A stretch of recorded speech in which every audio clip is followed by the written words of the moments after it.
Bugs crashing your pack's party? Whether they've got paws or sneakers, your pack deserves a home that's protected from pests. That's where Wondercide comes in. Plant-powered protection made with steam-distilled natural essential oils that actually work. It kills and repels fleas, ticks, mosquitoes, and ants without questionable ingredients or overpowering smells. Safe to use around kids and pets when used as directed. Lab-proven to work fast. And proudly made in the USA. We offer sprays for pets, people, homes, and yards. Plus, spot-on treatments, collars, and even shampoos. Whatever your pack needs, we've got it covered. Founded by a pet parent looking for a better way to protect her dog Luna, Wondercide's now protected over 21 million lives and counting. You might have even seen us on Shark Tank. Go to Wondercide.com and use code WONDER20 for 20% off your first order. That's WONDER20 at Wondercide.com. Wondercide. Protect your pack with plant-powered Wondercide today. We all know those GLP-1 injections work wonders, but that price tag almost gave me a heart attack when my insurance denied coverage. I was staring at a choice between paying my mortgage or paying for weight loss. Talk about a rock and a hard place. Then I found Elevate Health compounded semaglutide at just $58 with payment plans that don't require a second mortgage. Same medication, same results, but a price that real folks can actually afford. Visit joinelevate.com today. That's JOINELEVATE.com. Your wallet will be as happy as your waistline. This medication is not FDA approved. Hello, my spookies. I know you love being scared, so you need to check out Found Footage, the series, a brand new horror anthology from the creators of WeeklySpooky and myself. Streaming free on Tubi, this series delivers 8 terrifying tales of murder, monsters, ghosts, and more. Featuring chilling stories from Dan Wilder, Shane Migliavacca, Tim Castle, and Joe Solmo. All episodes are produced by yours truly. It's the perfect binge for a spooky night in. So grab your snacks, turn off the lights, and prepare for a scare. Just head to Tubi.tv or download the Tubi app on your smartphone or television. Search Found Footage the series and start streaming, if you dare.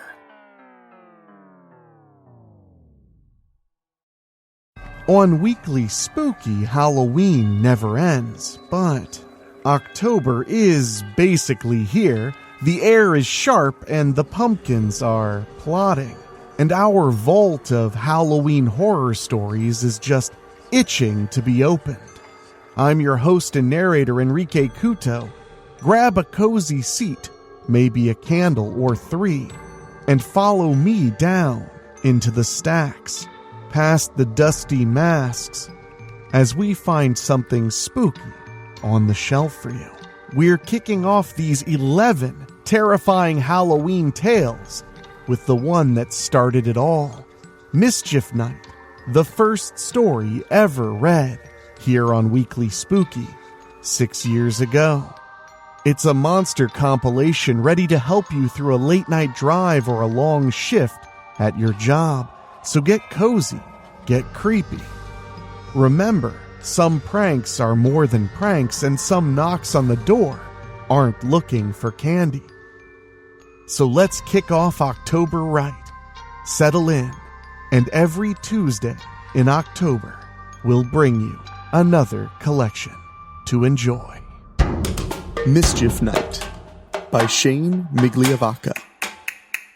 Ray had a bad feeling in his gut. Bud had a sinister look in his eye tonight. It was Bud's idea they go out. There was an unreasonably cold chill to this October night. Most likely the reason the trick-or-treaters were starting to thin out. Bud wanted to do some trick-or-treating of his own. Ray knew Bud long enough to know that meant some kind of crime would be perpetrated by them tonight. Bud swung a beat-up paper sack back and forth as they walked. When Ray had asked, Bud told him only that it was a surprise.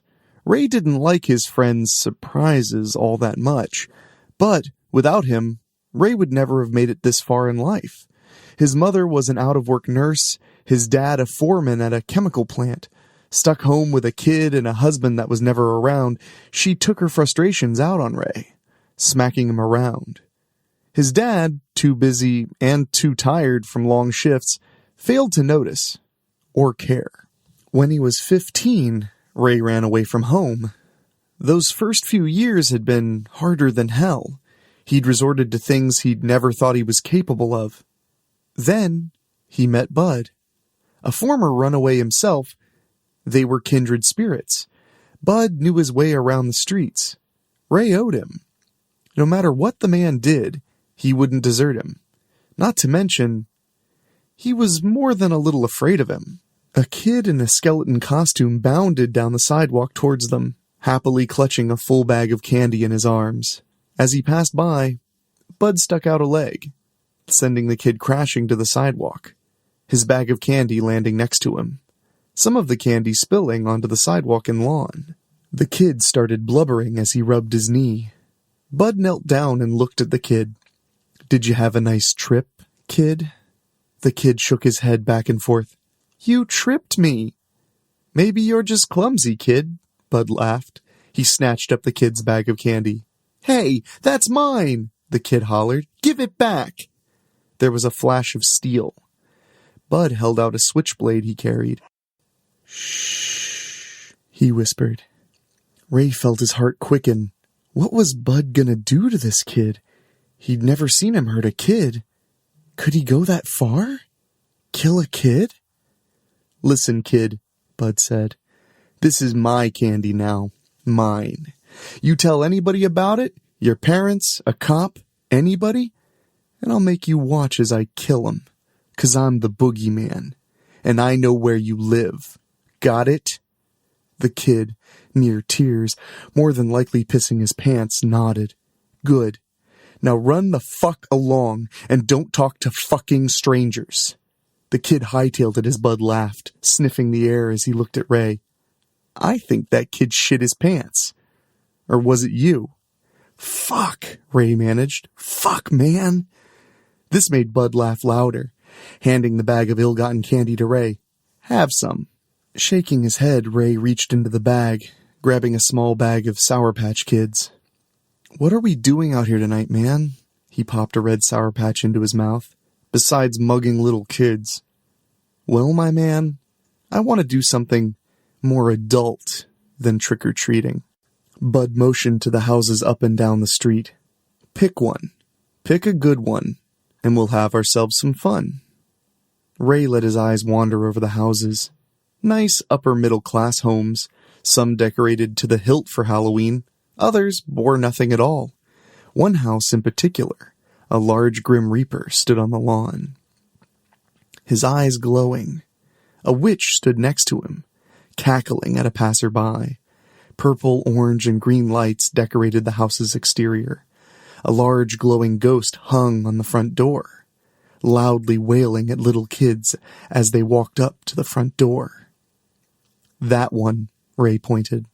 Bud nodded in approval. A pretty brunette answered the door, handing out candy to the little kids waiting there. Good choice. Amanda followed the outline on the construction paper, a detailed drawing of a skeleton grinning at her. She'd always been pretty good at drawing. Cutting things with scissors was another thing. Next to her, Amanda's little brother Kyle coughed as he colored in a pumpkin she'd drawn earlier. They sat at the kitchen table, surrounded by snacks and colored paper.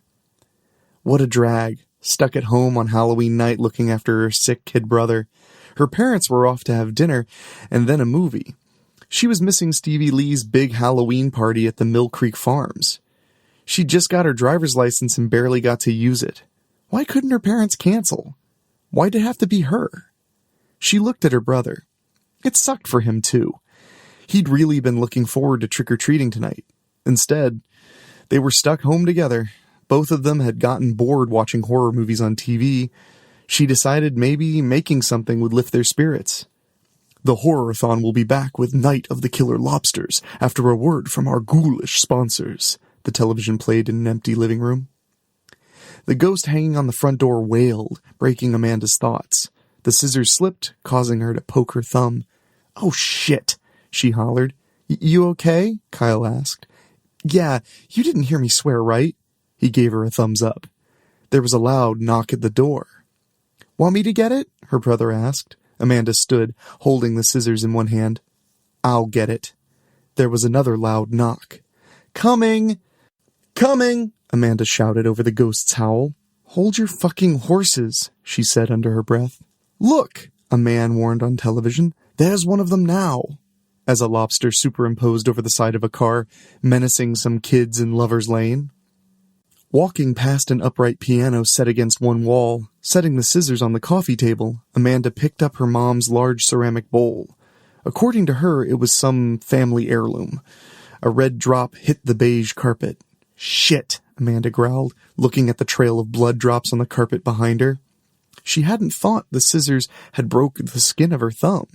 Now she'd have to get bloodstains out of the carpet before Mom and Dad get home. What next? We all know those GLP-1 injections work wonders, but that price tag almost gave me a heart attack when my insurance denied coverage. I was staring at a choice between paying my mortgage or paying for weight loss. Talk about a rock and a hard place. Then I found Elevate Health compounded semaglutide at just $58 with payment plans that don't require a second mortgage. Same medication, same results, but a price that real folks can actually afford. Visit joinelevate.com today. That's JOINELEVATE.com. Your wallet will be as happy as your waistline. This medication is not FDA approved. Hey there, spookies. Think you've seen every creepy classic out there? Well, think again. Popcorn Fodder, now streaming free on Tubi, is where I personally host deep dives into the shadows of horror film history. Join me in unearthing the weirdest, wildest, and most overlooked horror gems you've never seen, but definitely should. From murderous kids to sharks with an unrepentant appetite, Popcorn Fodder has it all. So grab your popcorn, dim the lights, and stream Popcorn Fodder on Tubi, if you dare. And join me for 8 terrifying films, completely free on Tubi. We all know those GLP-1 injections work wonders, but that price tag almost gave me a heart attack when my insurance denied coverage. I was staring at a choice between paying my mortgage or paying for weight loss. Talk about a rock and a hard place. Then I found Elevate Health compounded semaglutide at just $58 with payment plans that don't require a second mortgage. Same medication, same results, but a price that real folks can actually afford. Visit joinelevate.com today. That's JOINELEVATE.com. Your wallet will be as happy as your waistline. This medication is not FDA approved. There was another furious knock. Yeah, she said, this time not even trying to hide her annoyance. The pile-up of the night's events getting to her. So much so Amanda forgot to look through the window to see who was out there first. Something she always did.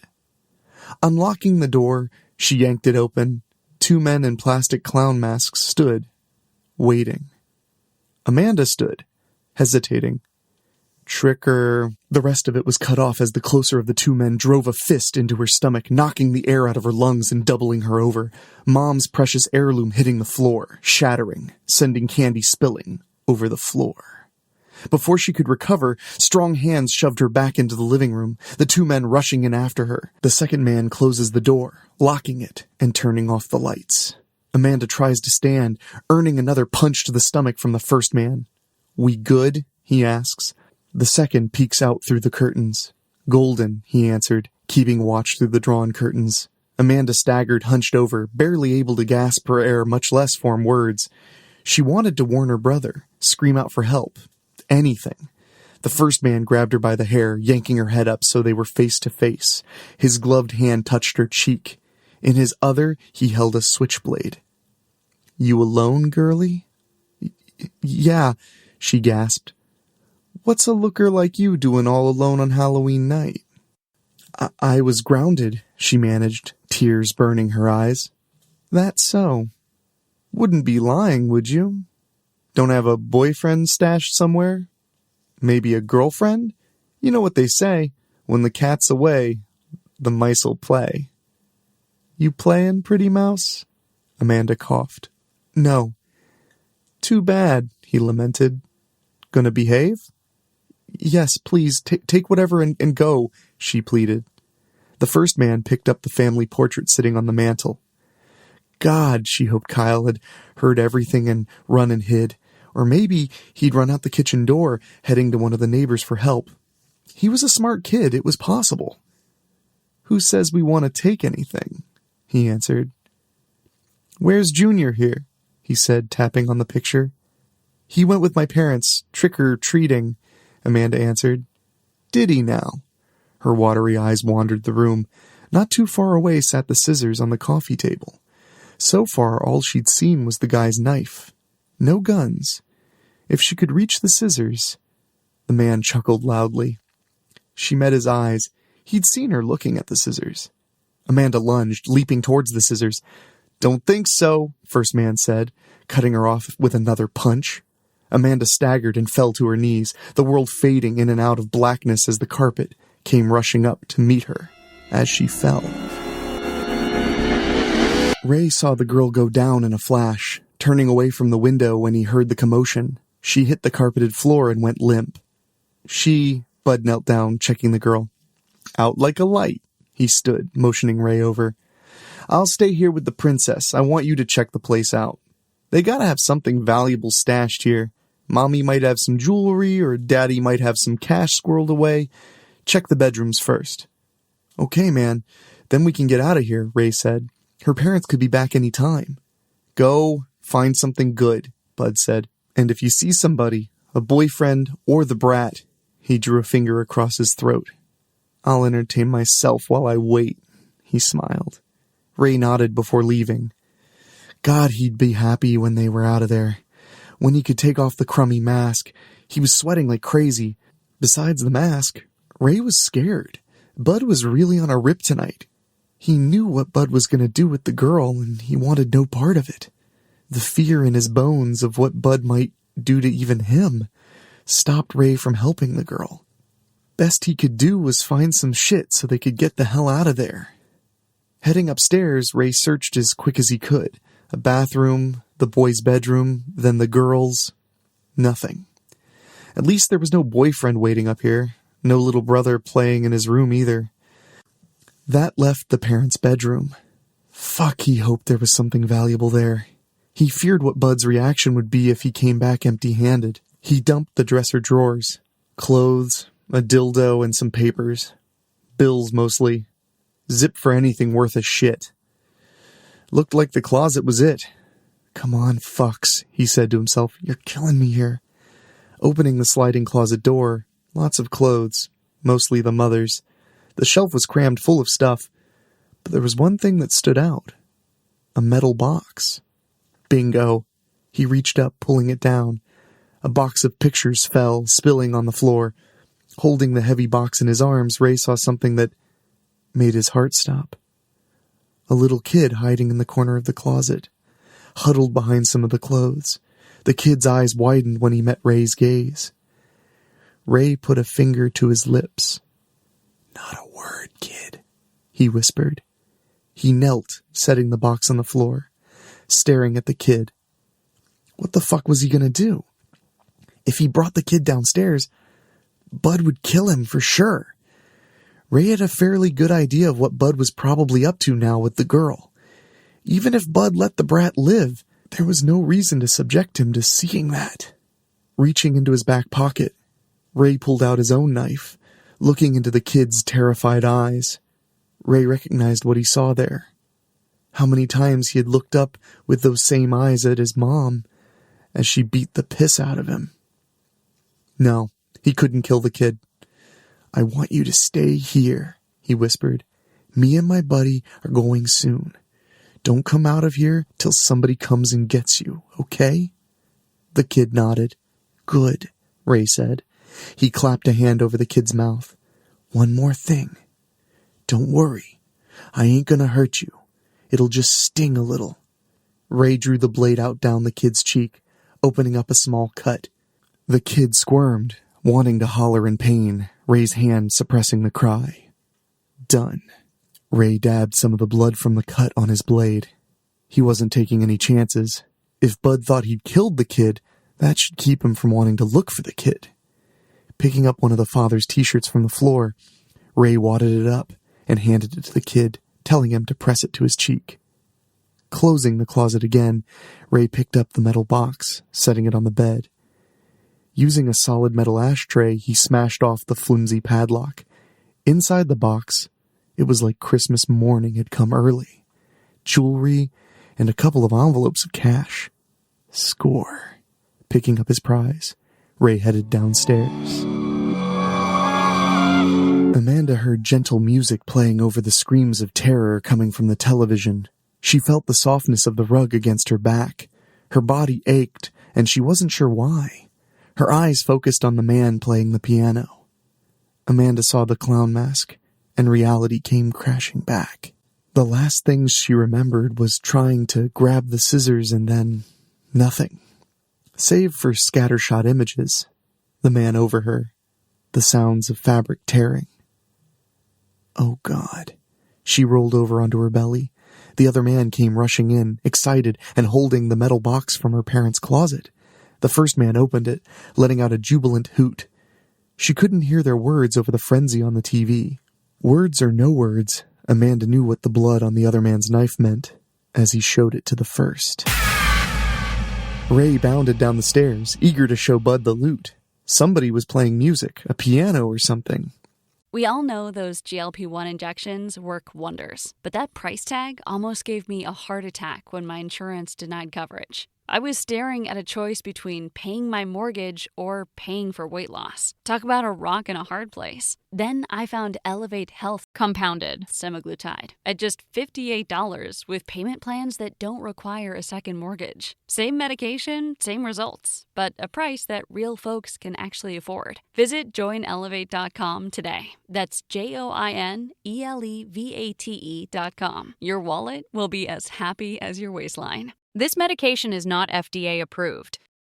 Hello, my spookies. I've got something very exciting to share with you. For the first time ever, Rob Field's brand new horror thriller, The April Fool, is available in a signed paperback edition. And not just signed by Rob himself, but also by yours truly, Enrique Couto.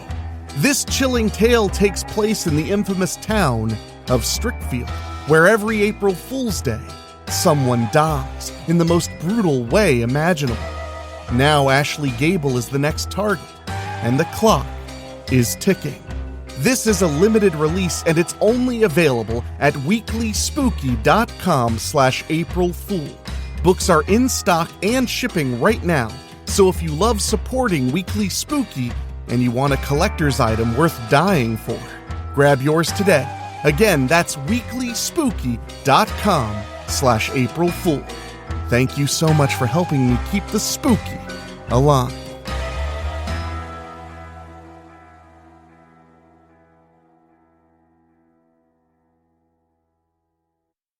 We all know those GLP-1 injections work wonders, but that price tag almost gave me a heart attack when my insurance denied coverage. I was staring at a choice between paying my mortgage or paying for weight loss. Talk about a rock in a hard place. Then I found Elevate Health compounded semaglutide at just $58 with payment plans that don't require a second mortgage. Same medication, same results, but a price that real folks can actually afford. Visit joinelevate.com today. That's JOINELEVATE.com. Your wallet will be as happy as your waistline. This medication is not FDA approved. In the living room, Bud sat at the small piano, playing without a care in the world. The girl lay on the carpet, her clothes shredded. He knew what Bud had in mind for the girl. He could have... No, best not to dwell on it. There was nothing he could have done. They were almost out of there anyway. He showed him the contents of the box, and then the knife.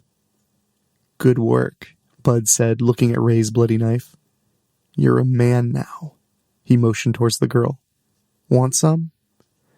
Can we just get out of here? Ray asked. Fine. I'm getting restless anyway. Bud stood, tickling the piano keys. A wail of anguish and rage rose up over the piano, over the screams on the television. The men turned to see a bloodied, beaten banshee standing before them, the scissors in her hands. The girl's expression was filled with so much hate. Ray felt shivers run up and down his spine. She lunged. Ray felt the hot spray hit his face. Blood. Not his, though. He looked over to see the scissors pulling away from Bud's neck, a large, bloody hole left in their wake.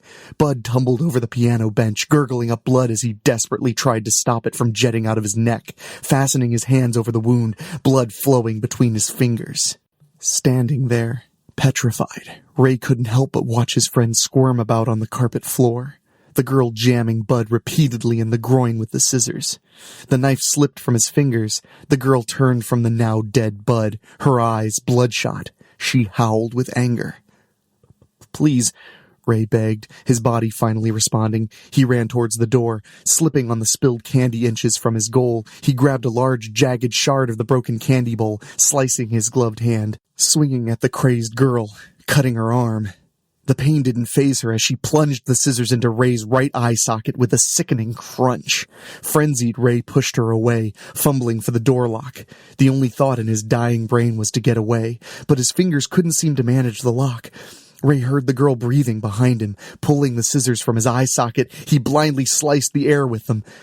The crazed girl crouched, watching him, till finally his body gave out, and he collapsed against the door. It was hard to believe the girl, her face covered with a blank white mask, was his sister. Kyle visited her from time to time at the sanitarium. He was 16 now, the same age she'd been when it happened. He touched the scar on his cheek, a constant reminder of that night. Amanda sat there in the day room, staring out the window, never moving, her head never turning. Dr. Chandler said she was near catatonic. The mask, he said, she'd started wearing to hide her shame. After that man found him in the closet, Kyle had stayed hidden, staying there till his parents had found him. Amanda had believed the man killed him. Perhaps she still did. The doctors were afraid to let him talk to her. The first time had been a disaster. He blamed himself for what happened to her, even though his parents, the cops, and his shrink told him there was nothing he could have done. He'd only been a scared little boy. Sometimes he dreamed about her. Not of that night, no. He dreamed of her escaping here, finding her way over his bed, a pair of bloody scissors in her hand. He watched her for a while. She was so unnaturally patient, gazing out that window, staring into the distance, waiting.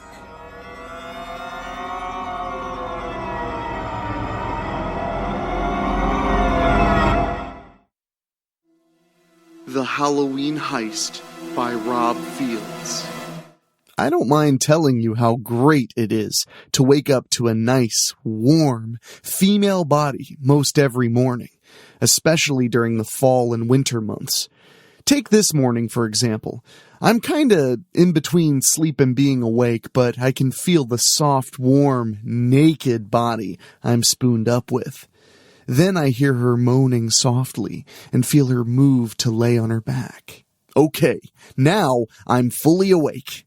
I start feeling her up and then we kiss. Soon we're having some really awesome morning sex.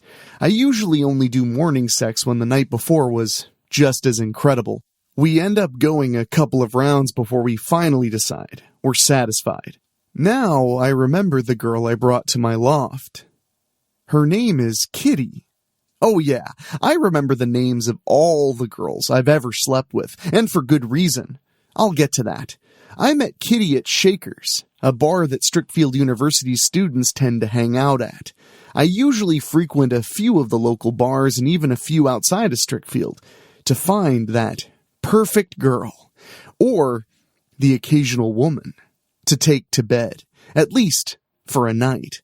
Kitty really stood out for me last night. I mean, this girl is perfectly stacked. Great body, great face, awesome rack, hot ass. Normally, I only have to turn on the charm to get a girl to come to bed with me.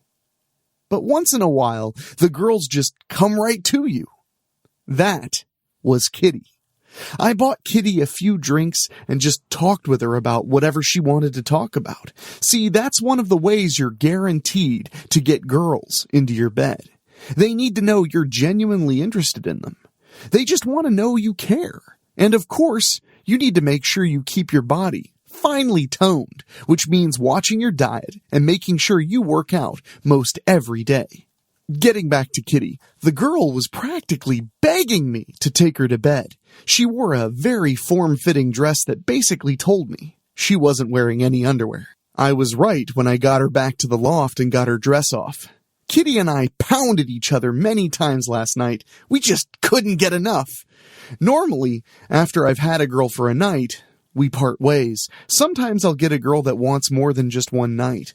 Sometimes I make an exception or two, depending on the girl and how good the sex really was, but most of the time, I just tell them I'll call them, just to get them the hell out of my loft and out of my life once and for all. But I'll let you in on a little secret. These girls aren't altogether out of my life. No, they end up being a part of my collection. See, I've got cameras set up all over the loft that record and store the content onto servers and hard drives that are rigged up. When it's time, I'll go and edit the footage and make some quality homemade adult movies that you just can't find anywhere else. Oh, and I can only imagine what kind of quality porno I'll make from Kitty's footage.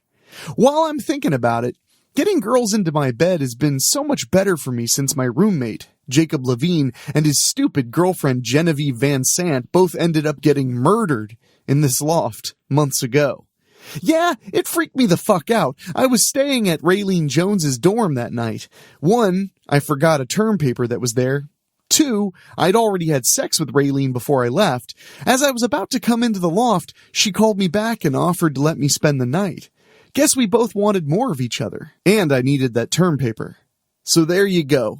The funny thing was, I came back here the next day and found this message written in blood that told me I was glad I didn't actually come in.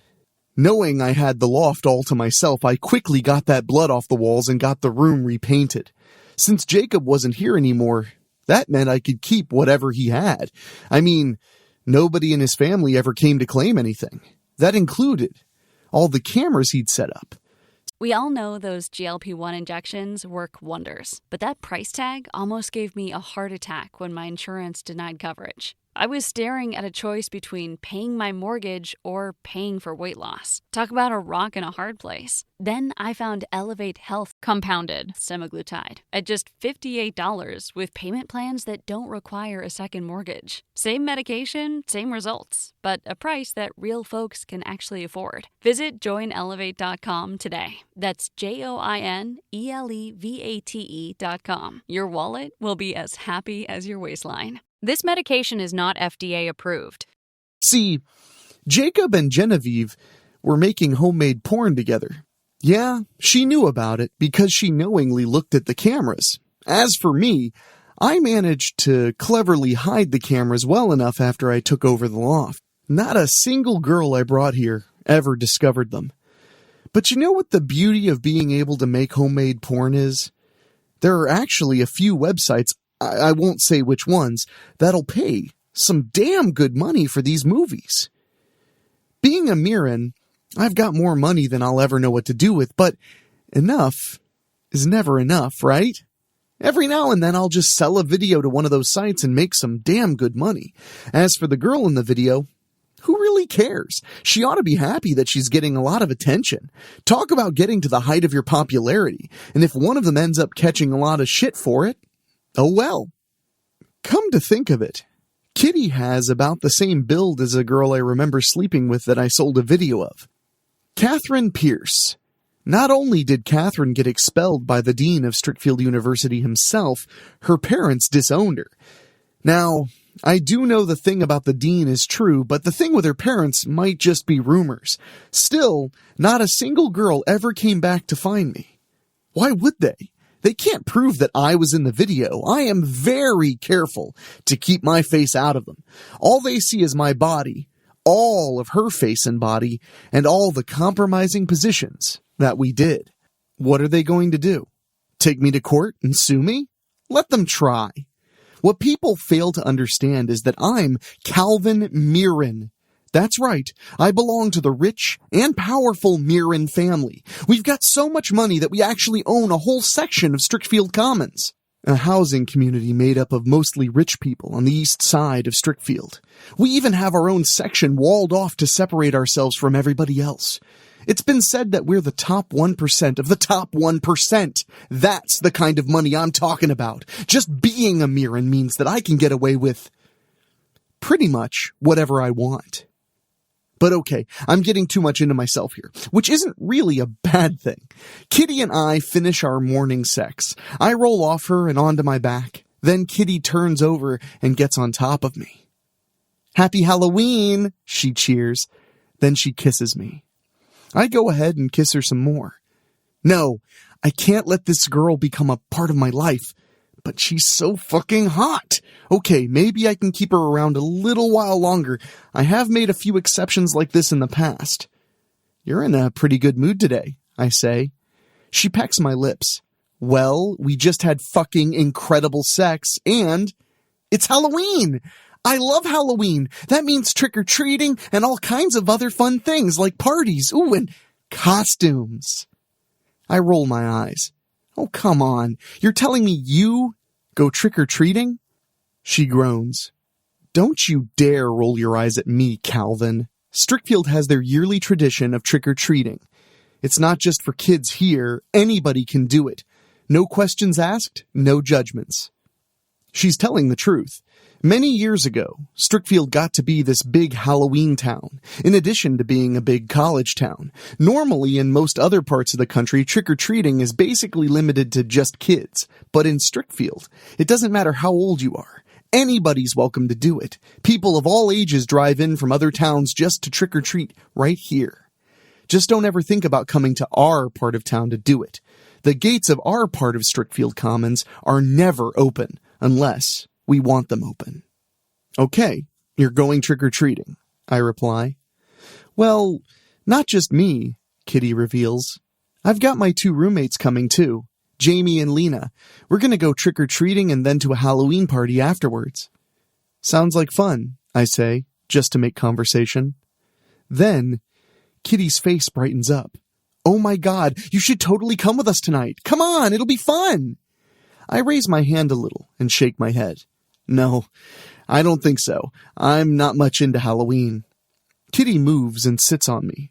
I have to admit, I love Kitty's naked body from this angle. Then she caresses her tits just a little. "I know my girls would just love to meet you. They're going to ask why I never came home last night. Come on, baby. They're both hot like me. It'll be so much fun." Fine. Kitty's just guaranteed another night with me tonight. To be honest, I won't mind taking this fully stacked babe to bed again. Kitty squeals with delight and finally gets off me. I actually let her take a shower here, which I usually never let girls I don't want to see again do. I get in the shower with her and we make out some more. When we finish, we both get dressed, then we make arrangements on where to meet. Then we go our separate ways. For the time being. That night, I'm waiting for Kitty at Wilder Hall. I'm wearing my costume, which is a pirate. I just finish with an energy drink and toss the can away when I see Kitty coming in through the doors on the other side. She has 2 other girls with her. Kitty points to me, and then the 3 of them come to see me. "Glad you decided to come," Kitty says excitedly. Of course she would be dressed up as a sexy kitty cat, a full form-fitting bodysuit that tells me she's still not wearing underwear and shows a lot of her ample cleavage, a long tail, stiletto boots, and cat ears on her head. Seeing all 3 of these babes in my sight at once, imagine if I could get all 3 of them together in my loft. I'll bet one of the sites would pay big money for a video of me and the 3 of them. Kitty motions to the girl on her right. "This is Jamie." She's dressed up like a sexy nurse, seemingly plastic uniform that shapes to her voluptuous body nicely.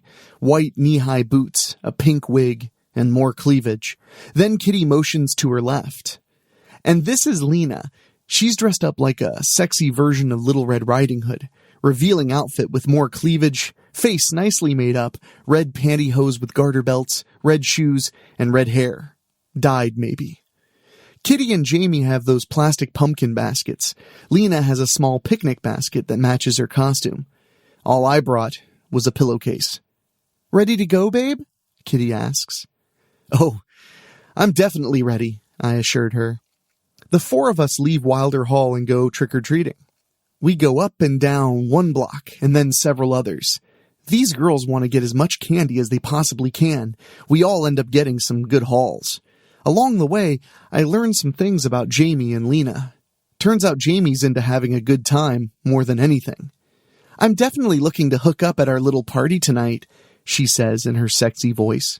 "I'm always looking to play the nurse and let a good doctor take my temperature." Then she winks at me. Now I feel Lena move up right next to me.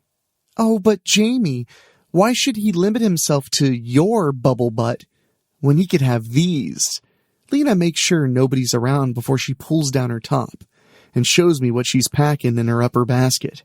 She covers them back up shortly after. "You total slut!" Jamie cries and unzips her top a little to show me her perfect tits. Then she covers them back up. "I'm more put together than you are anyways." Kitty groans. "Come on, you two. The cops are out here patrolling tonight. We don't need to be getting arrested before we can go to our party." "Oh, shit. You're right," Lena agrees. Then she wraps her arm around mine. "You are coming to our party when we're done trick-or-treating, right?" We all know those GLP-1 injections work wonders, but that price tag almost gave me a heart attack when my insurance denied coverage. I was staring at a choice between paying my mortgage or paying for weight loss. Talk about a rock and a hard place. Then I found Elevate Health compounded semaglutide at just $58 with payment plans that don't require a second mortgage. Same medication, same results, but a price that real folks can actually afford. Visit joinelevate.com today. That's JOINELEVATE.com. Your wallet will be as happy as your waistline. This medication is not FDA approved. Well, some deliberate wishy-washiness. Remember, you have to make it about the girls if you want to get laid. Jamie wraps up my other arm. Of course he is, especially since I'm going to be the one fucking him tonight. But Kitty has something to say about that. "Bitches, if anybody in our little motley trio here is taking him to bed, again, it's going to be yours truly, so back the fuck off." Now I get to hear these three fight and argue about who's going to be the lucky one. Yeah, I definitely want all three of them. I just have to work my charms on them, but I'm sure I can easily pull this off. Besides, 3 girls at once isn't necessarily a bad thing, right? I'm already imagining the kind of money I'll get for this foursome video. It's time to make this about them, if I want to make this about me. So, what do you lovely ladies do? I mean, I know you're students. Kitty told me you all were. What are you all majoring in? Turns out they're all former med students who came to Strickfield University on scholarships because of the excellent medical program there. Now they've moved on to bigger and better things, applying what they've learned. I've definitely slept with plenty of med students. I even took a class in medical terminology just to be able to keep up with their conversations. They each tell me about the medical fields they're in. None of them say anything about being nurses, but the only one who says she's a surgeon is Kitty. At Strickfield, I clocked in some decent class hours just doing surgeries. "What have you operated on recently?" I asked Kitty. "I actually had to do kidney removals a couple of days ago," she says. "The patient I was working on had non-functioning kidneys. I had to remove them both. The patient is on machines now, waiting for new donor kidneys. Once they come, I'll be putting them in." My eyes widened a little. "Is doing surgery scary?" Kitty shrugs. "A little. But then it's always scary when you're doing different surgeries for the first time. I mean, you're always afraid you're going to fuck something up. At least when I was at Strickfield University, Dr. Pratt was there to supervise me for every surgery I performed." Jamie giggles, probably letting him take her temperature afterwards. "Oh, fuck you," Kitty groans. It was never like that. It was strictly a mentor-student relationship between us. So we keep talking it up until it's 11 o'clock and trick-or-treating is officially over. Now it's time to get to the Halloween party, Jamie cheers. Where are we going again? Lena asks. To Shaker's, where else? Kitty answers. Remember, we're having a private party there. In fact, we're not far from Shaker's now. Kitty's right, Shaker's is only a block walk away from here. As soon as we get there, there's just one van in the parking lot. Usually this place is hopping on every holiday, or any reason to celebrate something. I remember picking up chicks from here every Halloween, and it's always packed. When we get to the door, there's a sign that says, closed for a private event. As soon as we get to the door, it opens and the owner comes out. The owner and Kitty exchange some pleasantries. Then the owner hands her the keys and tells her to make sure to clean up and lock up before leaving. Kitty promises she'll bring the keys by first thing. The four of us go inside. Kitty locks the door behind us. Then we put their hauls of candy down on a table. I turn to face them. Wait a minute. There isn't anybody else coming? Nope, Kitty chirps. It's just the four of us. Lena moves to the jukebox. Whoa, there's nothing but Halloween songs in here. Go ahead and play whatever you want. No quarters needed, Kitty tells her. This place is paid for and is all ours for the night, including the jukebox, pool tables, video games, and all the food and alcohol we want. As soon as Lena gets some Halloween tunes going, Jamie steps behind the bar. What do you all want? You're a bartender? I ask her. Not here, but it's great spending cash when I'm working, she says. We give Jamie our drink orders, which she makes up quite professionally. So now we're dancing to Halloween music and drinking and having an awesome time. After a while, we're all starting to feel a little drunk. Lena starts laughing and climbs up onto the bar when a Halloween song with a really fast beat starts playing. She's dancing it up as she's taking more sips of her drink. Jamie looks up at her and grins. Then she and Kitty both start squealing loudly when Lena exposes her tits. Kitty hops up onto the bar with her and dances, exposing her ample assets too. I feel Jamie's hand on my forearm. I look to her and see she's got her tits out also. How about another drink, honey? I quickly down the rest of my glass and hand it to her. Top me off, pretty lady. Jamie gives me a very sexy smile and turns around to make my drink. I keep my eyes on the show above me. Then my eyes grow wide as Kitty and Lena come together and lock lips. They kiss hungrily for a little bit before Jamie returns with my drink. Then Jamie also gets on top of the bar and starts dancing. All three of them take turns kissing each other in front of me as I take sips of my refill.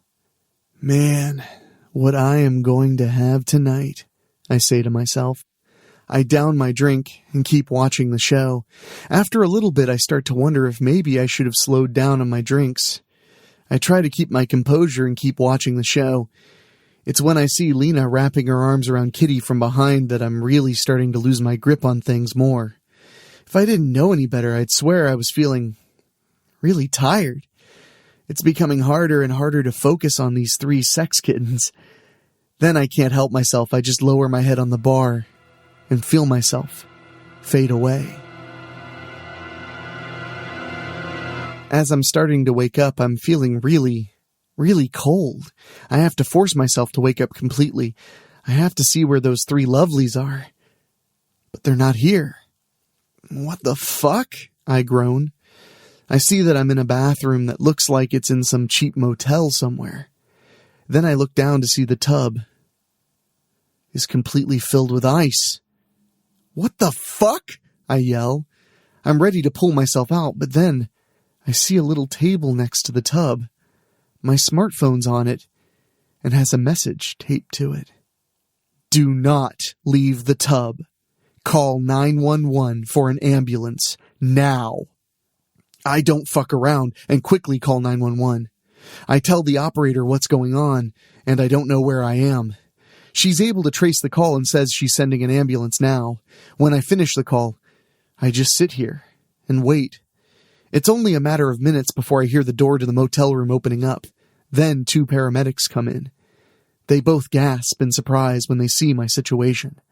They quickly come to me and look me over. Then one of them points behind me. Look at this! The other paramedic comes over and sees what his partner sees. "What?" I demanded. "What is it?" Then they both look me in the face. "We need to get you to the hospital. Stat," one of them says. "We'll go get a stretcher and come right back." So now, I'm stuck here at Strickfield General Hospital. I just can't believe this shit. I'm stuck here in this fucking hospital bed with all this shit hooked up to me. The paramedics brought me here. The doctor looked at my back and quickly examined me, told me that I had fresh stitches in my lower back that looked professionally done. After an x-ray, I practically shit myself when the doctor told me my fucking kidneys are gone. Yeah, that's right. I'm fucking stuck here until I can get at least one new kidney, which I'm told could take quite a long time since I'm on a fucking waiting list and they have to wait for a kidney donor match for me. I keep telling these fuckers, I'm Calvin Mirren. I don't belong on a fucking waiting list. A lot of good my name does me now. Just then, the nurse brings me what looks like a tablet and says it was sent here with specific instructions to give it to me. We all know those GLP-1 injections work wonders, but that price tag almost gave me a heart attack when my insurance denied coverage. I was staring at a choice between paying my mortgage or paying for weight loss. Talk about a rock and a hard place. Then I found Elevate Health compounded semaglutide at just $58 with payment plans that don't require a second mortgage. Same medication, same results, but a price that real folks can actually afford. Visit joinelevate.com today. That's JOINELEVATE.com. Your wallet will be as happy as your waistline. This medication is not FDA approved. I snatch the tablet from her and glare at her for a minute before she leaves. I turn on the tablet and see only a few apps.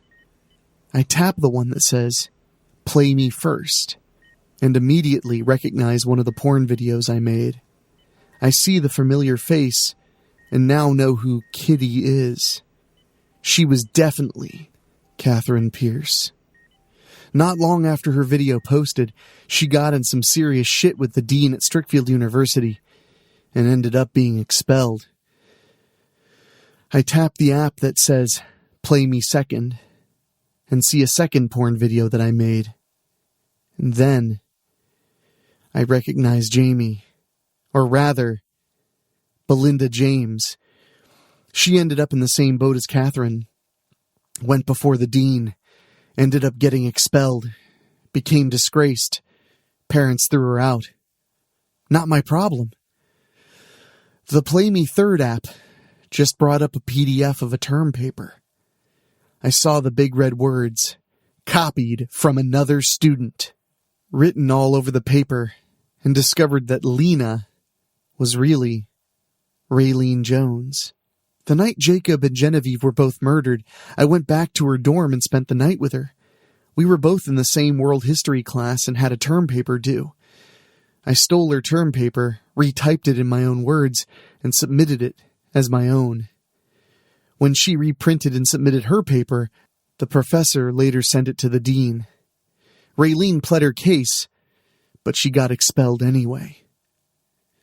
I tap, "Play me fourth," and get a video of the three of them. No Halloween costumes. Catherine had grown her hair longer than I remembered, and dyed it black. I remember Catherine was a blonde. Raylene and Belinda had been wearing wigs. They both have shorter brown hair. Catherine speaks up first. "Surprise, asshole! Now you know what this is about. You took from us, disgraced us. So we took from you." Belinda speaks up next. "You have all the money in the world, yet you just kept right on taking. It wasn't enough for you to exploit us for your sexual gain. You had to keep exploiting us for even more. Well, like Catherine said, now we exploited you. Do you have any idea how much a pair of perfectly good kidneys like yours sell for on the black market?" Raylene speaks now. "Must have been nice to have slept with me and then get away with stealing my term paper and submitting it as your own, all while pinning what you did on me. You took from us and didn't give a shit, but guess what? You're going to be stuck in that hospital bed for probably a very long time. And then there's going to be another place you're going to be stuck in for a very long time. If you ever get another kidney. Tap the last app, and you'll see. I tap the Finish Me app and see a video of the police going through my loft and finding all the cameras. Another angle shows them finding my hard drives and servers with all my homemade porn videos. Then I hear Catherine in the background. Maybe you'll rot in prison, and maybe you won't, but we took our revenge against you. Oh, and don't bother trying to look for us. We're somewhere you'll never find us. We're applying our medical experience on the black market now, so we'll just keep looking for more rich pieces of shit like you and harvesting whatever's needed. So, this Halloween, you got the trick, and we got the treats. Thanks for your pillow sack of candy, by the way. Also, that patient I was telling you about will benefit greatly from your kidneys. In fact, I'm putting them in right now as you're watching these apps. Have a nice life. Whatever's left of it. The video ends, and then the apps all disappear. The next thing I know, 2 detectives from the Strickfield Police Department are here to see me. And I'm sure they're not here to ask me if I'm all right.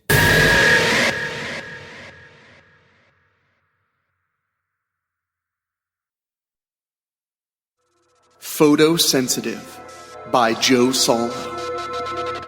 Lacey set the cardboard box down at the door's threshold and took a minute. This was the last box, and she was finally moved in to her new home. It really was a long time coming. She had saved up for years to afford a house of her own. No more apartments with noisy neighbors. She was on her own, out here in the country. It really was a steal. Nowhere could she find a 3-bedroom house for this cheap. She had been looking for a while. The best part would be the commute.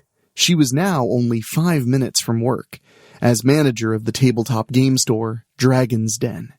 She had been there since high school, working her way up to her position. "Get a move on, bitch," came a voice from behind Lacey as her sister Simone bumped into her. "Are you trying out your future as a door?" "I'm just taking in the moment. This is kind of a big deal," Lacey said, and moved into the house. Her sister was always the impatient one, but as far as older sisters go, she wasn't half bad. There really wasn't much of a rivalry growing up together. When Simone and her friends got into witchcraft, they would let her sit in the corner and watch them. She had no idea what they were doing back then. The age difference was too much. An 8-year-old can barely understand what the high school seniors were doing. But it seemed exciting to Lacey. They entered the kitchen, and Lacey put the kettle on the stove. The cold late October morning chilled the bones. The furnace guy was coming later today to clean it and make sure it was good, and she didn't want to turn it on until he said it was okay. "So, which bedroom will be mine when I leave Dan?" Simone asked, pushing her auburn hair out of her face. "You can have the basement. Seems more your style," Lacey joked. "You have all the luck, little sis. You know that, right? Single, owning your own house. I envy you." "Ha! I'll be lucky if I can afford groceries after the mortgage." "You don't seem to have that problem, though," Lacey joked, poking her sister in her belly. "I miss this." "Living in North Carolina kinda sucks, to be honest," Simone finished. "Well, at least I got 3 more days to hang here with you in New York. I fly back on November 1st. "Don't blame me. You're the idiot that decided to chase your dreams," Lacey said as the tea kettle began to whistle. They spent the rest of the day putting Lacey's belongings away and making the house feel more like a home. She was getting worried about the furnace. The guy they sent over had been down there a long time. He had startled her when he showed up. One minute she was in the kitchen putting away the dishes that didn't get broke from Simone's lousy packing. The next, he was standing in the doorway. Neither sister heard him enter the house. When she saw him there leaning against the kitchen doorway, it made her jump. She hadn't heard a noise from the basement in a while and went downstairs to check on him since Simone decided to take a nap on the couch. She always could fall asleep, anywhere. It was like turning off a switch. Lacey used to tease her and call her a robot. She descended the wooden basement stairs slowly. She always hated basements. She didn't like the dark, open space. She knew the fear was irrational.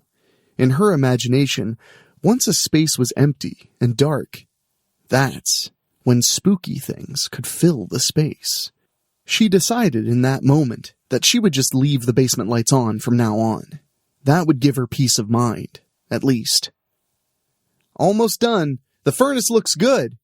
Even for sitting as long as it did, I put a heavy-duty air filter in there because of the dirt, the furnace guy said, pointing next to the loose dirt near the washer and dryer. His name tag on his blue work shirt said Brad. Thank you. I wonder why they never finished the basement, she replied. Brad kind of gave her a weird look, like the answer should be obvious. It's going to be $90 for the service. I just need to pack up my tools. Cash or check works. I don't have a way to take a credit card, he said as the furnace kicked on for the first time since she moved in. She couldn't wait for the warmth. She shivered from the cold. She headed upstairs to get the man his money. She had enough cash to cover it. Simone was snoring, so Lacey took a few seconds to record it on her cell phone, to blackmail her later, like sisters would do. She giggled with glee at the thought.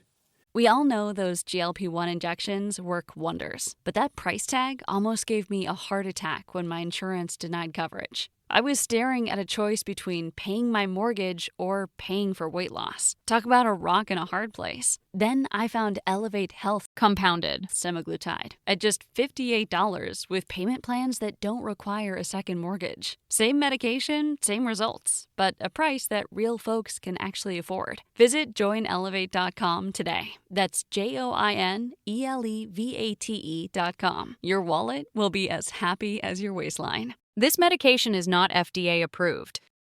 A moment later, Brad entered the kitchen where she was taking the cash from her purse. She handed over the cash to him. She noticed he wore a gold ring. Too bad he was taken. He was a little older, but he was good looking. Thanks.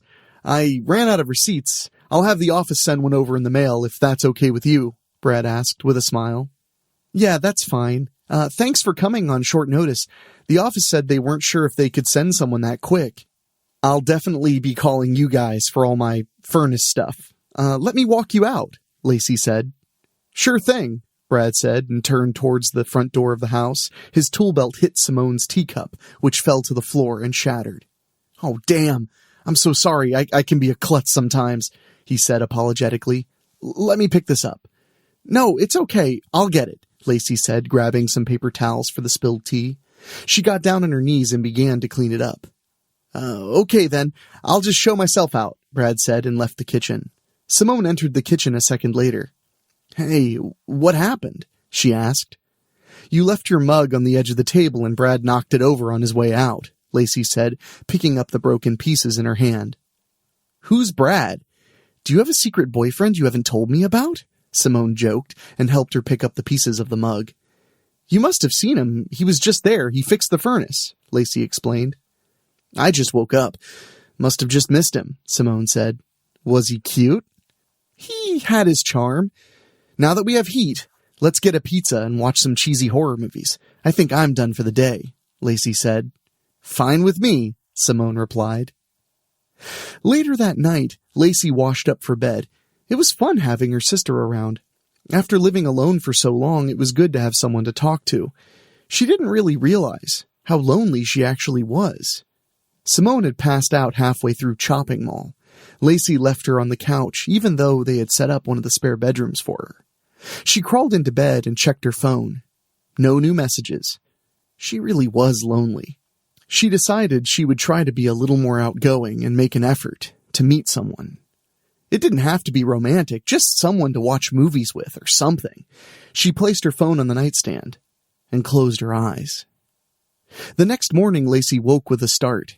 She had had a nightmare. She couldn't remember it, just the uneasy feeling it gave her. A sleazy, greasy feeling. She got out of bed and looked for her phone. She shook out the blankets and it fell to the floor. She looked at the nightstand for a moment and then shrugged. She had been pretty tired last night. She heard Simone downstairs in the kitchen and smelled bacon cooking. Her stomach rumbled in agreement with the delicious odor. She went downstairs and sat at the table. The kettle was already on. She checked her messages again. Still nothing. Simone looked at her with a cocked head. "Someone special getting a hold of you?" she asked. No messages," she said with a sigh and put her phone on the table. "I'm sorry Brad hasn't sexted you," Simone said, and set a plate of food down in front of her little sister. It reminded her of when they both lived at home and she had to babysit. "Wait until I go back to North Carolina before having him spend the night. I need my beauty sleep. I don't need you two keeping me up all night," Simone joked. "Me keeping you up? That's rich. Do you know how loud you snore?" Lacey said, and reached for her phone. "I certainly do not snore," Simone said loudly. "Dan would have told me when we moved in together." "I have proof," Lacey said, and opened the photos on her phone. Her face went pale, and she dropped her phone onto her plate of eggs and bacon. "Lacey? What is it?" Simone said. "That wasn't very funny," Lacey said, cleaning off her phone. Simone gave her a confused look. "Taking those pictures last night," Lacey finished. "I don't know what you're talking about. Let me see," Simone said, and grabbed her phone from her. There were a half-dozen pictures of Lacey sleeping in the same pajamas she was wearing now. Except the last one. The last one, Lacey's top was pulled up, exposing her breasts. "These are from last night?" Simone asked. "Yeah, that's the new room around me." "When did you take them?" Lacey asked. She looked at her plate, but she had lost her appetite. "I swear, it wasn't me. The last thing I remember is falling asleep during the movie and waking up like a half hour before you. I didn't do this, I swear," Simone said. "You better not be fucking with me," Lacey said, and got up. They both went to the bedroom and looked everything over. The windows were still locked. Lacey explained to her sister how she thought she left her phone on the nightstand, and when she woke, it was on the bed.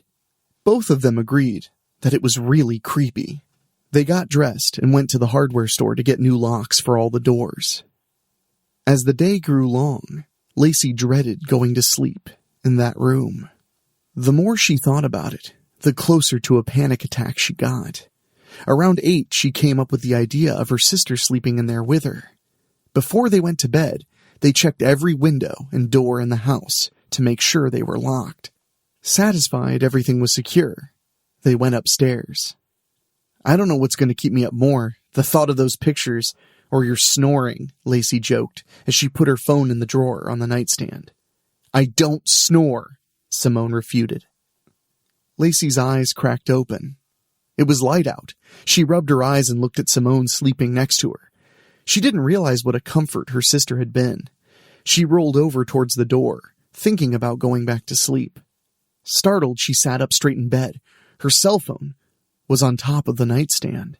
She reached for it with one hand while the other instinctively itched her side. She lifted her shirt and looked at the spot that itched. There were scratch marks across her side. Did she just do that? Her eyes darted to her cell phone. She quickly opened it and looked. "Simone," she said, and without taking her eyes off the phone, slapped her sister in the face. "Get up." The panic in her voice snapped Simone out of her sound sleep. "What is it?" her older sister asked. "It happened again," Lacey said, and dropped her phone into her sister's lap. "It couldn't have. I was here all night," Simone said with disbelief. She began to scroll through the pictures, her eyes widening with each one. The first 2 pictures were just like the night before. After that, they got more perverse. Again, a topless photo of her. A wide shot. Simone was in the photo as well, but asleep and undisturbed. The second topless photo showed the scratch on her side. They were from the middle of the night. 4 gouges across her belly off on the side.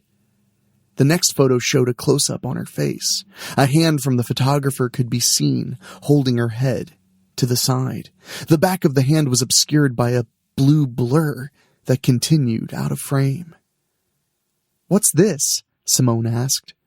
"That's a shirt, I think. Like a work..."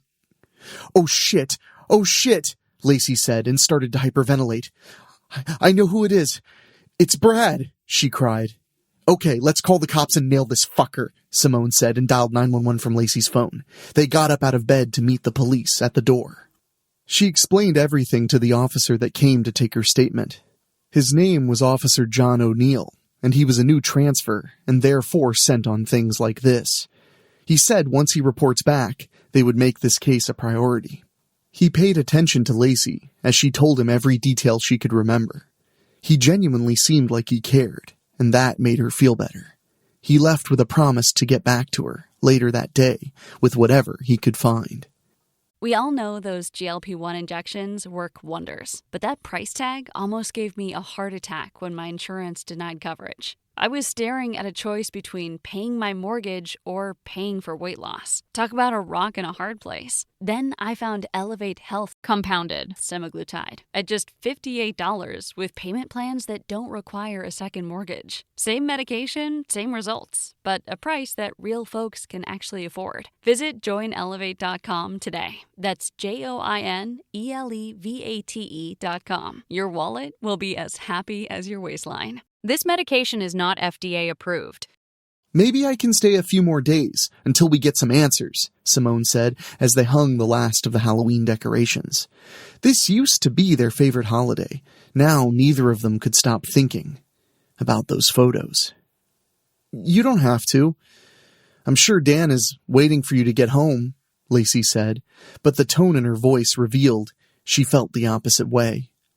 It's no problem. He'll just have to cook for himself a little longer, she said. Probably just order out every meal, to be honest. If it's no bother, I would appreciate it, Lacey said. Hey, do you still do that witch thing like you used to do back in high school? No, I haven't talked to those girls in years. They were really into it. I just was there to be the third witch, I think. They probably watched Too Much Charmed. Although, I would turn lesbo for Alyssa Milano. Sorry, Dan, Lacey's older sister said with a smile. They sat in silence for a moment. Wait, were you thinking of doing some protection magic or something? I don't know. The cops are on it, but I would feel safer, Lacey said, and grabbed a Reese's peanut butter cup from the candy dish next to the front door. I don't think we knew what we were doing. We were just being edgy and different. Nothing ever happened with that stuff, Simone explained and grabbed a Reese's too. I can look them up on Facebook and see what they say if you want. Lacey nodded her head and went into the living room. She plopped down on the couch and wondered when Officer John was going to call her. In a few hours it was going to be dark, and she wanted some progress. Maybe him calling to tell her that Brad was rotting in jail and would never bother her again, that would be ideal. Her dream house has been turning into a nightmare. What had she done to deserve this? Snap out of it, sis. It's 10 minutes to go time, Simone said, pointing at the clock. Trick-or-treating was about to start. It was supposed to be a good feeling, the first time she could give out candy from her own home. But she felt emotionless inside, distant. The last 2 days had taken the fun out of everything. A quick phone check showed that no one had called her. No news was good news. That was the saying, right? 10 minutes passed, then 20. She could hear kids in the street, but none rang her doorbell. She began to eat the candy. She was a little disappointed, to be honest. Seeing all the happy children would be a good distraction. You want to watch something? She asked her sister. Sure, what did you have in mind? By the way, Rachel got back to me. She told me what to do to protect the house and keep danger out. I might have to run out to the store really quick. Do you mind being here alone while I go? Simone asked.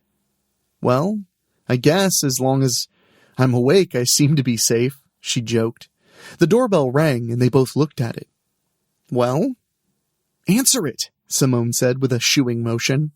Lacey jumped up and ran to the door, excited to get her first trick-or-treater. She pulled the door open and presented the bowl of candy. She did so a little too eagerly, and 2 Twix went overboard towards Officer John on the front step. He caught them instinctively and held them up. If I catch them, can I keep them? He asked playfully. And who are you supposed to be, little boy? Lacey joked with him. They both smiled. Simone pointed from Lacey to the officer and made a whistle noise out of sight of him. Lacey rolled her eyes at her sister. She was always playing matchmaker. Officer, can you stay with my sister for a few minutes while I run to the store? She would really appreciate it, Simone said, and winked at her sister. Sure, he said, and turned to Lacey. You can call me John. I'm off duty. Just wanted to give her some information that I discovered today. Well, by all means, give it to her, Simone said, and slipped out the door. I took your car keys. Be back in like an hour or so, she said as she ran down the driveway. Come in. Would you like anything? Oh, this Twix was plenty. I couldn't ask for anything more, he said as they entered the living room. Listen, what I need to tell you is, kind of scary. We better sit down. They both sat on the couch, and Lacey turned off the cheesy movie she was watching, Rubber. She just wasn't in the mood for a story about a killer car tire. So, I did some research because the guys at the station didn't seem very helpful. I'm still new enough for them to prank me. Anyway, this is what I found. The furnace company does not have an employee named Brad. What? I saw him, Lacey said. There's more. Not only that, but it seems your house has a interesting history. Did the real estate lady tell you about the murders? He asked. Never mind. By the look on your face, I can see she didn't. It's not actually illegal not to tell you. I looked into that as well. At least not in this state. Although it is shitty, in my opinion, he continued. What happened here? I'm not sure I want to know, actually, Lacey said, looking around the room, as if for the first time. I think you should. There was a serial killer that lived here about 15 years ago. He used to bring women here and torture them before strangling them and breaking their necks post-mortem. There was a police report from a woman who said she escaped this house and told the police about him, but nothing was done. The man's name was Brad. Retired police chief Brad Crawford. He opened an HVAC company after retirement. We think that's how he found his victims. Anyway, they both went missing right after that, and they discovered a map and photos in his bedroom. All the photos were in their beds, alive. Then the rest were taken here, in your room, after he'd broken their necks. Several had scratches on them when they'd struggled. The map led to the forest out on Route 9, where they found the bodies. All but one woman in the photos were accounted for. The one they couldn't find was the woman who filed the report. It was all kind of swept under the rug because the small community didn't want all the attention. He had fled. The HVAC company went to his nephew and they doctored a death certificate to close the case. That last part I learned from the court records janitor, who was around back then. When I told them of your case, they thought it was a joke someone was playing on me and ignored it, John explained. A tear rolled down Lacey's cheek. John reached and held her hand. I swear, I don't think this is a joke. I won't let this happen, even if the assholes at the station will, he said, and squeezed. Lacey laid her head against his shoulder and began to cry. A little while later, Simone returned and prepped the house, as her friend had instructed. After that was done, all three of them settled in to watch a few movies and put a dent in the candy that no trick-or-treater had come for. It didn't take long for all the stress to overtake Lacey, and she fell asleep on John's shoulder. Simone made herself scarce and went into the den where she kept all the supplies that Rachel had told her to get. Sometime around midnight, Lacey woke. She felt the warmth of John next to her and started to settle into him. But goosebumps spread across her skin like the wind on a lake's surface. She opened her eyes and saw Brad standing in front of her. She tried to speak, but was frozen in fear. He held her cell phone in his hand and took a picture of her, a wicked smile on his face. He leaned in close to her and placed his icy fingers on her neck gently, tracing the lines of her veins. She shivered from the touch, which was enough to wake John. "What the fuck?" John yelled out and reached for his gun. Brad turned and sneered at him. We all know those GLP-1 injections work wonders, but that price tag almost gave me a heart attack when my insurance denied coverage. I was staring at a choice between paying my mortgage or paying for weight loss. Talk about a rock and a hard place. Then I found Elevate Health compounded semaglutide at just $58 with payment plans that don't require a second mortgage. Same medication, same results, but a price that real folks can actually afford. Visit joinelevate.com today. That's JOINELEVATE.com. Your wallet will be as happy as your waistline. This medication is not FDA approved. The change of attention broke Lacey from her fear, and she jumped over the back of the couch and away from Brad. She called out to Simone. John stood with a pistol drawn and pointed it at Brad. "Back off, asshole. It's over," John said. He called out to Lacey over his shoulder. "Are you okay?" "Yeah, John," she said, and called out for Simone again, who came running from the other room. She stopped dead at the sight in front of her. Brad leaned in close to John, his chest mere inches from the gun pointed at it. John swallowed hard. "Not another step, or I swear to God, I'll fire," he said. "You guys, get out of here," he called over his shoulder. "Call the state boys in." Brad stepped closer, and John fired as promised. The bullet passed through Brad as if he were made of air. He gripped John's neck in his large hands and twisted. Lacey screamed as she watched John's body drop to the ground after the sickening snap. She grabbed Simone's hand and pulled her towards the hallway. That was when she noticed Simone's other hand held a backpack. They ran into the kitchen since Brad was between them and the front door. In their panic, they fled to a dead end. The only other door in the room led to the basement. They heard a furious scream from deeper in the house, and as quietly as they could, went into the basement. The lights were already on thanks to some pre-planning anxiety from Lacey. They ran over to the washer and dryer set up by the unfinished dirt floor. They wiggled behind the dryer as best they could. There wasn't really enough room for both of them. Lacey had to balance herself by placing her hand in the dirt. They heard the basement door open, and they both jumped a little bit. The footsteps sent chills down their spine. Why didn't John's bullet stop him? The footsteps stopped. And that was even worse. They didn't know where he was. The washer began to shake. She knew they had been made, but she didn't know what else to do. Simone, on the other hand, was digging in the backpack she had, looking for something. She glanced up at her sister. "Stall him," she whispered. Lacey grabbed a handful of dirt and stood up. Brad was on the other side of the washer. He gave her a predatory look. She tried not to panic as she faced her stalker. "You want me?" Lacey said. "You can't have me," she called out and threw the dirt in his face for a distraction. There was a flash of something in the dirt as it flew. Something shiny. Brad took a step back as if the dirt had hurt him, and she started to gain some hope that she wouldn't die tonight. "Hate that, do ya?" she said, and reached down for more dirt, but her hand found something more unexpected, something stuck in the dirt. She glanced down to see what it was, and was shocked at what she saw.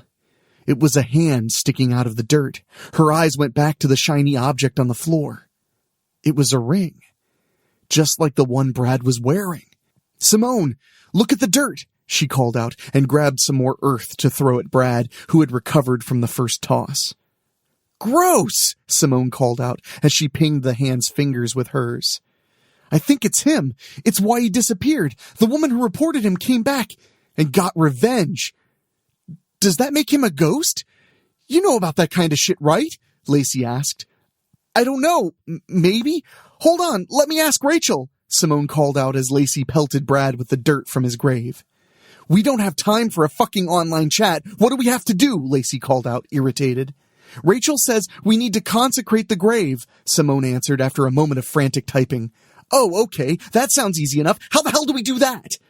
"I'm on it," Simone said, and began to pull stuff from the backpack. Lacey could hear her bad pronunciation of Latin as she kept Brad at bay with the shower of his own grave dirt. She had a rhythm going. Bend and grab, toss, wait 2 seconds, bend and toss. It kept him from getting any closer, and the contact with the dirt seemed to hurt him. It was like figuring out a boss strategy in a tabletop or video game, which she had years of experience with. A few seconds later, the Latin stopped. Lacey gave a quick glance over her shoulder. Her sister shrugged at her. "That should be it," Simone said. Suddenly, a rumble shook the basement as the dirt swirled around Brad. An eerie red light shone from under the dirt and rocks on the floor. Black hands reached up and grabbed Brad's legs. He looked down in horror and clawed at the hands gripping him, trying to break free. Lacey stepped back against the wall of the basement to get as far away as she could. More and more hands reached up, and a demonic cackling could be heard from the swirling dirt. In a quick second, Brad was pulled straight down into the earth, and everything returned to normal.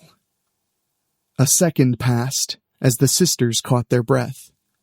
"Holy shit," Simone said. "Holy shit," Lacey repeated. "Guess he's done for?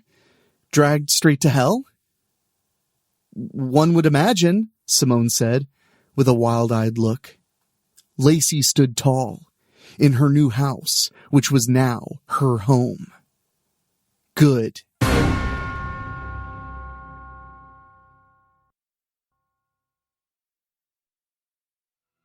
Bad Cop in a Small Town on Halloween Night by John Oak Dalton.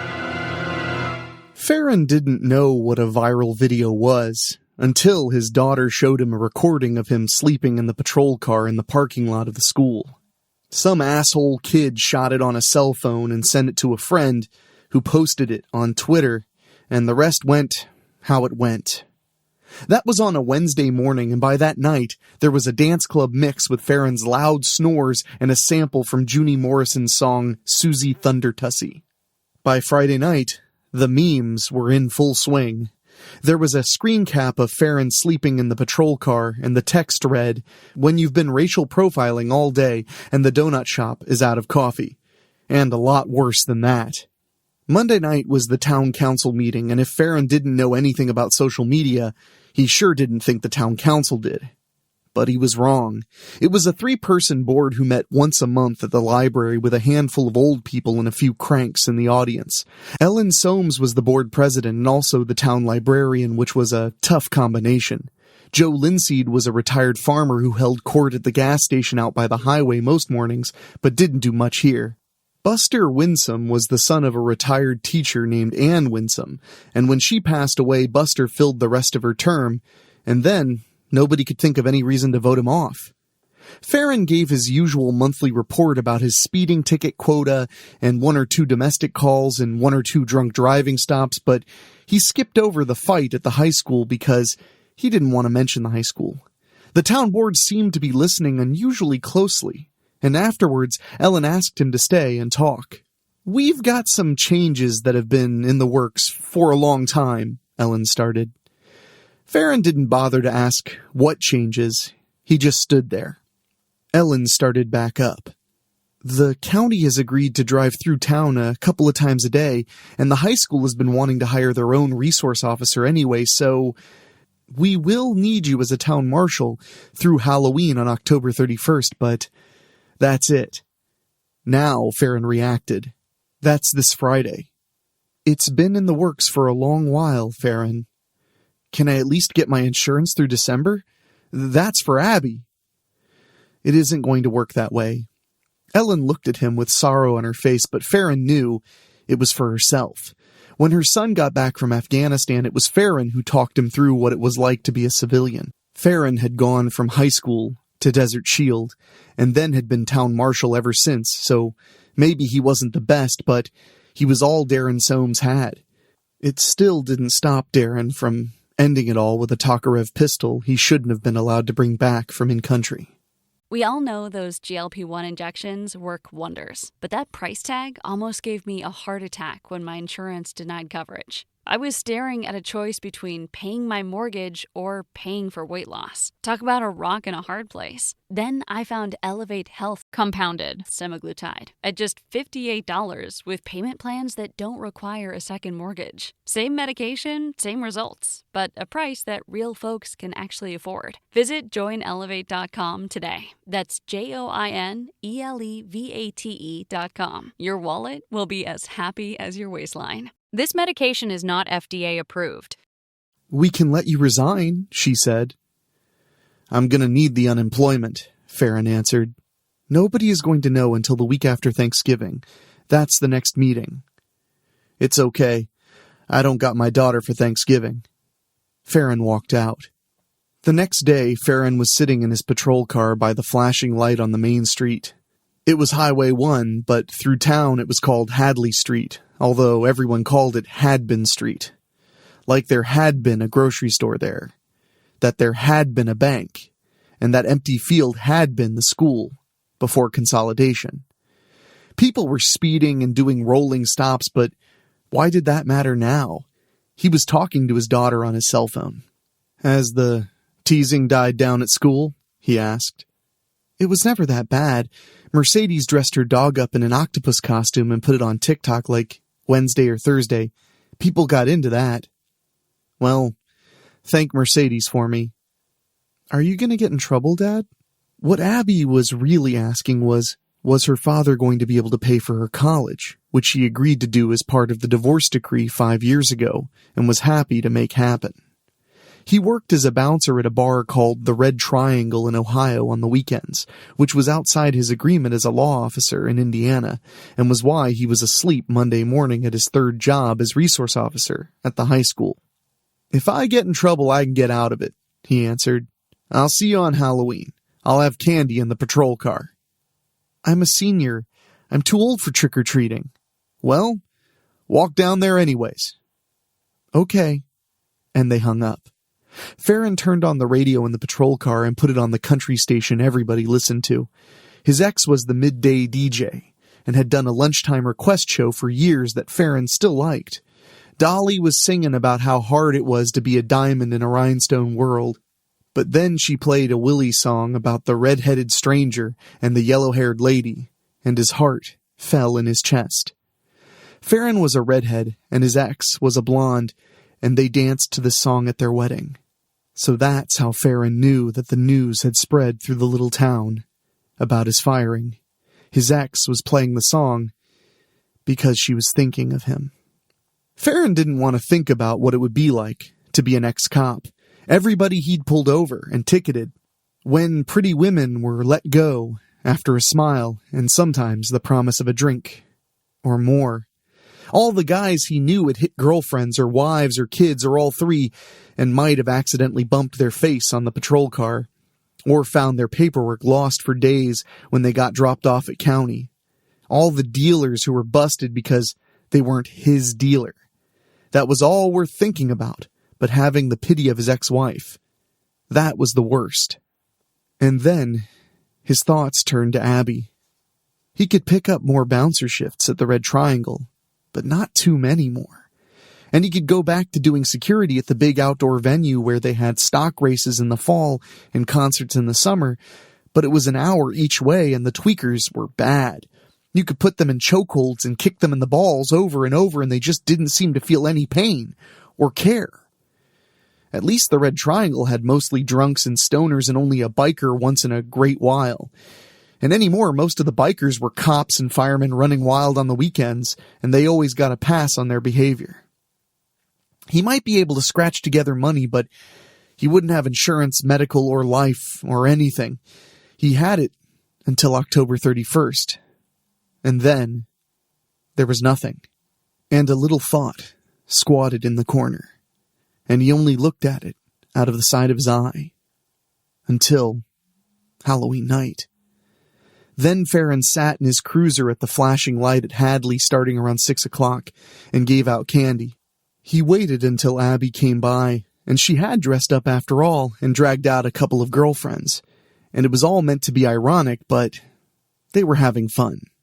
Farron ribbed them but told his daughter that he loved her, because of the thoughts that had been growing in his mind all week. She was wearing a mask, so he couldn't gauge her reaction. As soon as she was gone, he put the patrol car in gear and drove south out of town, and then a little further.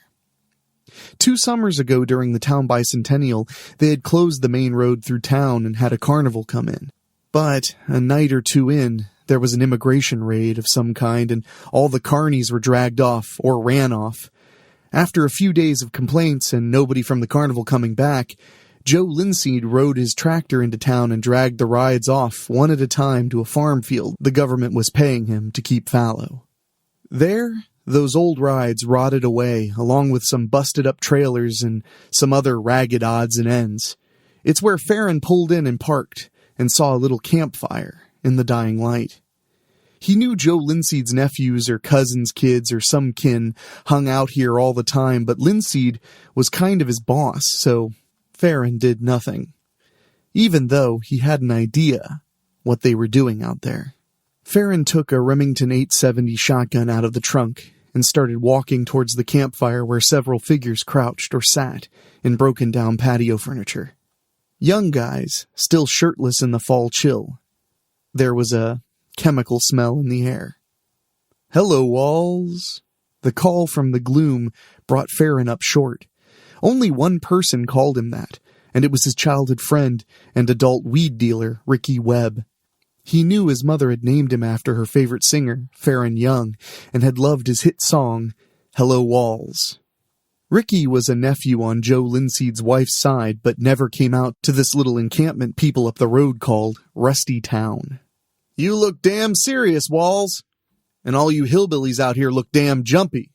The energy shifted towards Junior, though who he was junior to, Farron couldn't remember. He was the lead dog in this younger group and went from juvie to county to state prison and only recently returned from the grand tour. The shining whites of his eyes stared out at Farron and his neck tattoos looked like bruises in the blue light. "If you want some of that Leopold gold I done brought up from Tell City last week, come by my place tomorrow. You don't need to be out here," Ricky said. "Neither do you." "I ain't never out here, but I got business tonight." "I do too. So maybe you can slip out past that tilt-a-whirl and I'll come holler at you tomorrow for that grass." Somebody snickered. He said grass. "Shut up, Garwood," Ricky said easily, his eyes trained on Farron. Farron gestured with the shotgun. "I tell you what, leaving out Ricky, if there is 8 teeth between all of you, I won't take you whole passel of dickheads in for making and dealing meth." Junior, Garwood, and the others began to move, but Ricky put up a steadying hand. It dawned on Farron for the first time that Ricky, despite his easygoing demeanor, might have been the OG of this loose band of related feral criminals. It was just one more thing he had overlooked, not paid attention to, let slide. "Walls, why don't you ease on out of this here job? Everybody knows this is your last night as town marshal. Let somebody else worry about this tomorrow," Ricky suggested. Junior blinked. "Hell, if he ain't found until tomorrow, it ain't like killing a cop." Junior had a gun in his hand, and then Ricky did too. Farron just stood with the shotgun loose in his own hands. "We don't need to think like that, cuz," said Ricky mildly. "He knows," said another voice from the growing darkness. Junior nodded for emphasis. "What else would he be doing out here on his last day?"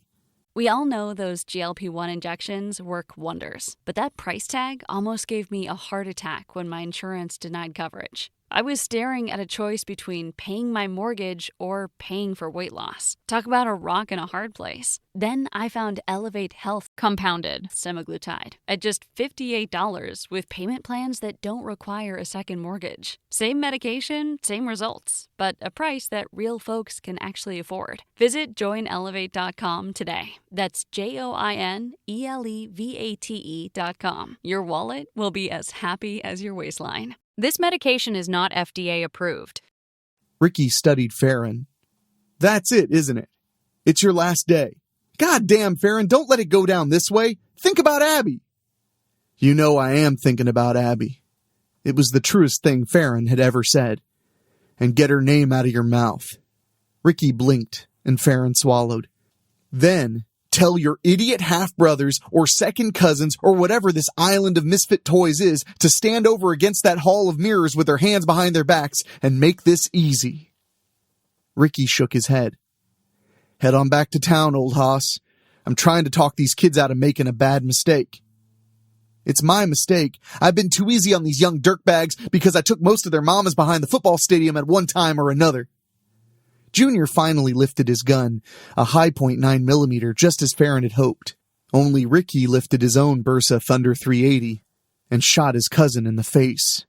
Garwood fired, and Ricky tipped back in his chair, and his legs kicked the air. Garwood turned and fired at Farron next, and Farron felt a hot bite take the bottom of his right ear off.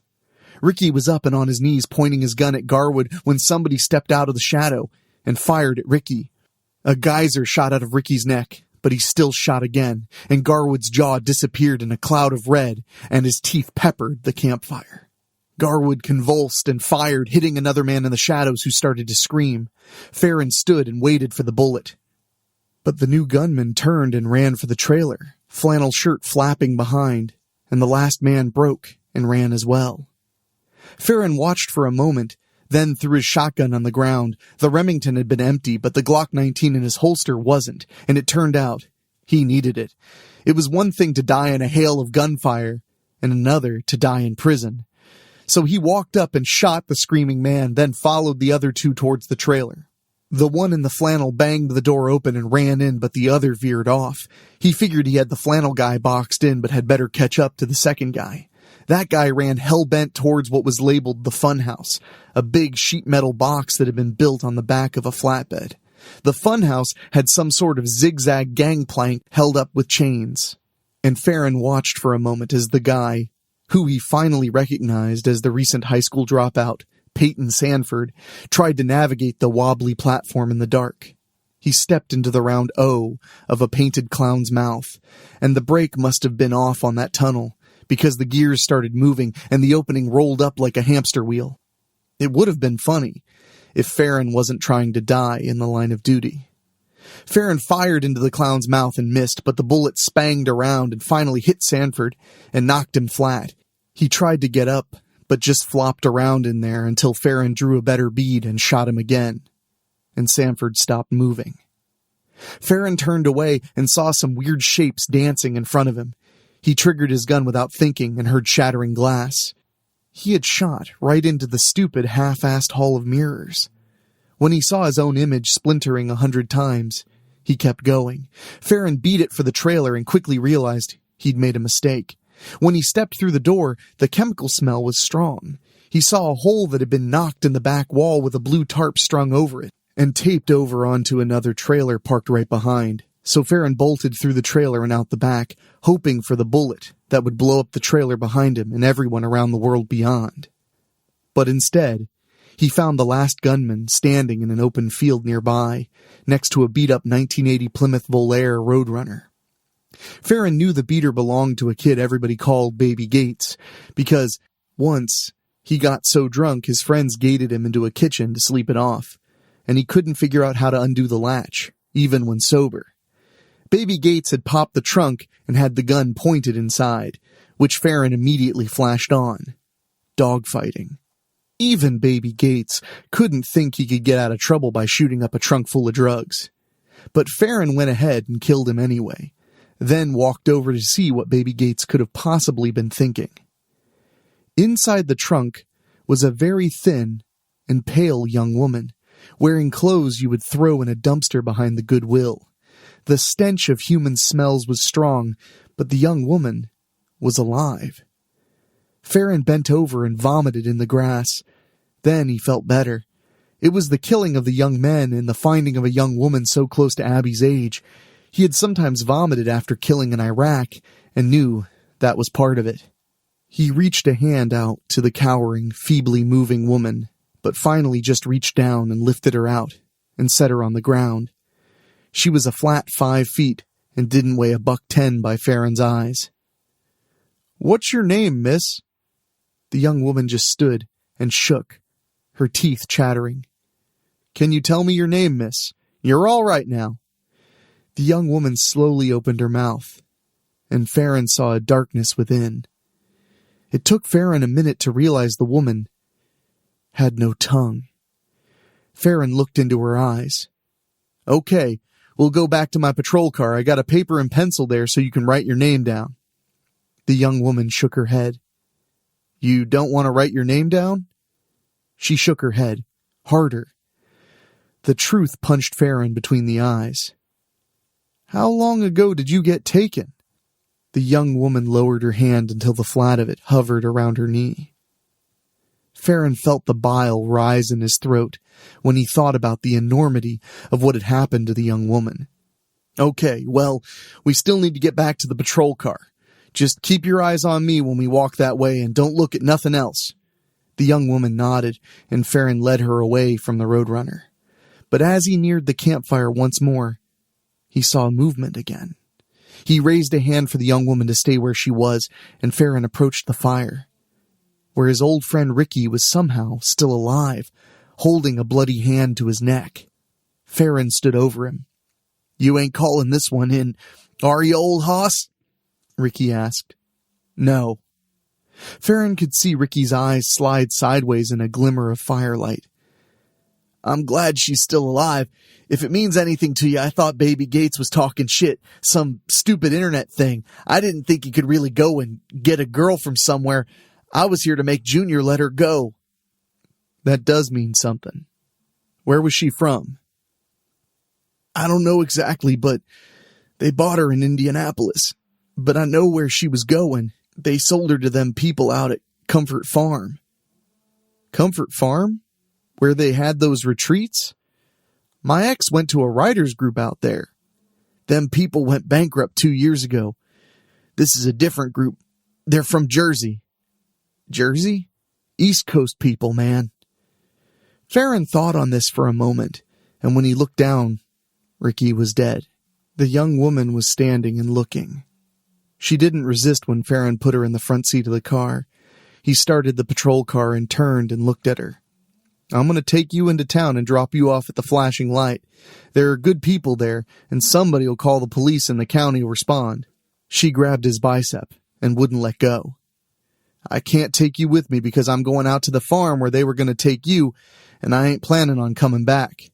The young woman grabbed and clawed at him so hard that instead of making a big U-turn to town, he turned off the car and started walking back towards the Roadrunner with the young woman a ghost trailing behind. He took the keys out of Baby Gates' jeans pocket and threw his uniform shirt on the ground and put on Baby Gates' flannel, which only had some blood on it. He didn't say anything when she got into the passenger seat. Then Farron bumped over the farm field and onto the highway and straight into darkness. We all know those GLP-1 injections work wonders, but that price tag almost gave me a heart attack when my insurance denied coverage. I was staring at a choice between paying my mortgage or paying for weight loss. Talk about a rock in a hard place. Then I found Elevate Health compounded semaglutide at just $58 with payment plans that don't require a second mortgage. Same medication, same results, but a price that real folks can actually afford. Visit joinelevate.com today. That's JOINELEVATE.com. Your wallet will be as happy as your waistline. This medication is not FDA approved.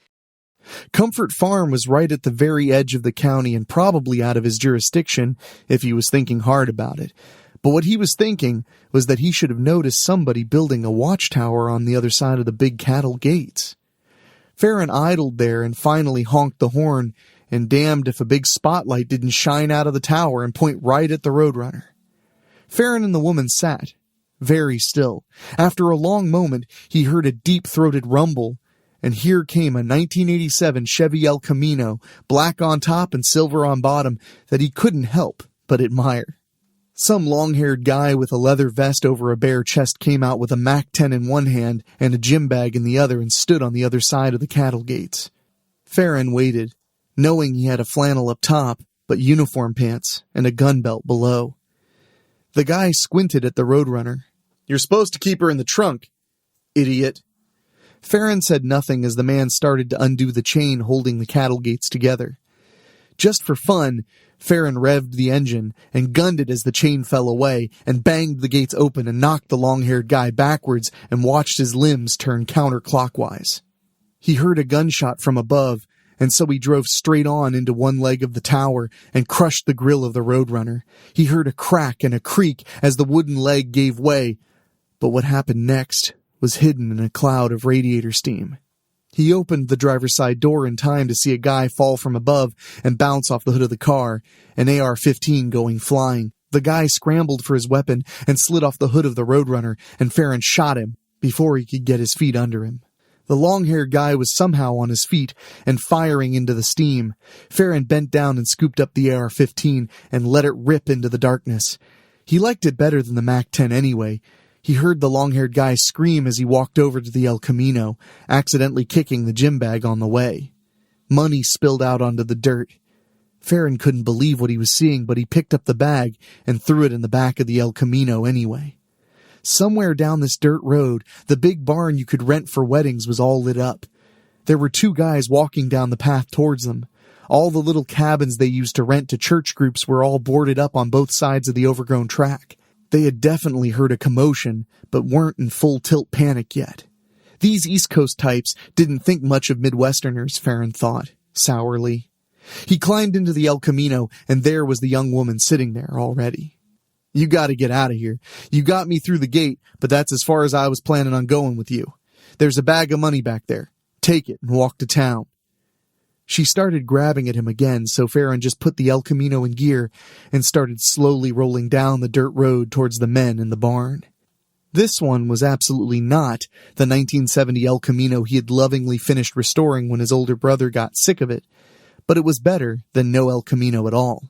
When he got close, he floored it, then braked hard and knocked both men down in one swing from the long back of the car. Farron got out and reached into the back where he had seen a tow chain laying. He pulled it out and hit one guy with it and watched the hook hit him on the ear and yank part of his face onto the ground. Then Farron got the other guy as he was standing up and wrapped the chain around his neck. "What's in the barn?" Farron asked, pulling the chain tighter. But he must have pulled too hard because the guy went limp, blood running from his mouth, and Farron just dropped him in the dirt. Farron climbed back behind the wheel and told the young woman to duck. Then he floored it one more time and drove right at the big barn doors. They didn't bust open as dramatically as he thought, since he was pushing 45 or 50 by the time he reached them, but they splintered well enough that the El Camino went on through and went in a long skid as Farron pumped the brakes. Farron jumped out with the AR-15 and the Glock 19 pointing straight ahead and saw he was in the middle of a big space all painted red. The barn beams, the floor, everything. There were big bright lights everywhere and little cameras with red lights. There was medical equipment in the corners and chains hanging down from above. There were men and women in animal masks. It was the stupidest thing Farron had ever seen. He felt tired. He'd gone this whole night and hadn't met anybody with the juice to kill him. He didn't think any of these people could either. Then somebody stepped up with an ornate-looking knife, and when Farron stuck his hand up to block it, the guy drove it right into Farron's palm. Now something was happening, he thought, and he lifted the Glock and blew a hole in the masked man's face. Bone shards blew back and cut his cheeks, and he realized it was a real skull of some kind, not some Halloween Town plastic shit like he thought. Farron tried to steady himself on the hood of the El Camino and work the AR-15. Somebody with a metal pole ran up to him, and too late Farron realized it was a cattle prod. He tried to kick, and it hit him in the leg and jolted him clear to his balls, and he went down on his back, involuntarily. The masked man threw the prod aside and came thrusting downward with another fancy knife, but Farron scrambled under the El Camino and popped up on the other side, shooting. Farron could hear a low keening from the front seat, and realized it was the young woman, but couldn't do anything but kill everyone in front of him and hope she would get it together enough to finally run away.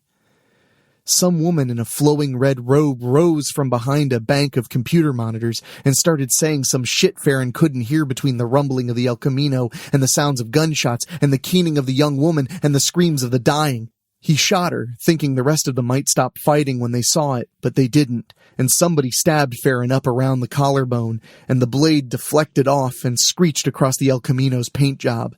The Glock was out of ammo, and so was the AR-15, and now he wished he hadn't thrown that Remington shotgun on the ground. But it was all right. He felt about done. But then he started thinking about what that young woman, or even his daughter, or both of them, could do with a bag of money, and he grabbed the guy who stabbed him, around the neck, and beat his head onto the car hood until he dropped the bloody knife. Then Farron took it and tried to slit the guy's throat, but it skittered off the bone of the guy's mask. And then he thought maybe this was just a shitty knife and threw it on the ground. He picked up the cattle prod and used the business end on some asshole with a big hooked knife and then swung at the computer monitors, and it sparked and sputtered and, surprising everyone, started a fire. Then there was a sharp pain in his back, and he half turned and saw somebody whose wolf mask was half hanging off was stabbing him with a scalpel from the table full of medical instruments. And it was some guy he had seen 100 times jogging on the historical trail out where the old railroad had been. Then Farron got pissed, because it was one thing to die in the line of duty, and it was another thing to die of 1,000 cuts from a bunch of dirtbags who got all their ideas from beating off to death metal videos. So he headbutted the guy and clawed at his scalpel, but couldn't get it loose.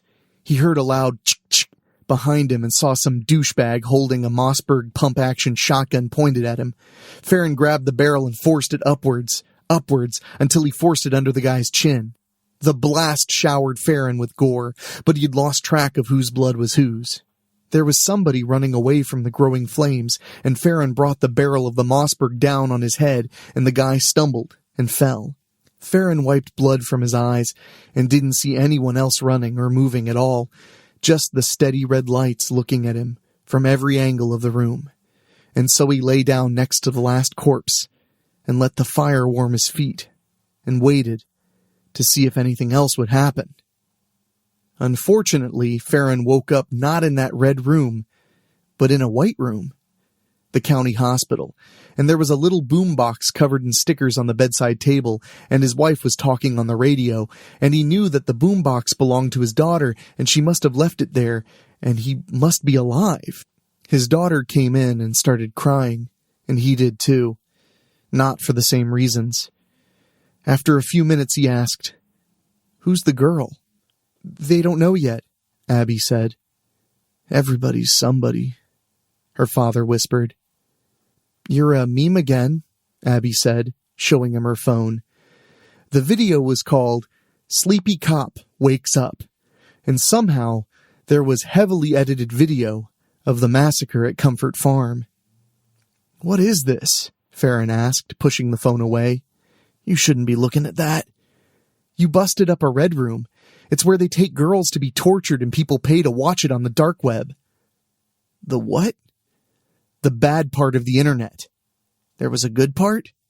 "Somebody put the video out. They said they thought the red room was a hoax, so they were recording it, but they are probably just saying that now because they're trying to stay out of jail." "Speaking of which, that guy outside the door looks like a Fed." "I don't know what he is, Dad. I reckon he wants to talk to me." "He does, but I had to get in here first. By the way, Mom has your phone and is taking all your calls." "She's doing what?" "The password is still your anniversary, Dad." Okay, what calls?" "People want to interview you. Pay for your story. A big podcast called." "What's that?" "It's on the internet." "You can get paid for that?" Abby snuck a glance at the door, where the man in the dark suit and red tie loomed. "Dad, I think they want your help." "I'm not a cop anymore." "The town council extended you. Mom got on the radio and raised hell because you were all stabbed and whatever and weren't going to have any insurance." Farron felt like crying again. It had to be the drugs. Well, she's a good woman. The town council still sucks. They only extended it till December 31st. Farron tried to shrug. "Small victories." Farron closed his eyes, and when Abby left and the Fed came in, Farron was sound asleep. We all know those GLP-1 injections work wonders, but that price tag almost gave me a heart attack when my insurance denied coverage. I was staring at a choice between paying my mortgage or paying for weight loss. Talk about a rock and a hard place. Then I found Elevate Health compounded semaglutide at just $58 with payment plans that don't require a second mortgage. Same medication, same results, but a price that real folks can actually afford. Visit joinelevate.com today. That's JOINELEVATE.com. Your wallet will be as happy as your waistline. This medication is not FDA approved. The Pumpkin King by David O'Hanlon. Barley and Clyde Sawyer were not the nicest men in Boucher, Arkansas. If they were, they never would have found themselves in my employment. The rural community of Boucher was somewhere between a large town and a small city and had attracted, throughout its years, a veritable rogues gallery ranging from petty thieves to serial killers. The Sawyer cousins fell somewhere in the middle of that spectrum.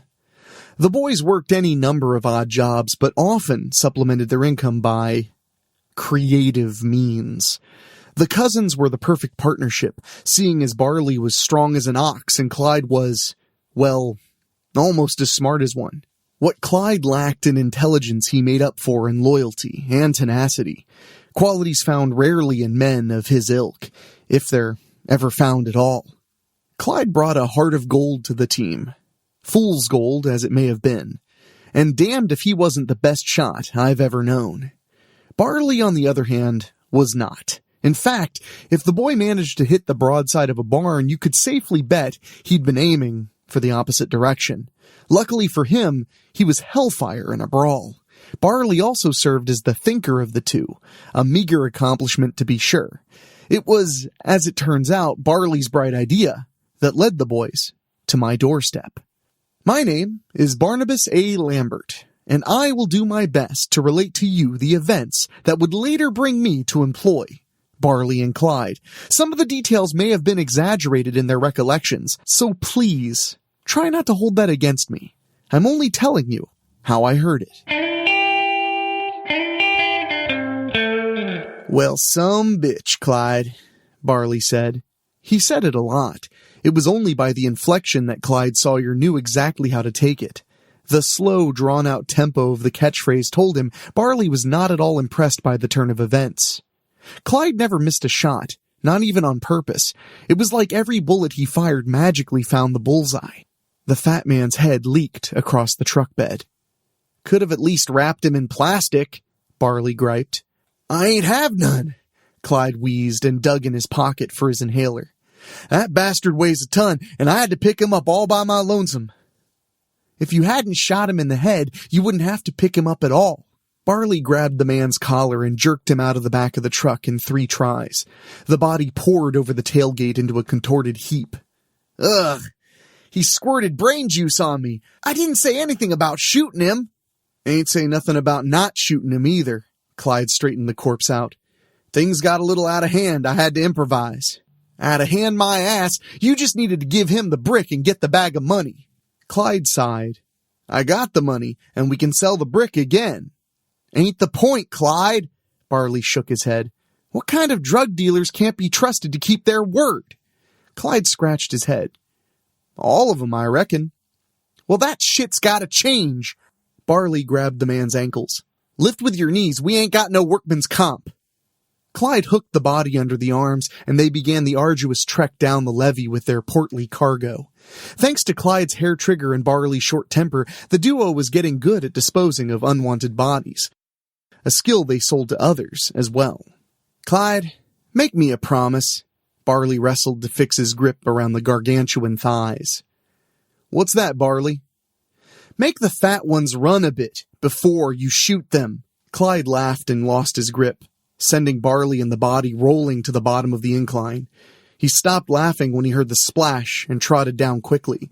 Barley shook off the water and unraveled the plastic sheeting from his pocket in silence. Near silence, anyhow. A low hiss alerted them to another presence. Clever bastard. Clyde pointed behind Barley. That's the same one as last time. The alligator inched closer, but stayed to the water's edge. Gators were smart critters and knew the sound of the Sawyer's 1978 Dodge Warlock meant a free meal was coming. Barley laid the sheet out and rolled the man onto it. "If they're working, they might as well be getting paid for it," Barley said, and unsheathed the knife from his boot.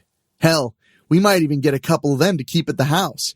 Be a damn sight better than coming way out here to dump a body." Barley ripped open the man's shirt and set about the grim task of hollowing the corpse, while Clyde went up top to retrieve the bags of landscaping rocks. By the time the younger Sawyer brought the duffel bag back, Barley was finished with his end. Barley tossed a kidney to the gator to thank him for waiting patiently, while Clyde stuffed the body with stones. They wrapped the plastic around the man and secured it with duct tape before loading him into the camouflaged John boat. As they rowed away, the gator went for the viscera left ashore. The channel wound around a series of bends and into the maze of swamps that occupied the southeast of Fagin County. There was little in the way of civilization in that nook of the natural state. Barley and Clyde paddled until they reached a tiny island known locally as Frog's Ass, so called because it was bare and wet as an amphibian's behind. Arkansans can be quite colorful in their colloquialisms. They rolled the body into the water before mooring the boat to the ramshackle pier. Frog's Ass used to be a popular spot with the peculiar church of Ebenezer Witt. The sinister minister and founder of the nearby community of Witt's End was something of a local boogeyman. The Spanish flu found its way into the tiny village and spread amongst the congregation, like wildfire. At least, that's what they say. Fact of the matter is, like most stories in the South, there's the truth, and then there's what really happened. Whichever version you believe, the ending is the same. Everyone in Witt's End died. Badly. As the years went on, some of the yokels began venturing to Frog's Ass to party without the nuisances of local law enforcement. Reports of strange occurrences were rampant, as were the disappearances. The island, not much larger than a Walmart, was eventually forgotten about except by those of ill repute.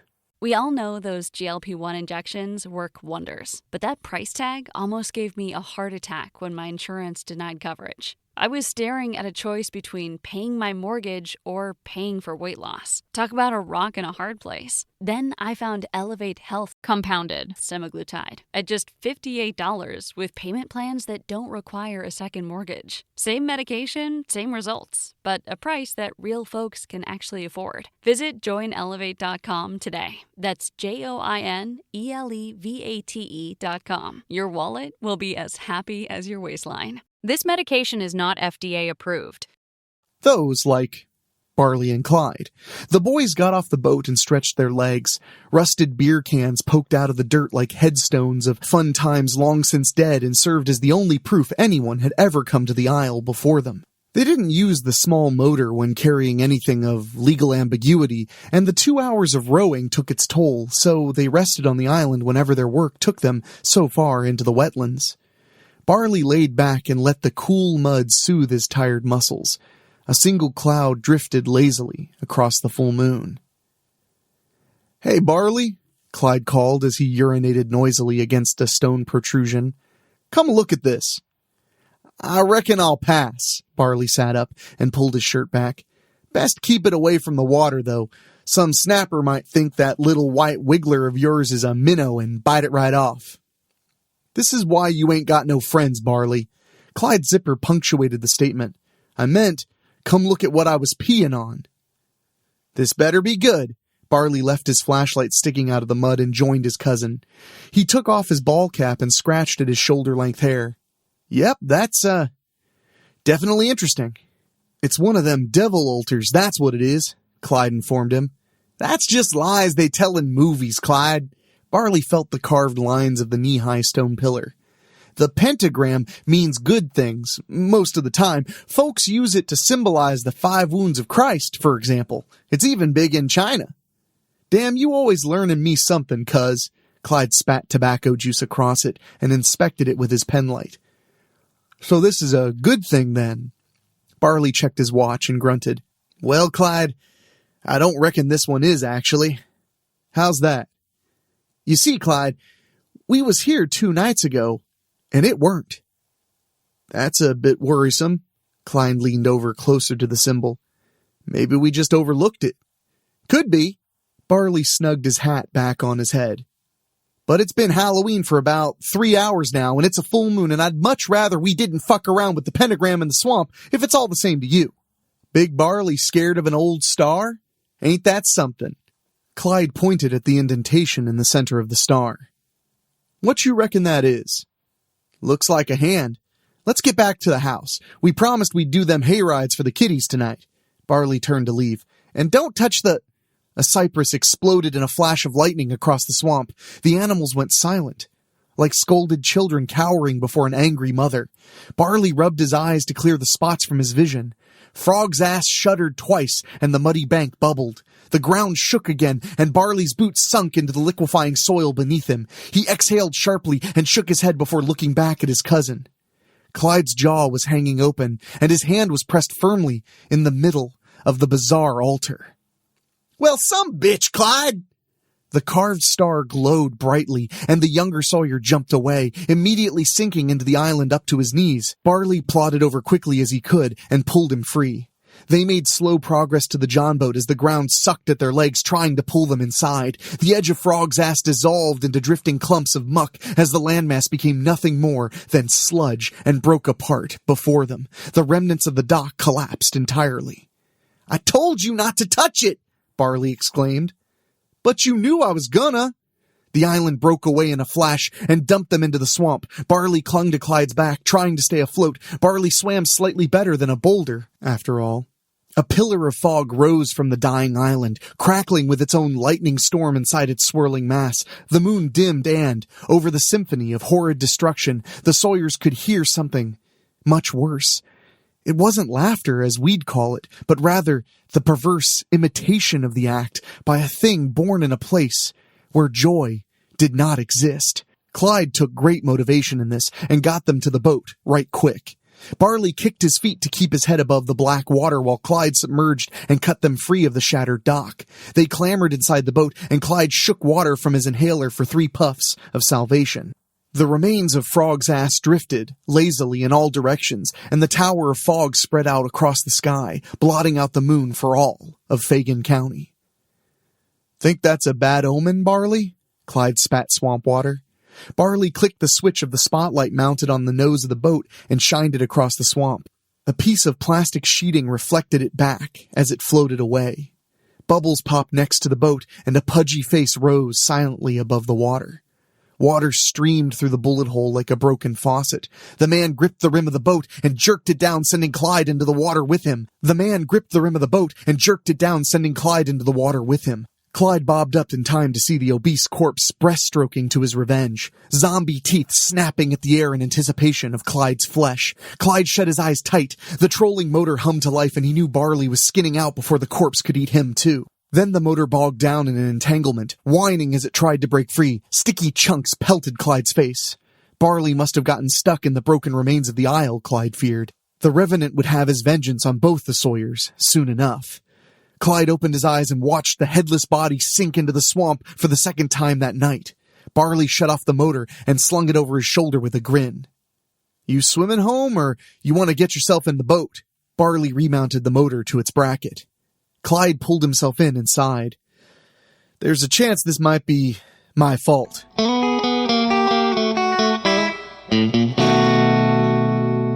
The rest of the day was without further zombie attacks, and the boys felt assured the incident at Frog's Ass was an isolated one.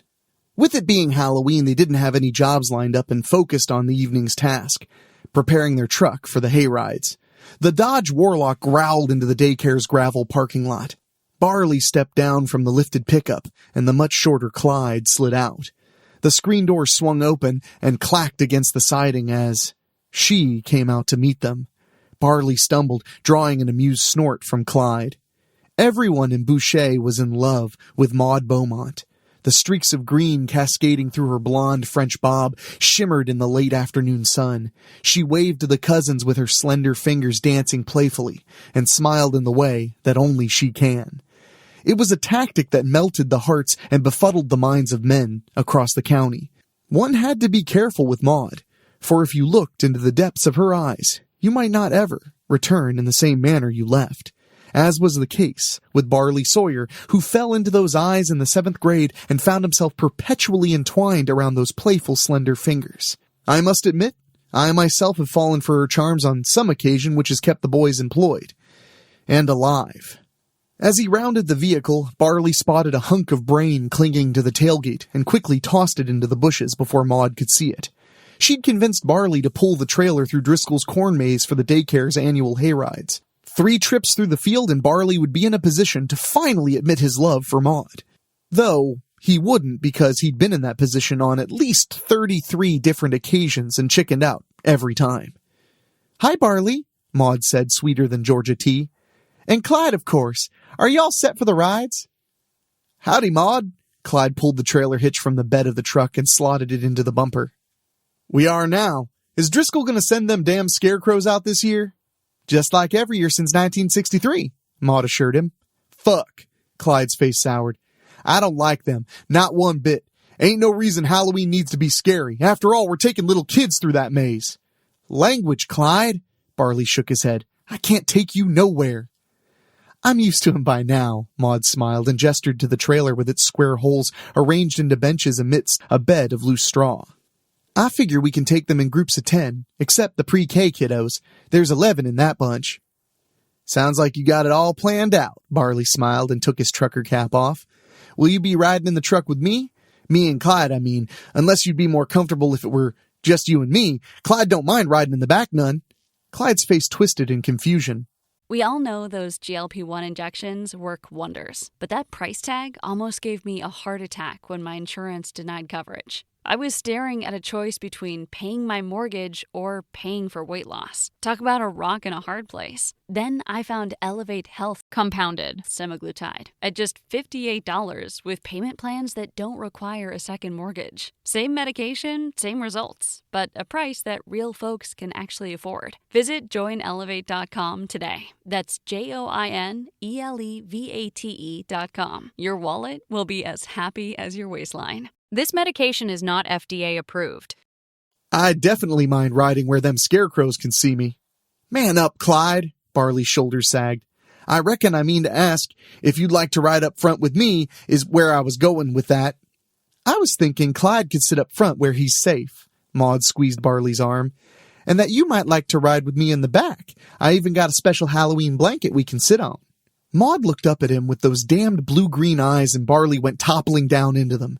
His affirmation came out in a squeaky, bashful yip of excitement, and he quickly set about moving the truck and getting the trailer hitched to it, while Maud went inside to prepare the plastic pails the kiddies would be carrying on the ride. Clyde wrestled loose bales into the bed of the Warlock for Barley and Maud to ride on. The first carloads of kids pulled into the parking lot and went inside to get their baskets. Clyde slipped the aluminum bat from under the seat and patted it against his palm. "The hell do you need a baseball bat for?" Barley asked. "Well, I reckon we got attacked by a zombie this morning, and I might have sank an island after fiddling with that magic doohickey, so we should have some protection tonight." Clyde beamed with pride for his forward thinking. "There's also the time to think about it." "What about the time, Clyde?" Barley checked his watch. "It's 5:45. "Exactly, cuz." Clyde pointed up at the sun, or where it should have been anyhow. "Why is it dark already?" Barley looked at the dense blanket of clouds folded across the sky. Somewhere beyond the fluffy barrier, the sun struggled to come through, staining them a hellish red. The screams of excited children swarming out of the daycare interrupted the cousins. The little gremlins piled into the trailer with their haggard parents shuffling behind to wish them a plentiful bounty. Maud strode up to them. Barley, forgetting the rest of the world existed, lifted her gingerly into the bed of the truck before joining her. He leaned over the edge and tugged Clyde to him by the collar. "It's probably just a storm blowing in, but keep your eyes open nonetheless." He glanced over his shoulder at Maud before turning back to his cousin. "Give me your gun." "I ain't bring one." Barley stared at Clyde until he begrudgingly pulled the revolver from his boot and handed it up to him. "Don't know why you want it," Clyde said. "You shoot straight as the letter S. Just drive, and watch out for the dead." Clyde made the turn into the corn maze. Sure enough, Driscoll's scarecrows were waiting at the entrance. The whole Driscoll clan was there as well, tossing candy into the trailer to the joyous wails of the children. They were deep into the maze before the lightning started. Clyde slowed the truck to a crawl and watched the clouds crackle with tangerine bolts of electricity.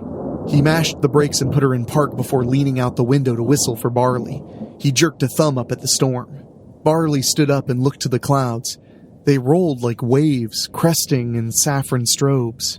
The laughter echoing from around them turned into harmonious singing, a hymn known only to the forgotten cult of Wit's End. The stalks rustled with sudden excitement. Clyde sucked his finger and held it to the sky. "Ain't no wind blowing, Barley." He slipped out of the cab with his bat in hand. "Nope, there sure ain't, Clyde." Barley climbed down from the truck and looked to Maud. "Best you wait here, my dear." The minuscule forms, adorned in temple garments, ambled out of the maze, not much higher than Barley's waist, with pumpkins resting atop their scrawny shoulders. Clyde took tentative steps toward the nearest of the infernal carolers and swung for the fences. The singing stopped in a collective gasp as they watched one of their number drop flat. "Well, some bitch, Clyde!" Barley pulled the pistol and kept it trained on the mob. "You can't just go whacking little kids with a bat for being creepy." "Weren't no kid." Clyde pointed at the shattered remains of the pumpkin and slithering worms oozing out of the neck. "It's an imp.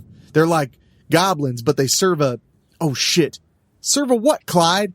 Barley asked. An earth-shattering roar answered. The imps shrieked in agreement. A vine whipped out of the maze and twisted around Barley's legs, jerking him under the truck. He screamed for help, clutching the cornstalks while the vine pulled tighter. He drew the pistol and fired into the maze. Still, the vine fought against him, snapping the stalks and pulling him deeper inside. Clyde found himself swinging at the swarm of charging imps, unable to aid his cousin. Maud jumped into the trailer and ushered the terrified children into the truck bed. "Stay here. We're leaving soon," she promised them. The tire iron screeched across the bed as she pulled it to her and joined Clyde in the game of demonic whack-a-mole. More gunshots cracked in the maze. Clyde cursed the whole situation and smashed another pumpkin, spraying Maud with the wriggly contents. She swiped the worms from her hair and slapped Clyde hard enough to dislodge the tobacco glob. "Watch where you're swinging," she shouted. "We need to get these kids out of here and rescue Barley. You got a plan for this?" "Barley does the planning." Clyde kicked one of the creatures between the legs and laughed as it collapsed. "Imps got nards, too." "That's not helpful." "Get in the truck and tell them crotch dumplings to hold tight." Clyde winked. "I think I got me a plan after all." The warlock bounced violently through the field, following the bent and broken path of Barley's abduction. The truck was designed for off-road shenanigans, but the trailer slid and twisted, tossing hay bales into the field like mortar fire. The truck jerked hard, narrowly missing Barley as they caught up with him. Clyde pulled the truck alongside Barley and grabbed the chrome Nerf bar. "This is not a plan," Maud shouted as she tried to keep the kids from bouncing out of the truck. "Well, it's working like one," Clyde shouted. Clyde leaned out the window. "Told you, Barley, you can't shoot for shit. Now hold on." Clyde jerked the wheel and pulled Barley away from the vine, snapping the tendril in two. The agonizing scream drowned out the roar of the warlock's big engine. Clyde stopped the truck and got out. Barley handed him the revolver and went to check on the kids and Maud. Clyde opened the cylinder and cursed. "Only left me one bullet?" he asked. "You ain't never needed more than one." Barley climbed into the truck bed and tried soothing the children. "What do imps serve, Clyde?" A wall of corn dropped away with a swish, and two scarecrows staggered forward with scythes held high. Maud hopped out of the truck and cocked the tire iron back. Hellfire burned in the mouths of their jack-o'-lantern heads. Barley broke a board free of the warlock's bedrail and joined Maud. "You boys can fuck right off," Maud warned them. They didn't listen. They reaped the air with their blades and ambled closer, side by side in their pursuit. The gunshot silenced the wails of terrified kiddos. The two pumpkins wilted, and their fire spread, engulfing the straw bodies. "I hate scarecrows." Clyde spun the pistol on his finger and blew smoke from the barrel. "Barley's right. I ain't never needed more than one bullet." Lightning crashed to the ground in scores. The maze ignited in their wake, and twisting vines curled out of the flames like snakes seeking mice. The ground split open, crazing in fissures that stretched to the boys and Maud. The sulfuric fumes rising out from them stung their nostrils and brought tears to their eyes. "Imps serve the royal family of hell," Clyde grumbled. "How do you know that?" Maud whispered. "Learned it from the YouTube." Clyde pressed a wad of tobacco into his lip. "Really wish you ain't wasted my bullets, Barley." "I was trying not to get killed, Clyde." Barley hoisted the 2x4. The 3-story jack-o'-lantern tore out of the earth on the verdant, coiling vines sprouting from the white fuzz along its spongy orange belly. A great guffaw resonated from the pulpy mouth of the beast, matched by the torso of a man rising where its stem should have been. Tiny gourds grew out of his flesh like tumors, and more greenery sprouted amongst his white hair. I was Ebenezer Witt, prophet of the Ascendant One, Homadai, he bellowed. For as the angels fall, so shall the demon rise. That sounds bad, Barley whispered. Maud ran over to the truck bed.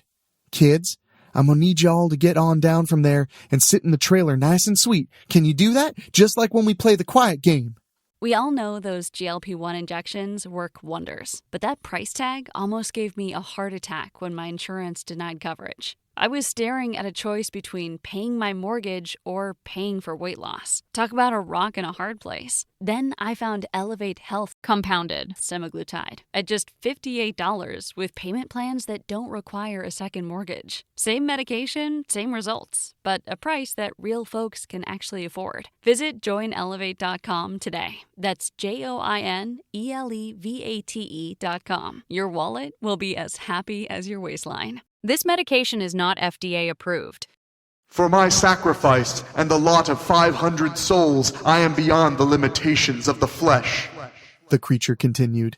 I am the Pumpkin King, Pontifex of the Temple of the Blight, and the Harbinger of Famine. Clyde spat tobacco juice down a fissure. How about you come on down off your pumpkin, and Barley'll just go ahead and whoop your ass? Barley nudged him with a board. Why me? Damn it all to hell, Barley, Clyde threw his hands in the air. I took care of them scarecrows, and Maud helped with the imps. Carry your weight some. The vines lashed out, and Barley rolled away from them. He tossed the board aside, switching it out for one of the sickles lying on the ground. Clyde wasn't as nimble. The creeper constricted around his narrow figure. The blade flashed before him. Chlorophyll sprayed his face as the tentacles shrank away. What did YouTube say about killing this guy? Barley swiped at vines, cracking like whips at the boys. Need virgin blood. Clyde jumped over a fissure and grabbed the other scythe. I think we're in trouble then, Barley grunted. Got a whole trailer full, I reckon. Clyde cut down an attacking appendage. We're not feeding the kiddos to the pumpkin. Barley grabbed Clyde's collar and swung him to safety as the field cracked open beneath them. I'm never gonna get a second date now. Fools. The Pumpkin King lunged forward. The jack-o'-lantern mouth stretched wide, unleashing a wave of orange and green bugs. Millions of aphids poured across the ground, their tiny bodies sliding across one another like sand in an hourglass. This is entirely your fault, Clyde! I told you not to fiddle with that damn thing! Barley stomped at the early arrivals. The cousins stood back to back while the famished horde besieged them. The Warlock's engine revved, rumbling through the smokestack exhausts. The aphids slowed their advance and halted altogether when the engine roared again. The cousins looked at the truck. The rumble of the motor shook the gold-striped body. Through the window they saw Maud, wringing the steering wheel in her fists, as she pumped the accelerator in an uneven rhythm. The aphids turned, the movement imperceptible on account of their size, and seemed to rewind with the coriaceous flesh of the Pumpkin King. The Warlock's tires spun, flinging dirt across the kids hunkering in the unhitched trailer before jumping forward. The engine roared like a lion pouncing at its prey. The bull bars struck the cottony peach fuzz growing along the demon's belly. The rind collapsed under the full force of the redneck limousine's V8. The cousins, dumbfounded more than usual, stared at the brake lights glowing within the moment it took the whole thing to collapse. On top of it, the house-sized gourd putrefied in a puddle of pie filling that heaped over the truck, swallowing it like the tide takes the beach. The pickup pulled out in reverse, its smokestacks bubbling hot pumpkin puree as it slid in a J-turn beside the Sawyers. Maud jumped down from the driver's seat. Orange goop covered her body and dripped from her hair down her stained blouse. She wiped her lips and muttered. Clyde left the windows down. Maud, Clyde started, and then snorted with restrained laughter. You look gorgeous. Fuck you, Clyde. Maud slapped her hands over her mouth and looked to the trailer. I'm sorry, kids. Miss Maud shouldn't have used that word. Most of the children were sobbing or calling for their mothers. Others simply rocked silently. I'm sure they'll recover. Eventually. After all, nothing builds character like supernatural trauma in early childhood. I wouldn't be the man I am today if it weren't for such events. Barley watched the mutated form of Ebenezer Witt pulling himself out of the puddle, dragging his entrails behind him. Clyde charged at him with the scythe overhead. Witt slithered down a fissure. Clyde narrowly missed, sinking the curved steel blade into the earth. Clyde threw his trucker cap to the ground. Damn it all to hell! Tubular yellow flowers bloomed around the blade, and Barley knelt to inspect them. He plucked one and stood up. Pumpkin flowers. He slipped it behind Maud's ear. I reckon that means this ain't over yet. Whatever comes next, Maud said, lacing her sticky fingers between his. We can handle it, just like tonight. How did we handle it? Clyde asked. Aphids don't like acoustic stressors, so I used the truck to drive them away. Maud pointed at the remains of the former Pumpkin King. And that was just a case of Phytophthora blight, obviously. Obviously, Barley agreed. You know, I was thinking, after we get these kiddos home, we should go on over to Orville. Oh no, Clyde shook his head. I know what you're going to say next. We ain't never going near that shack again. What shack? Maud asked. There's an old woman that lives in the woods outside of Orville, Barley said. She's a witch, or a ghost. We ain't too sure which one. She used to scare the bejesus out of us as kids. She'll be able to shine some light on what Clyde done did. I ain't going, Clyde crossed his arms. You know what happens when you mess with ghost witches? Maud shook her head, splattering Barley with pumpkin juice. Me neither, and we ain't finding out. I draw the line. Clyde swiped his hand, making an invisible line in front of him. Barley hitched the trailer and got behind the steering wheel with Maud snuggled up against him. Clyde pouted on a bale of hay next to the kids while they drove out of the corn maze. They told the parents the scarecrows had been extra scary that year and promised the children would stop crying. Eventually. Then they headed out across the old highway to Orville to see the Crone of Cock's Call Holler. I told you, they got some colorful names for things in Arkansas. It was Barley's bright idea to see the crone, and it was that idea that brought them to my door. Sometimes, things just work out. And that's the story of how Barley and Clyde first met the Pumpkin King. It might not all be true, but that's how I heard it.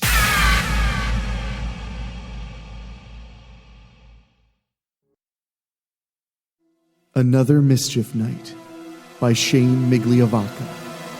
Fresh from nursing school, Kay Ferris had only been at Forbes Sanitarium for 3 months. Yet, she was already sure she'd never get used to that building, or the psychotics that dwelled within. Lightning flashed outside, its crooked fingers searching for the ground. Halloween was a few days away, but for Kay, it may as well be tonight. The dark hallways and stillness of Level 5 were creeping her out, and the damn storm wasn't helping matters.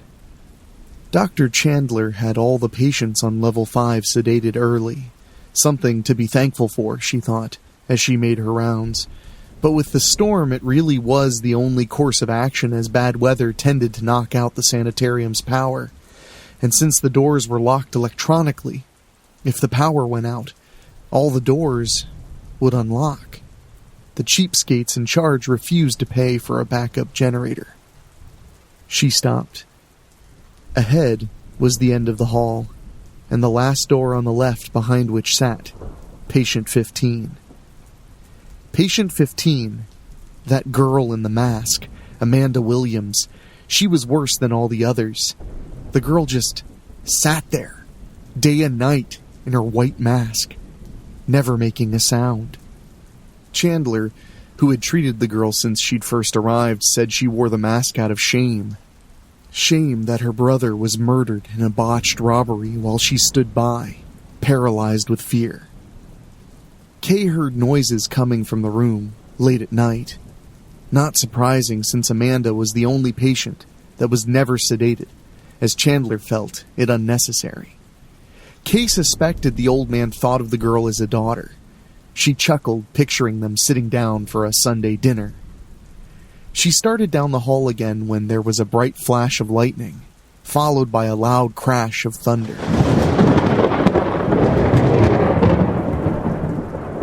The lights dimmed before finally flickering back on. Spooky shit, huh? Kay jumped. She spun around to see Johnny Earl behind her. The husky orderly smirked, and she felt her face turning red. What? Down there. The last cell. His loud booming voice trailed off into a whisper. Patient 15. I guess, Kay shrugged, not wanting to let on how freaked the girl made her feel. All the ghosts and goblins will be coming out soon, he made eerie sounds. I can protect you. Save the trick-or-treat shit for Halloween night, Johnny Earl. Thank God Halloween was on a Saturday this year, Kay thought, safe in the knowledge that she had the day off. Hey, I'm sorry. How about I make it up to you? He touched her arm, making Kay flinch. There's some empty rooms downstairs. We could, take a little break. She pulled away from the big orderly. Not a chance. Stuck-up bitch, Kay heard him mumble as she walked away. Smiling at his disappointment, she walked back to the nurse's station. An older nurse sat watching a small TV which sat next to a large jack-o'-lantern. Lightning flashed, causing the lights to dim again. The woman looked up as Kay approached. Don't worry. The older woman took out a cigarette, lighting it up. Happens every time there's a big storm. A sinister laugh erupted from the TV.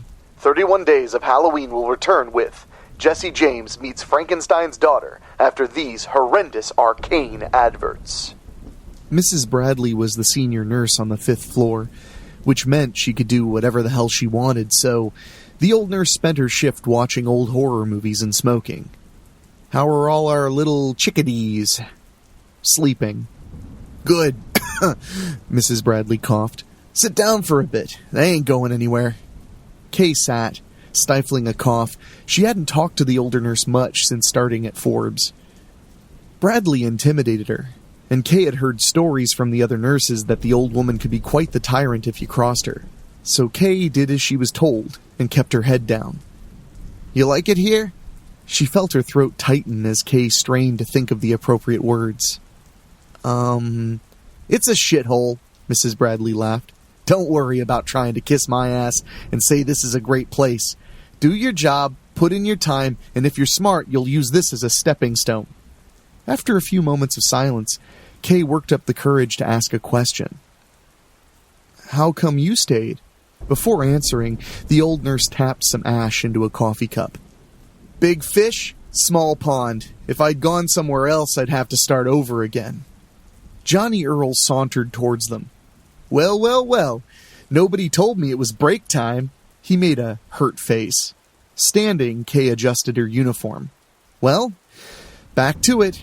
She walked by Johnny Earl, giving him the cold shoulder. Kay could feel them both watching her as she walked away. She listened to the squeak of her sneakers on the cold linoleum floor. Outside, lightning flashed, the brightest one yet. On its heels was a building-shaking rumble as the thunder rolled above the earth. The lights flickered and hummed again before going out. This time, they remained dark. Oh, fuck, Kay muttered to herself. She stood alone in the hallway, darkness surrounding her. Kay used the faint light from outside to find the wall. Slowly, feeling along the wall, her hand glided over the concrete of the wall and the metal of the doors. She continued on this way, until she bumped face first into the wall at the hall's end. Embarrassed, Kay headed back. She could see the pumpkin grinning there by the now dark TV. A fiery face grinning at her. A beacon in the dark. Another sharp blast of lightning revealed the older nurse sitting there in her chair. Kay's eyes strained to adjust after the bright flash of light. This is really something, Kay said, feeling a little better in the veteran's presence. I'm sure the power will be back on soon, right? Unable to see but the faintest outline of the older nurse, Kay turned the face of the jack-o'-lantern towards the woman. Mrs. Bradley? The woman's head slumped to the side, her eyes open and wide. Her swollen tongue hung limp from her mouth, which was frozen in a silent scream. Nearly tipping over her own feet, Kay backed away. What should she do? Find Johnny Earl? Call the cops? Slowly turning, Kay came face to face with a blank white face mask. Narrowed eyes sized her up from behind it. Amanda! was all Kay could spit out before the strong, muscular hands gripped her by her throat, lifting her off the ground. Amanda's eyes met Kay's. Cold, deep, and somehow innocent. Suddenly, there was a deafening crack, and it was over. Kay's body hit the linoleum floor with a dull thud. Amanda stepped over the body without a second glance. She had much to do. Kyle Williams felt guilty as he put on his Halloween costume. Amanda would want him to go out, have a good time. The thought of her made him touch the side of his face as he ran his hand over the scar on his cheek. If only he'd done something to help her that night. "Come on, lead ass!" Trevor, his impatient roommate, stood in the door, dressed as Dracula. "Them wild women ain't waiting forever." "Sure. Almost done." Truthfully, he was glad to be going. It was a chance to get out of the dorm instead of sitting around by himself while everybody had fun. "I can't believe you're going as a hobo." "I'm not a hobo," Kyle groaned. "I'm Doctor Who." "I've seen Doctor Who. He doesn't dress like a hobo." "The second one did." Trevor shook his head. "Whatever, man. I'll take your word for it. Let's go." As they pulled up the driveway, Kyle was amazed by just how many people were there. "Holy shit." "Got that right," Trevor said, looking for an open spot on the lawn to park. "I think the whole college is here, and then some." Finding a spot on the outer edge of the lawn, Trevor parked. They got out, both marveling at the lit-up 3-story house, Halloween lights crisscrossing its front. A pretty Latino woman in a revealing red dress and shoddy black wig, a close enough approximation of Sigourney Weaver from Ghostbusters, brushed past Kyle as he and Trevor made their way towards the house. "Sorry," she said, turning to look at Kyle before disappearing behind a van. "No prob," Kyle replied, watching her go. "Dude, she was checking you out." "Yeah, right." "Fuck, she was, trust me." "Really?" Trevor nods. "Go on, I'll be inside." Kyle hesitated for a moment before going to look for the girl in the red dress. Poking his head around the other side of the van, Kyle scanned the rows of parked cars. A guy, his hair pulled back into a ponytail, dressed in a karate gi, and a blonde girl in a cheerleader uniform stared at him as he prowled around looking for the girl. He headed back towards where they'd parked. It was like the girl had vanished into thin air. "Hey, over here!" Kyle turned to see the girl in the red dress leaning against a tree. "Hi," he stammered. She beckoned him over. "Kyle Williams?" "Yeah. Come with me if you want to live." "What?" "I always wanted to say that." A man cleared his throat, stepping from behind a tree. "Officer Mortez, we don't have time for shenanigans." The man rubbed his hands together. His thinning white hair was combed back. Kyle was very familiar with the little man. "Dr. Chandler?" Kyle said, perplexed. "What are you doing here? Did something happen?" The doctor stroked his chin. "Your sister escaped after killing 2 nurses and an orderly. And later she stole a car after killing a motorist," Mortez added. Kyle looked at the pair dumbfounded. "Why?" Mortez scanned the area. "Let's get to the car. We can talk about it there. I don't like being out in the open." She hustled them to an unmarked car. Kyle stopped. "What about Trevor? I don't want to just ditch him." Mortez pushed Kyle into the back seat in response. Chandler slid into the passenger seat just in time as Mortez peeled out. "How is this possible, Doc?" Kyle asked. "I thought she was harmless." "It's complicated. Something must have been triggered within her."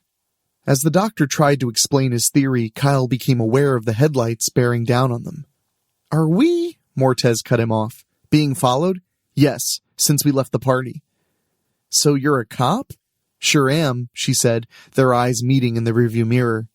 "Great legs for a cop," Kyle said under his breath as he looked over his shoulder. Mortez took the radio from the dashboard. "Got the kid and the doc heading in. Over." "Kid?" Kyle mumbled. "I'm in college." Kyle could hear the other car gunning its engine as it accelerated before pulling up alongside them. Kyle made out an all-too-familiar face in the driver's seat. His sister's blank white face mask stared back at him. Amanda swerved the car into them. Mortez fought to keep the car on the road as they were struck again. "Why the hell is she doing this?" Kyle screamed over the scraping of metal. Mortez managed to shake off the other car for a moment, but Amanda hit the gas and rammed their car again. "Your sister is getting on my nerves," Mortez snapped. As Amanda continued her assault, Kyle leaned over the front seat. He looked at Chandler, who was sweating profusely. "Why is she doing this, Doc?" Chandler looked ready to faint. "She wants to kill you." Before Kyle had a chance to process this, Amanda sent their car flying off the road and into a ditch. Kyle wasn't sure which one of them was screaming at the top of their lungs before he realized it was himself, as darkness descended upon him. "Hey, Great Gatsby, wake the fuck up." He looked up to see Mortez hovering over him. As she pulled him up, he saw Chandler nursing a nasty gash on his forehead. "Where is she?" Kyle asked, feeling a sting of pain in his back. "Don't know. We gotta get out of here." Mortez pulled a pistol from her thigh holster, flashing a bit of leg. "I radioed in our situation. There's nobody close and I'm not hanging around here waiting for your crazy sister to show up." She popped the trunk open, rummaging around. She pulled out a tire iron and offered it to Kyle. "Merry Christmas, don't say I never gave you anything." He took it, turning the dingy-looking metal bar over in his hands. "If I can get close enough," Chandler spoke up. "You don't need violence." He pulls a syringe from his jacket. "I can sedate her." Mortez frowned. "We'll see, Doc. Can you walk okay?" I think so, officer." Kyle helped him forward as they headed into the tree line beyond the ditch. Mortez took point. Kyle leaned in close as he helped Chandler step over a tree root. "Why is she doing this?" "As you know, your sister believes you died in that home invasion," he wheezed between words. "Think of that time you visited her in the hospital, when she became agitated." Agitated was one way to say it, Kyle thought.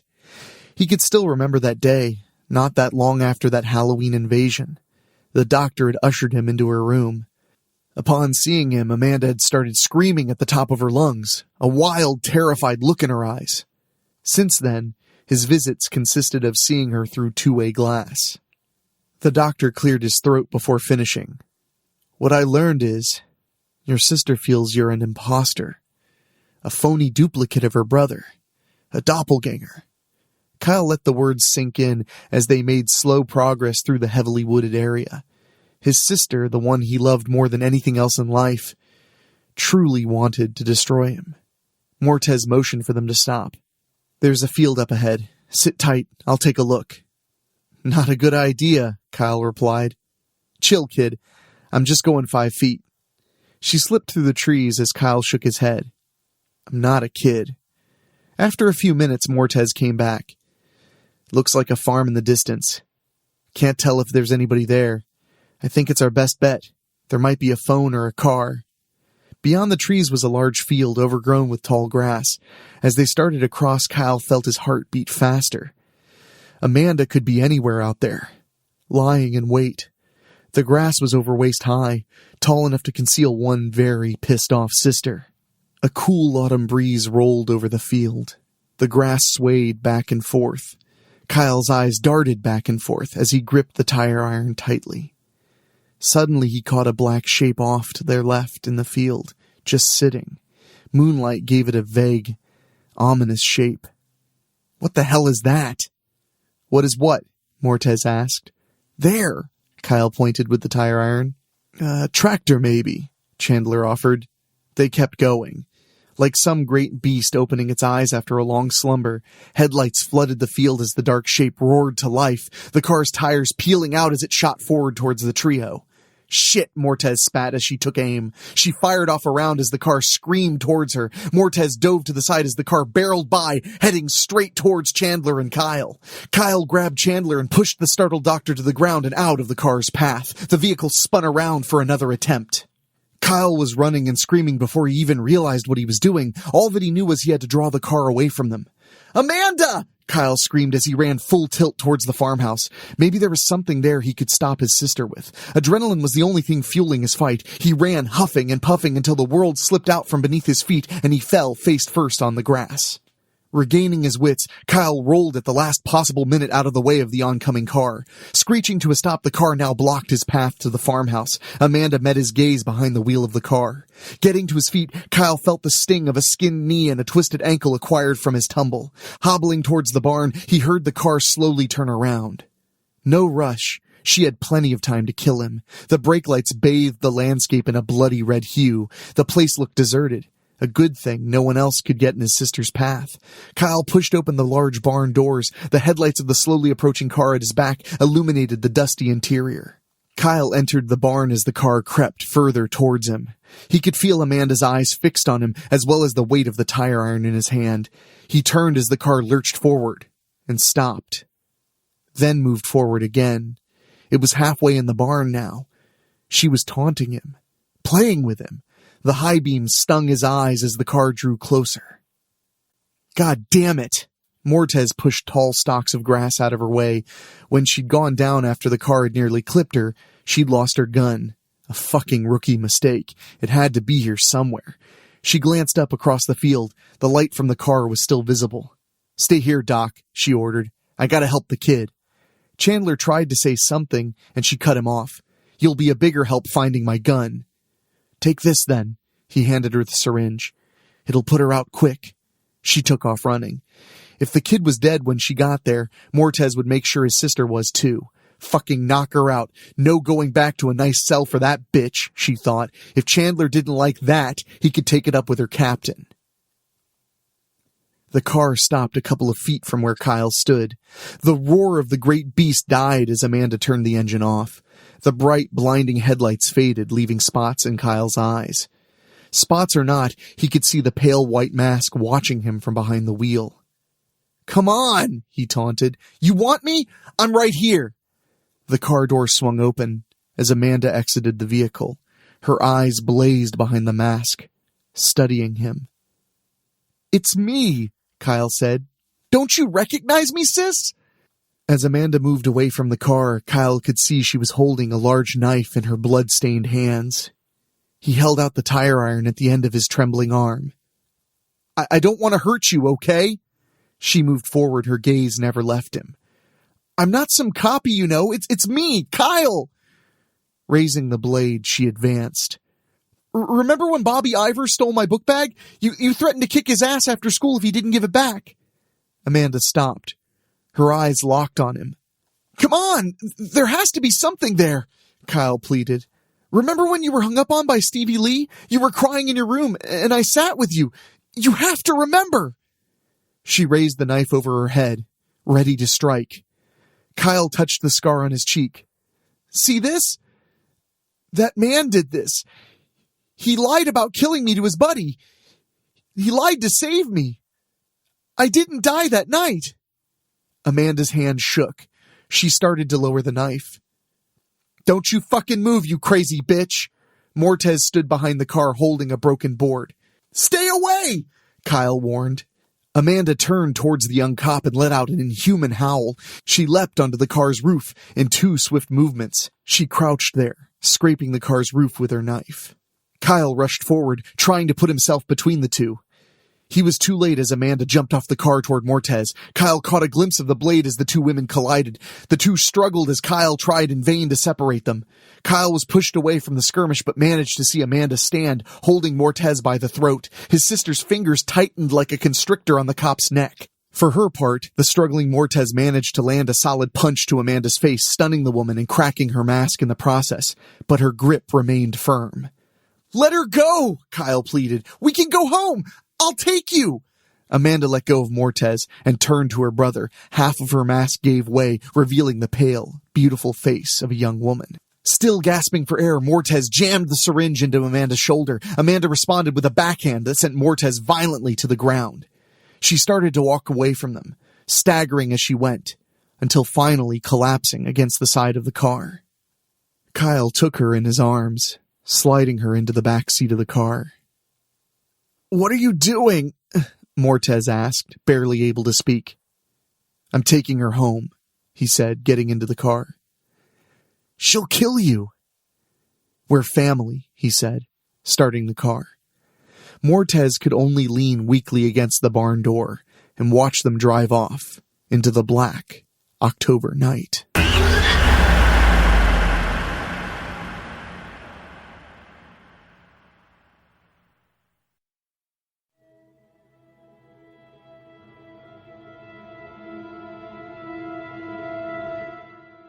Pumpkin Spice and Nothing Nice by Charles Campbell.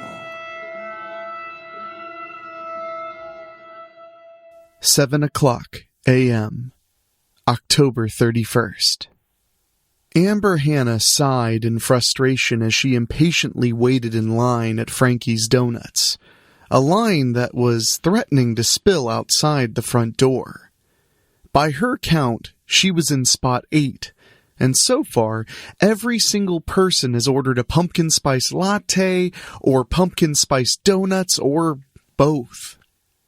Amber was so over the fall season. She just wanted her caramel cappuccino and glazed donut before heading into the office. Everything was pumpkin spice, from candles to fucking Clorox. No shit. She saw pumpkin spice Clorox in the grocery store the day before. She dreaded the 3-block walk to her office because as soon as she arrives, Amber knows the place will smell of pumpkin spice. Whoever thought of putting pumpkin spice in fucking everything ought to be bound and flogged. Needless to say, Amber was no fan and would be happy when November first rolled around. It meant half-price candy and folks would start easing up just a bit on all this pumpkin spice shit. Fuck Halloween. Fuck pumpkin spice. It was almost her turn in line when a small hand tugged on her finger. "Trick or treat," the little boy said. "Ugh, get away," Amber said and stepped forward to place her order. She felt a finger poke her on the butt and spun around. "Trick or treat," the little boy repeated. "Look, you little turd, where is your mother?" Amber asked angrily. "What's your problem?" Frankie asked. Susie, the cashier, stepped aside for her boss. "Oh, nothing much. I'm so sick of all this Halloween shit. The pumpkin spice bullshit. This coffee shop used to be great because it wasn't a fucking Starbucks or Dunkin', but I'll be damned if you fuckers didn't go ahead and sell out. I hate all this pumpkin spice bullshit and snot-nosed brats trying to touch my ass. That is my fucking problem." Amber's face was beet red, and she just couldn't stop the spew of venom once it started. The little boy with blue eyes and sandy blonde hair started to cry. "You're a meanie! The Pumpkin Man is gonna get you!" the kid cried out. "Pumpkin Man, give me a fucking break," Amber said. "Get out of my store and don't come back. Since you hate us so much, go to Starbucks or Dunkin', but you're not welcome here anymore," Frankie shouted. "Fine," Amber said, and turned to leave. There was a tap on her shoulder. It was the boy's father. "Miss, the way you talked to my son was crass and unacceptable. You owe him an apology," the tall man with a dark complexion said. He wasn't angry, but he was serious. Yeah, that ain't gonna fucking happen. You're lucky I don't call the police. The little perv tried to grab my ass," Amber said. She was over it and ready to go. "Okay, so you're going to forego the apology?" asked the man. "Duh," Amber answered and began walking toward the door. The man tapped on her shoulder once more. She turned to let him have it for the final time. He held out his palm and quickly blew orange dust into her face. Amber coughed and gagged. She breathed it in and swallowed a good bit of it. Her eyes burned and she was fiercely rubbing them. What felt like agonizing minutes was only a few seconds when she felt the cool water wash over her face. Frankie was pouring a bottle of cold Dasani over her eyes. It was helping. "Did someone call the cops?" Amber asked. Nobody said a word. Where'd they go? Amber looked around. The little boy and tall man were gone. She thought about calling the police, but what was the point? She'd go to work, and tomorrow this Halloween horseshit would be over until next year. 10 minutes later. Amber was tapping away on her front teeth with her index finger as she was trying to decide what she wanted from the vending machine. She rolled her eyes when she noticed what was in B7. Pumpkin pie Pop-Tarts. This season couldn't come to an end fast enough. She chose some generic peanut butter crackers and had just enough change in her pocket for a Dr. Pepper to wash it all down. She needed something in her stomach to deal with all the Halloween freaks in the office today. Shelley was a witch.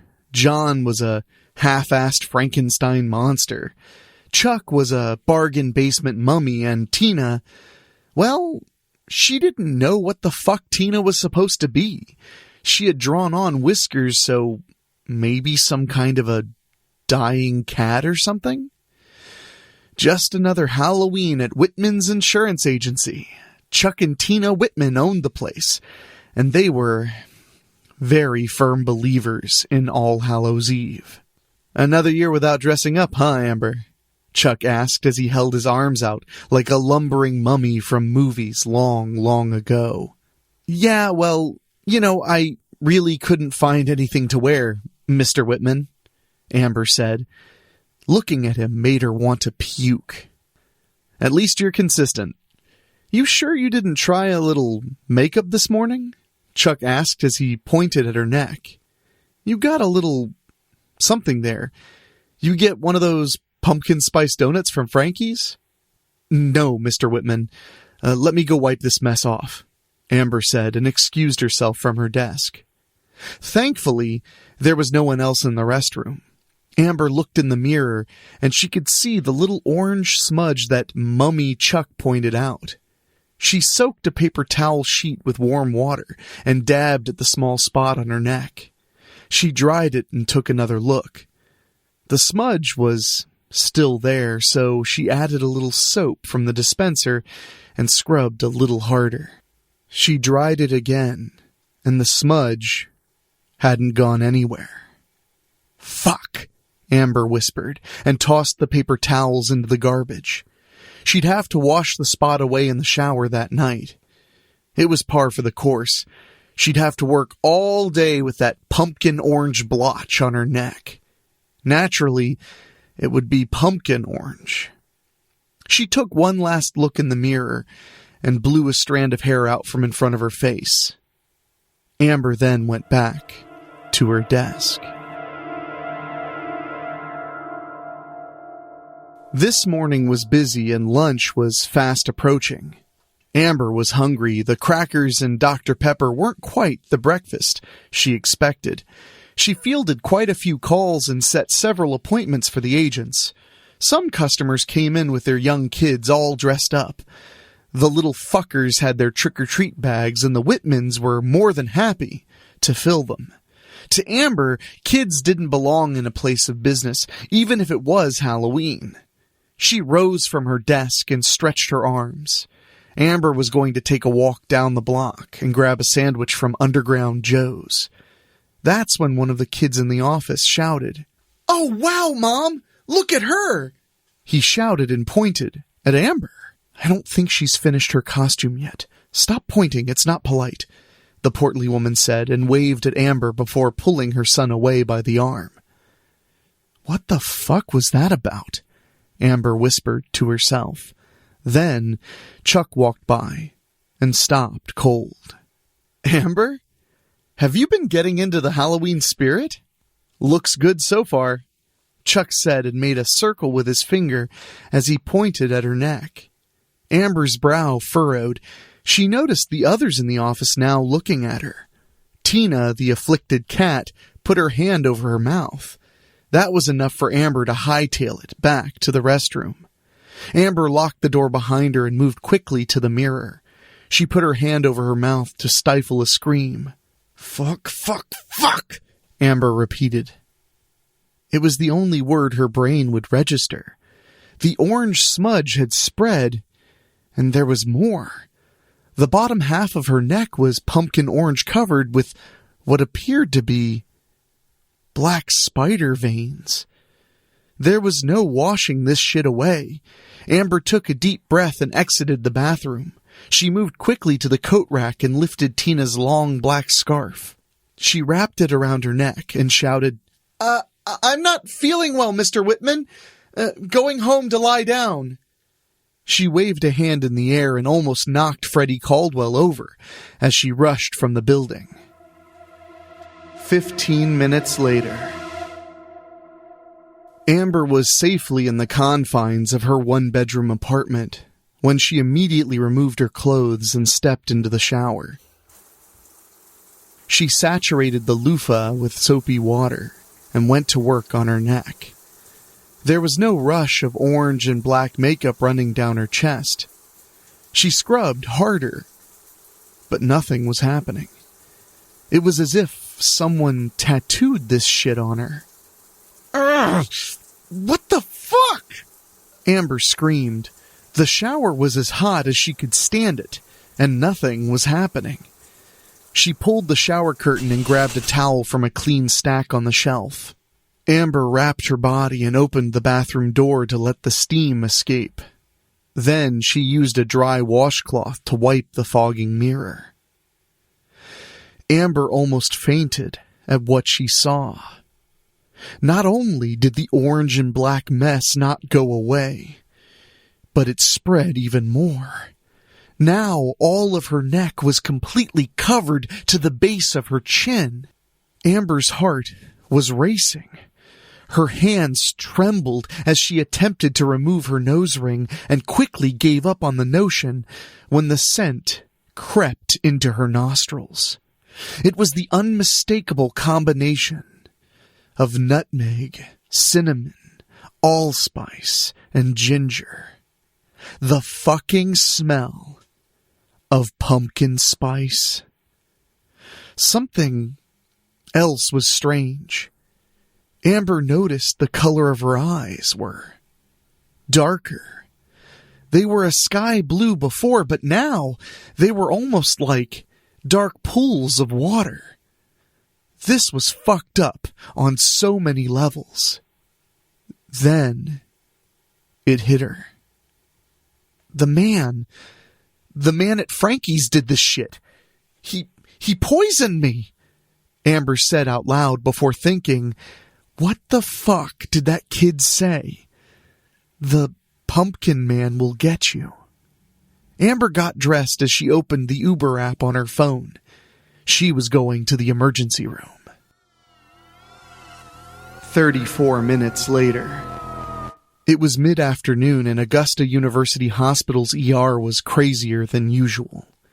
As soon as the Uber driver dropped her off, Amber knew this was going to be a wasted trip. The ER waiting room was almost to capacity. A lot of them were snotty-nosed little shits sniffling and coughing all over the place. There are prompt cares and pediatricians for this bullshit, is what Amber thought as she stepped to the front desk. The pretty young nurse smiled as Amber approached. Wow, that's some great makeup. You going to a Halloween party? No, Amber replied. She wanted to look in a mirror. Trick-or-treating with some kids then? No. How long is the wait? Amber asked. Well, the lobby's full. You can fill out this paperwork if you want to wait. The young nurse held a clipboard with a small stack of paper attached. You're looking at a 2 to 3 hour wait. We got a lot of sick kids today. Fuck, Amber replied and waved off the clipboard. Amber walked away. The nurse smiled and greeted the next person in line. 17 minutes later. Amber shuffled back into her apartment and went into her bedroom. She turned on the light and stood in front of the full-length mirror attached to the door. Half of her face was now covered in pumpkin orange and black to just under her nose. Amber stared in horror as the image was starting to present itself. "Oh my God!" she screamed. The jagged black lines around her mouth formed the unmistakable grin of a jack-o'-lantern. The smell was back too, and it was driving her bananas. It was as if her nose were made of pumpkin spice. It was sickening and caused her to convulse. She scurried to the bathroom and dry heaved. After a couple of minutes, she calmed down and caught her breath. The smell was still there, but the compulsion to puke her guts out was gone for the moment. Amber laid in her bed and sobbed. She cried herself to sleep.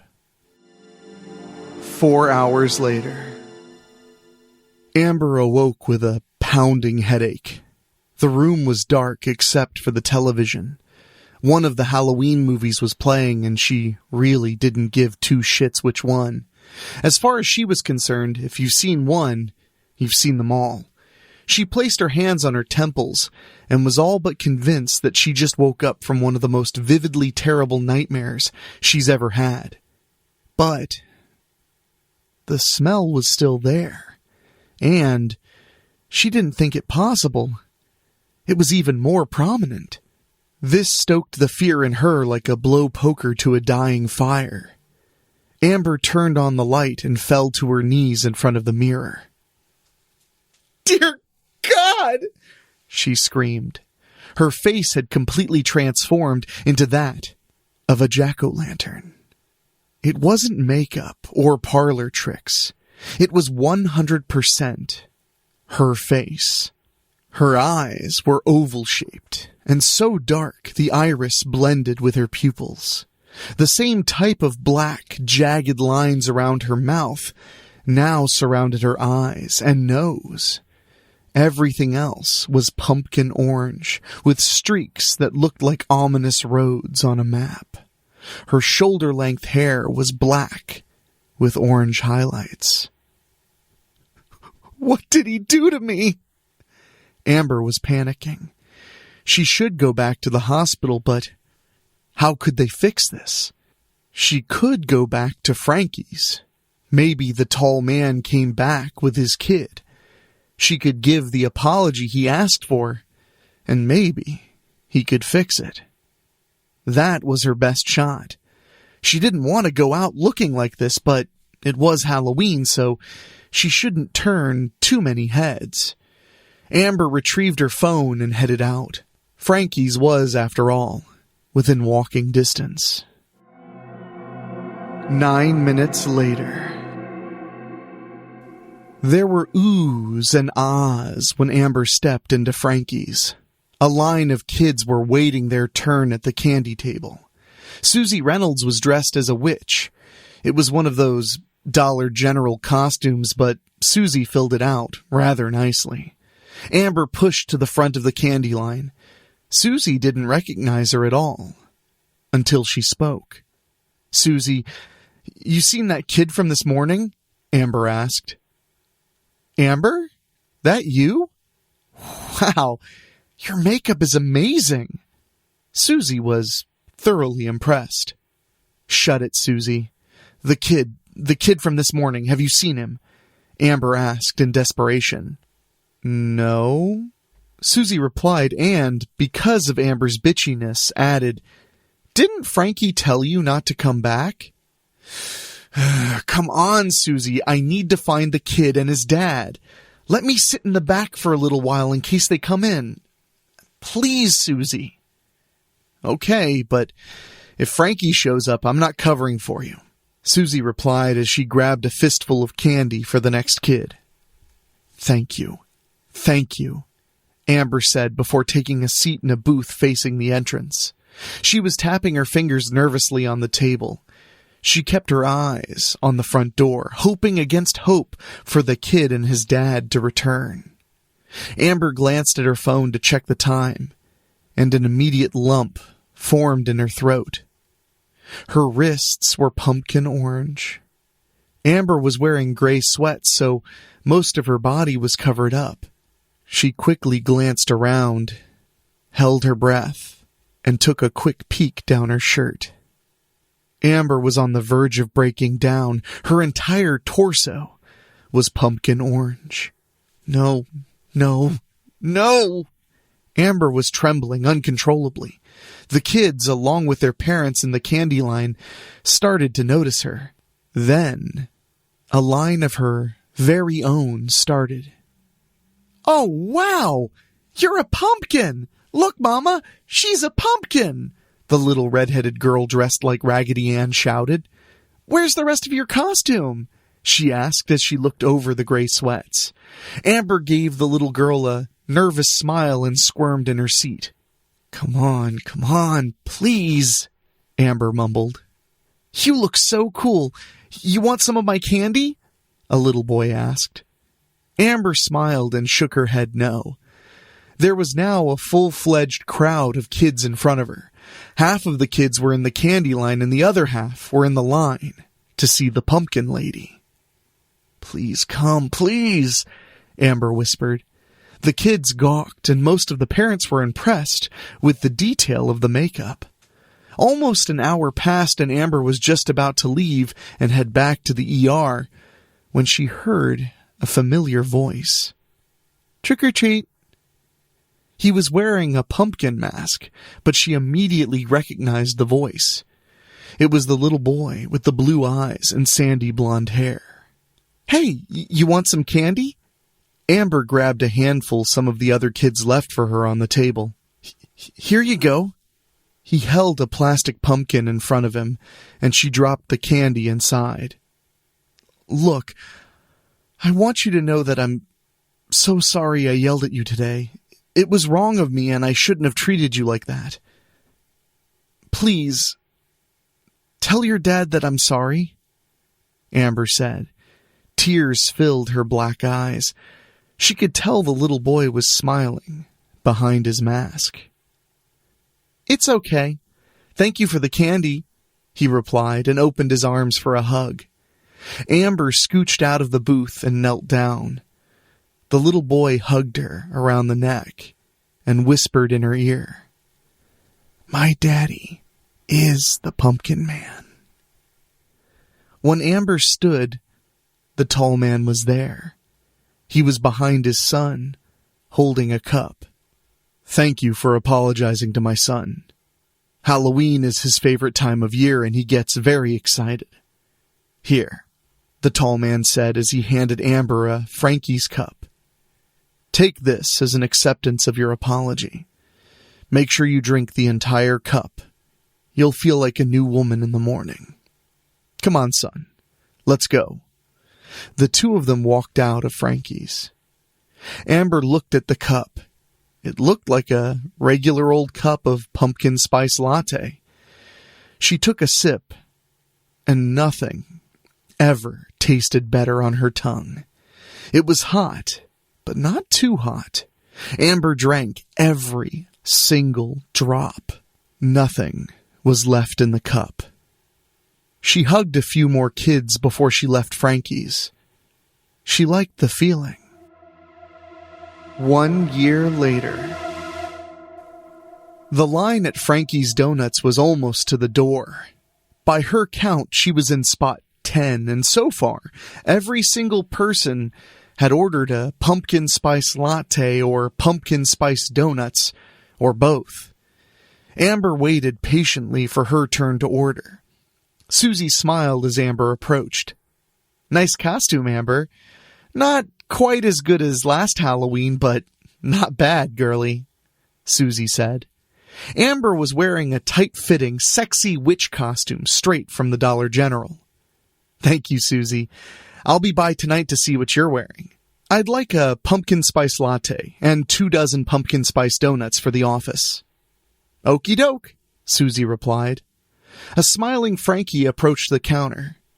"What a difference a year makes, huh, Amber?" Amber nodded and replied, "Yes, sir. I friggin' love Halloween."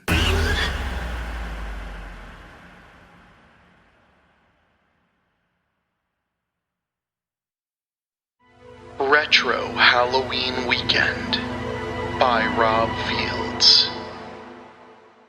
Strickfield is always a major hotspot for the two major holidays of the year. When the Christmas season comes around, each and every house is decorated to the max. There are many events that go from the day after Thanksgiving until the end of Christmas.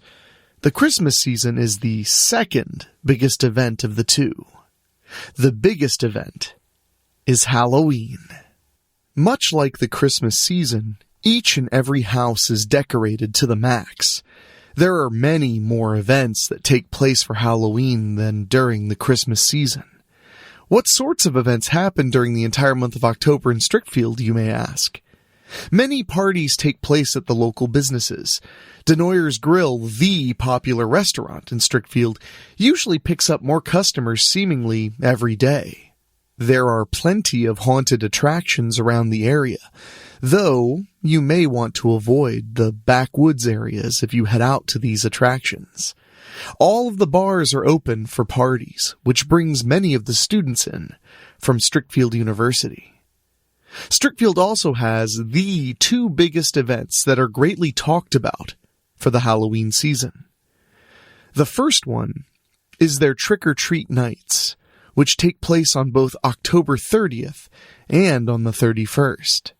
The tradition here is that anyone can go door to door and collect candy without any judgment.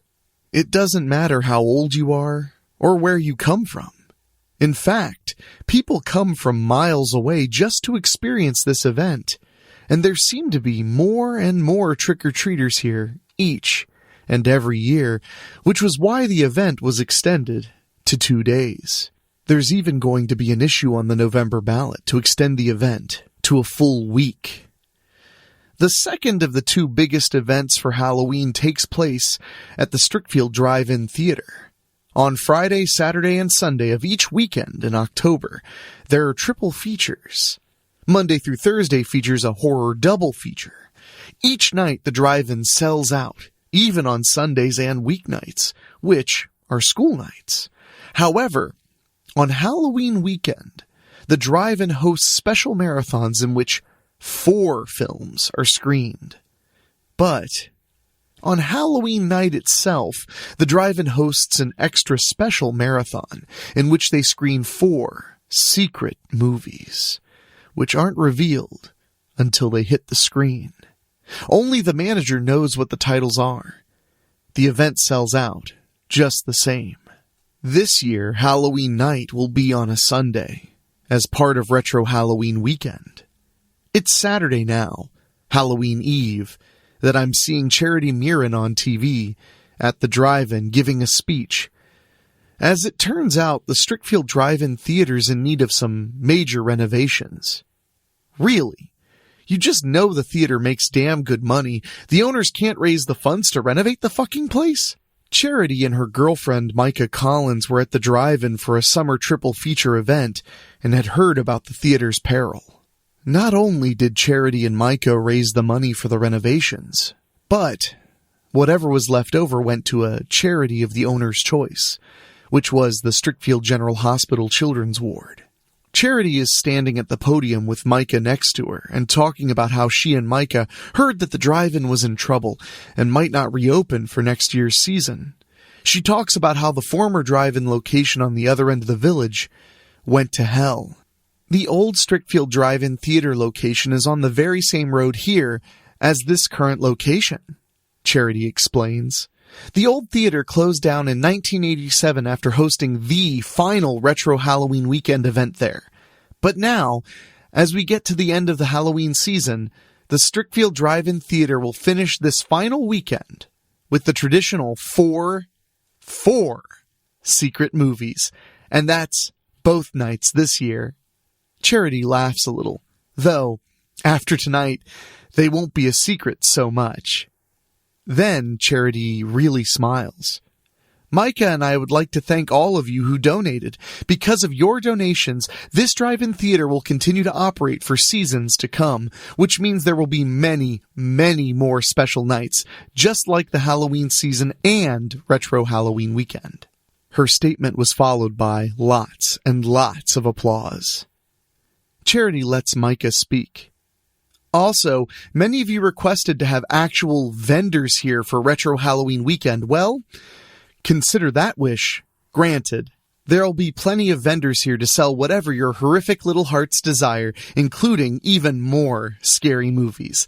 This is going to be a Retro Halloween weekend none of us will ever forget. We promise. So we'll likely see many of you here this weekend. And remember, the 4 secret movies will be playing on this screen here both tonight and tomorrow night. Very few tickets are still available, so don't wait. Happy Retro Halloween weekend and Happy Halloween! More fucking loud applause. Yeah, everybody's all happy and excited, ain't they? Fuck you, Charity. I'm lying on my bed and shaking, with seething hatred for my older sister by a little over a year. I've had to watch you on TV ever since I heard that you and Micah were doing all those charity drives together. You two raised funds for the expansions to Strickfield Elementary School. You even raised funds to get the Strickfield Fire Department new fire engines. I heave and heave with hatred, and now realize I've tightened my fists so much that I feel myself bleeding from where my long fingernails have dug into my palm. Still shaking with hatred, I stand up and scream at the top of my lungs. I'm heaving again. My hatred for you will never stop, Charity. I march right out of the house and head down the road to my friend Sienna Michael's house. When I get there, I open the front door and walk right in. Sienna's parents just look at me as I disappear upstairs and open the door to Sienna's room. Sienna's lying on her bed with her headphones on, listening to heavy metal records. When Sienna sees me, she pulls her headphones off. Destiny! Hey, babe, what's up? I sit down next to her. Why does she do it, Sienna? Why does Charity have to make our family look so bad? Sienna listens to me bitch about everything that happened at the drive-in, along with all the other charities my sister scored funds for. Mom and Dad disown Charity, and it's like this... I glare at Sienna. She's so goddamn happy-go-lucky. She even has a girlfriend. I raise my finger. And every time Charity raises money for something, Mom and Dad hear about it. Know what they do? I stand up and scream. They take it out on me! I sit down again. Sienna sees a tear run down my cheek and tries pulling me to her to hug me. But I push her away and quickly wipe away the tear. I won't show weakness. When Mom heard on the radio that Charity had saved the drive-in theater, she turned and slapped me hard across the face and told me to get out of her sight. I tightened my fists again. I hate you, Charity. I really, really hate you. Just then, Sienna's door opens. Her parents come into the room. What is going on up here? Her dad points right at me. You just barge into our house. Then you come up here and start screaming at Sienna? Dad, she didn't, Sienna tries to say. I stand up quickly and scream at her father. Fuck off! Before he can respond, I shove right past Sienna's parents and move downstairs. They hear the door slam shut behind me. It's not long before Sienna comes after me, likely against her parents' wishes. Destiny, come on! Don't be like this!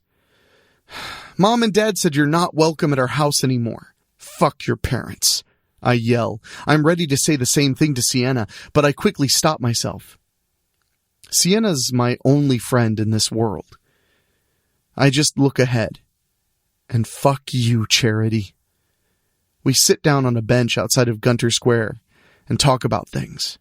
Sienna really tries to calm me down, but I'm so full of hate. I can still feel Mom slapping me across the face so hard that I fall and hit the floor just as hard. I keep feeling her hand slapping my face again and again. All because of you, Charity.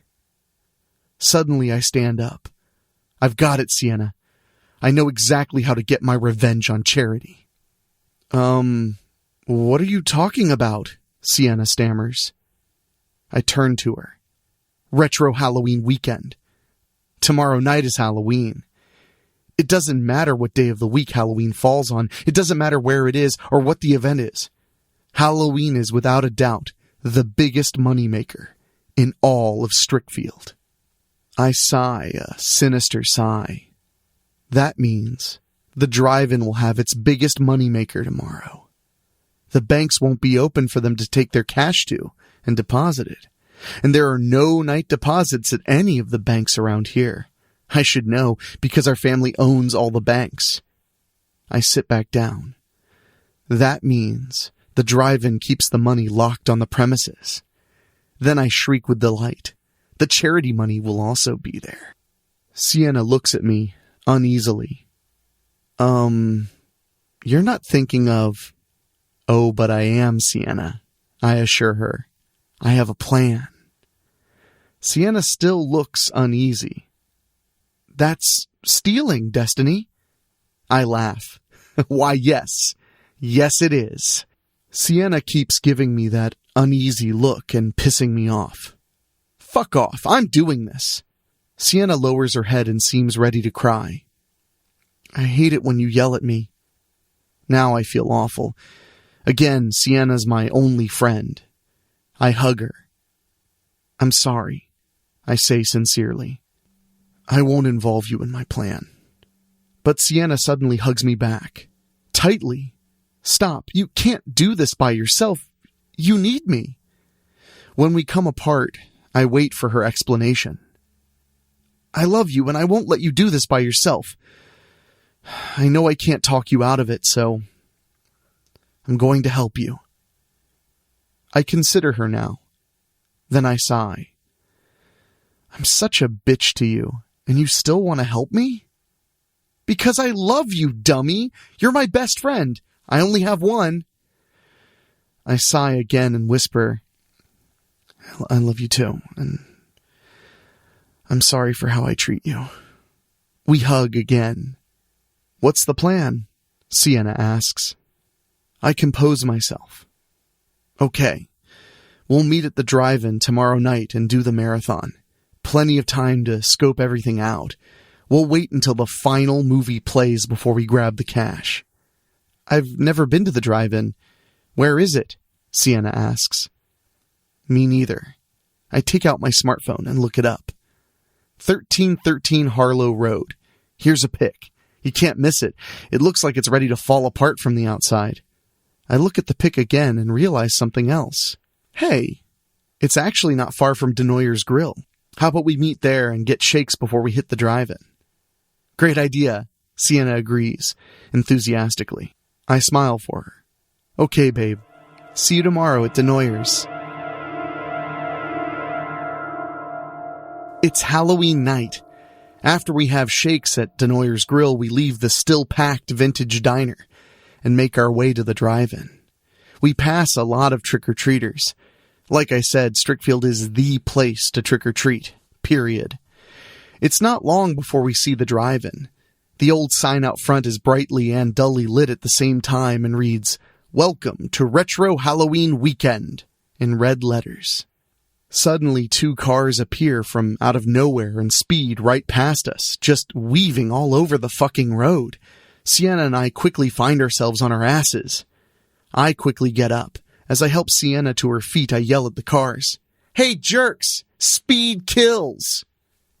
I'm okay, Sienna assures me when she's on her feet again. Assholes, I mutter. Come on, let's get inside the drive-in. We can just go around and jump the fence. This way we won't have to pay shit to get in. As we walk to the fence, I have an evil thought. You know, once we rob this place, Charity's going to hear all about it. It'll be a big fuck you to her. Sienna glances at me. Can we go over the plan again? Sure. I explain the plan over again. I'm finished when we reach the fence. Got it, babe? Yeah, I got it, Sienna assures me. Sounds good. We climb up and over the fence and drop to the other side. I quickly look around. We're good. Nobody saw us. We walk across the gravel lot, pass one car after another, noticing the speakers people are hanging on the windows for inside sound. Don't they broadcast the sound through the car radios here? No wonder this fucking place needs renovations. I had no idea retro Halloween weekend meant retro cars too, Sienna says. Yeah, I noticed that too. I point to the concession stand. Okay, let's get refreshments and make ourselves look like we're here for the event. We enter the concession stand. Wow, I'm surprised by what we're seeing. Everything in here looks vintage too, Sienna. Well, maybe being retro is the theme here, Sienna offers. I mean, everything's supposed to be getting renovated, right? I smile wickedly. Not after we're through here tonight. We order food. Fuck, even the prices are vintage. Everything's so cheap. Not only that, the food actually looks and smells a lot better, and you actually get more. We head out and sit at a picnic table and wait for the first feature to start. I bite into my quarter-pound hot dog. These are the best fucking hot dogs I've ever eaten. The marathon starts and the PSAs are playing. Some trailers follow. Then the first movie of the night begins to play. Carnival of Souls. Something doesn't feel right. I can't put my finger on it. We watch the movie. It's cloudy outside and the wind starts to pick up. Intermission comes. We buy more food and come back to the picnic table. The second feature is Night of the Living Dead. Christ, are they going to be playing black and white movies all fucking night? My question is answered one more time when they play The Last Man on Earth for round 3. Really? These are the big super secret mystery movies? We hit the concession stand again. The last movie plays, which is called Halloween Destiny. During the other movies, Sienna and I would get up and look around. We confirm our plan to get the money and are ready to make our move. As we get up, we look at the movie. This one's not familiar. Yet, Sienna and I feel compelled to watch it. This black and white movie starts out with a vengeful, mean rich girl who hates her older sister for being kind-hearted. She meets up with a friend and gets her to help her with a revenge plot. The two of them met up at a diner and eat before they walk to the drive-in and climb the fence to get in. It's not long before the girls hear the rumble above them and know it's going to rain soon. Suddenly, we hear a low rumble just above us. What the fuck, Sienna? It's supposed to be windy tonight. Just windy, not raining. In the movie, the girls take shelter underneath another picnic table that has a large umbrella over it as it begins to pour down rain. At the same time, it pours down rain on us. Shit! Sienna shrieks. Damn, it's so cold! Unlike the film, there are no picnic tables with umbrellas. In spite of the rain, the drive-in patrons, both in the film and in the real world, are still in their cars and watching the movie. I take Sienna's hand and lead her back to the concession stand. The workers are a guy and a girl about our age. They both look a little off somehow. I know it's Halloween night and people usually dress up, but still, Sienna and I both look at each other as if we're thinking the same thing. Nice night for this event, huh? The girl asks us. All dark and stormy. She quickly raises her hands in front of her, making claws. Spooky. Goes great with the movie, the guy adds. Looks like you both got soaked. I glare at the guy. No shit, Sherlock. The guy points at us. Please refrain from using profanity. I raise both of my middle fingers. Eat me. The girl smirks. Sienna, feeling uneasy. Destiny? That wasn't very nice, the girl says. Now, I'm ready for a confrontation. Oh, you want to throw us out? The guy and the girl laugh. Oh, no, the girl says. We would never do that. On the contrary, when the guy and the girl both come out from behind the concession stand, we both shriek. The girl's uniform top is torn open at the bottom, and her stomach and intestines are hanging out. The guy looks even worse than her and seems to be broken in many places. You're both going to be here for a very, very long time, the guy croons.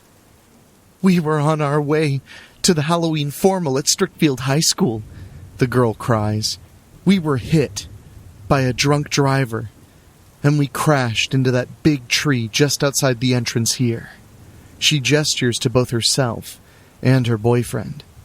Drinking and driving kills. She points to us. You two should know. The guy adds, and now you're both here with us. Enjoy the show, because it will always go on. The guy and the girl both laugh, long peals of horrible, horrible laughter. We both scream and run back out into the cold rain. Oh, fuck this shit. We're out of here. Damn right, Destiny. The lightning flickers enough to light up both the sky and the entire drive-in. When the thunder finally crashes,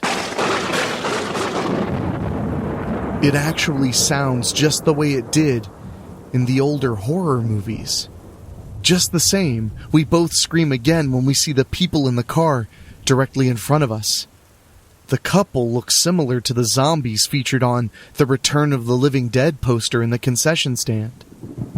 The lightning flashes again and shows us how hard the rain is pouring. We scream again when we see that the cars are just full of dead people? And the vintage cars themselves don't look so nice anymore. You'd think this place was a fucking junkyard now.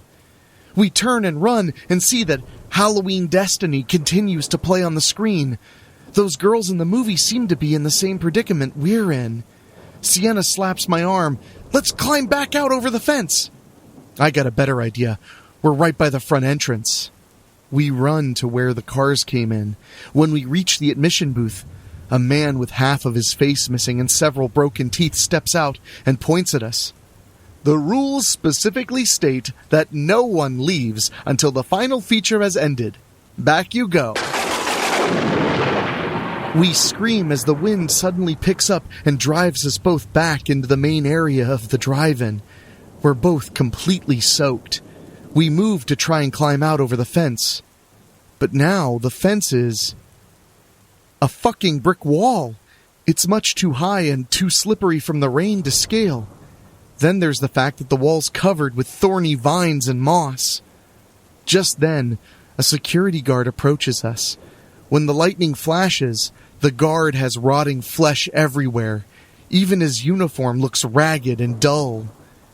You girls need to stop causing problems and just watch the movies, he gurgles. We scream again and run. What are we going to do? Sienna cries. What the fuck can we do? I shriek. How the fuck is this shit even happening? Right there! Grab them! It sounds like the gurgling security guard again. Suddenly, we're grabbed by two big hulking creatures and forced to our knees. Now the guy and the girl running the concession stand approach us. The manager's here, the guy says. He wants to have a very serious talk with the both of you. I am already here, a new, disembodied voice says.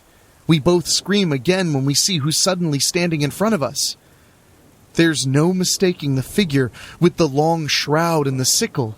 I gasp in terror when I see the skeletal hand holding that sickle. Then the figure points to the screen. Watch. Watch, Destiny Mirren, Sienna Michaels. Watch the events that have brought you two before me. We're forced to finish watching Halloween Destiny. The girls in the movie are at the exact point where we are now, except now we see a flashback that shows that both girls had been hit by cars with drunken fraternity boys in them as they were nearing the drive-in. Yes, Death tells us, you two have perished. You await your final judgment from me now. But before I render judgment, you shall finish your movie marathon. And we have bonus features just for the two of you. The Hulks pick us up and seat us at our picnic table. The fifth feature, called Destiny's Life, plays for us. Here, I see the horrible truth. My parents never even wanted me. They were happy with just having Charity. Then shit happened, and I was born. I had tried doing everything I could to please my parents, but I was treated like shit by them time and time again in favor of Charity. Death speaks to me. It would be your early life that would cause your unbridled hatred for your older sister that tainted your soul. This is what ultimately brought you before me, Destiny Mirren. The sixth feature plays, which is called Destiny's Friend. This showed the time from where Sienna and I had met. We were just kids. Sienna kept following me around on the playground at school like a lost little puppy. No matter how many times I yelled and screamed at her to just go away, she kept following me around. Finally, I gave in. If we hang out after school once, you'll leave me alone? I offered. Sienna nodded eagerly. I met Sienna after school and hung out with her. By the time the day was over, I decided that I actually liked Sienna. Okay, fine. You can be my friend. We watch as I could sometimes be verbally abusive towards Sienna. She even cry a little when she knew I wasn't watching. The movie even shows the day before when I just walked into Sienna's home uninvited and unannounced. I look at Sienna and feel heavy remorse inside now. It's too much. I've become very weak and start to cry. I'm sorry, Sienna, I choke out. I'm so sorry I made you come along with me on this. I'm so sorry about everything. Sienna shakes her head slowly. No, I offered to come with you. You're my best friend. I only have one. I shake my head quickly. I did this out of hatred for Charity. I strived to be everything my parents wanted her to be. But Charity was kind. Very kind. And our parents ultimately disowned her. I thought I would get all the attention Charity used to get. Yeah, I got all the attention. Mom and Dad hated my fucking guts. Mom absolutely refused to touch me before yesterday. She wouldn't even let me hug her. Then she heard about how Charity was doing so much good raising money for all these charities, and Mom hit me. I look Death in his vacant space where his face should have been. I did it. It was all me. I came here to steal the money tonight. Punish me. Torture me. Make me burn in hell. But please, let Sienna go. She doesn't deserve this. No! Sienna interjects. I offer myself in exchange for Destiny. Let her go. Why would you offer yourself for Destiny Mirren? Death inquires. Didn't you hear me? I told Destiny she was my best friend, and that I only have one. Sienna turns to me. You gave me a chance. You let me be your best friend. You had to have one. I wanted to be it. Death raises his hand. Enough. I have made my decision. We're both scared now as Death looks from her to me. As it turns out, I have 2 openings I need to fill. He points to Sienna. I charge that you, Sienna Michaels, shall be the new manager of this drive-in theater. By day you shall live in the mortal world.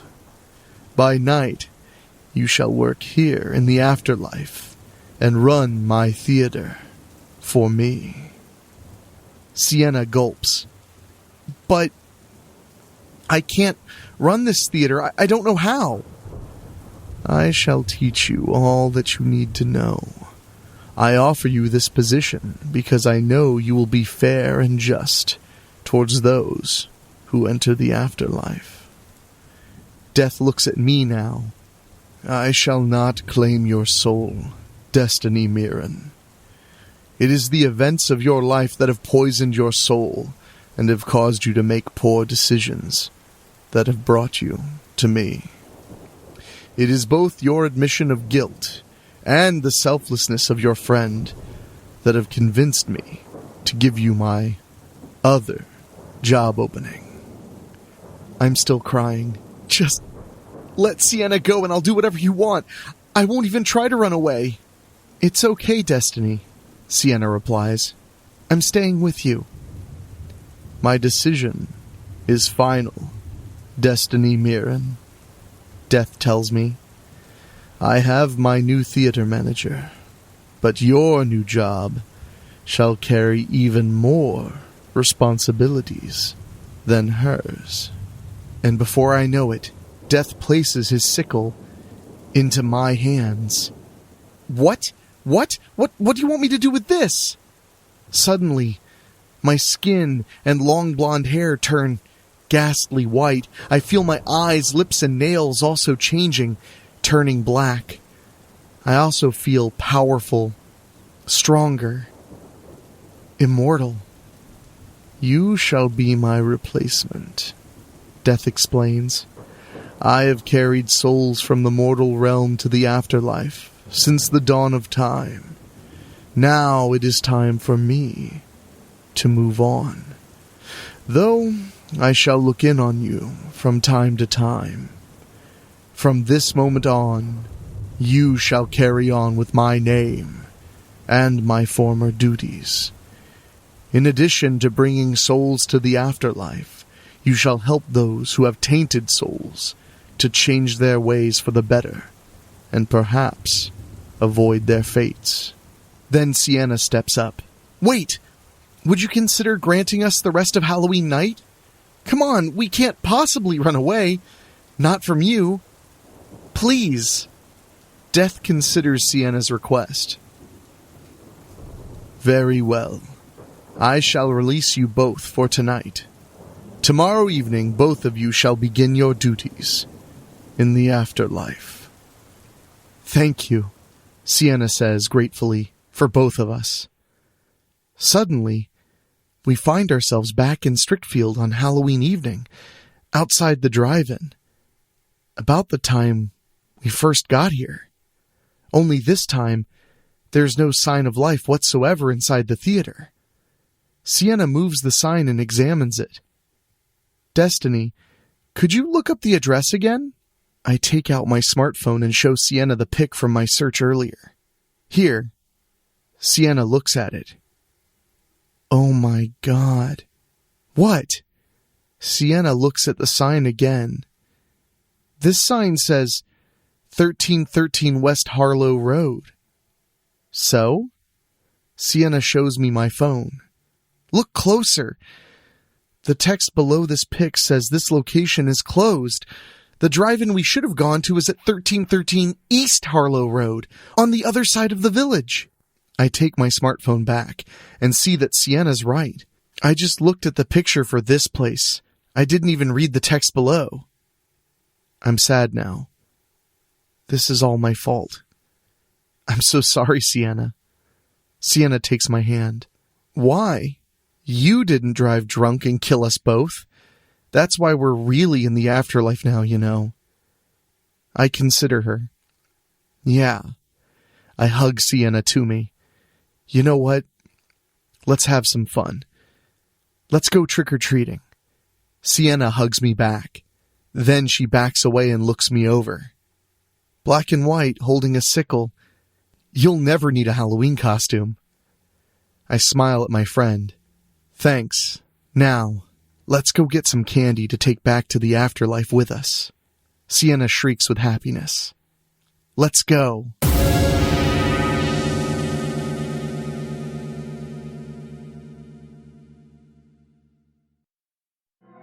The Halloween Party by Keith Tomlin. A rock skittered across the cracked pavement of the road as a black engineer boot playfully kicked at it. Clyde, a young man dressed in blue jeans, white t-shirt, and a leather jacket, stopped to survey his surroundings. There were empty warehouses and factories on all sides, most falling apart, victims of a failing economy. The blight stretched as far as he could see, and, from what he could tell, he seemed to be the only person within miles. He paused next to a rusty rim with a flat tire and lit an unfiltered cigarette. He took a deep drag, closing his eyes, enjoying the pleasure of the harsh, burning smoke in his lungs for a few moments. He then opened his eyes and, once again, surveyed the empty expanse around him. "Okay, stop fucking around. Where are you?" he yelled.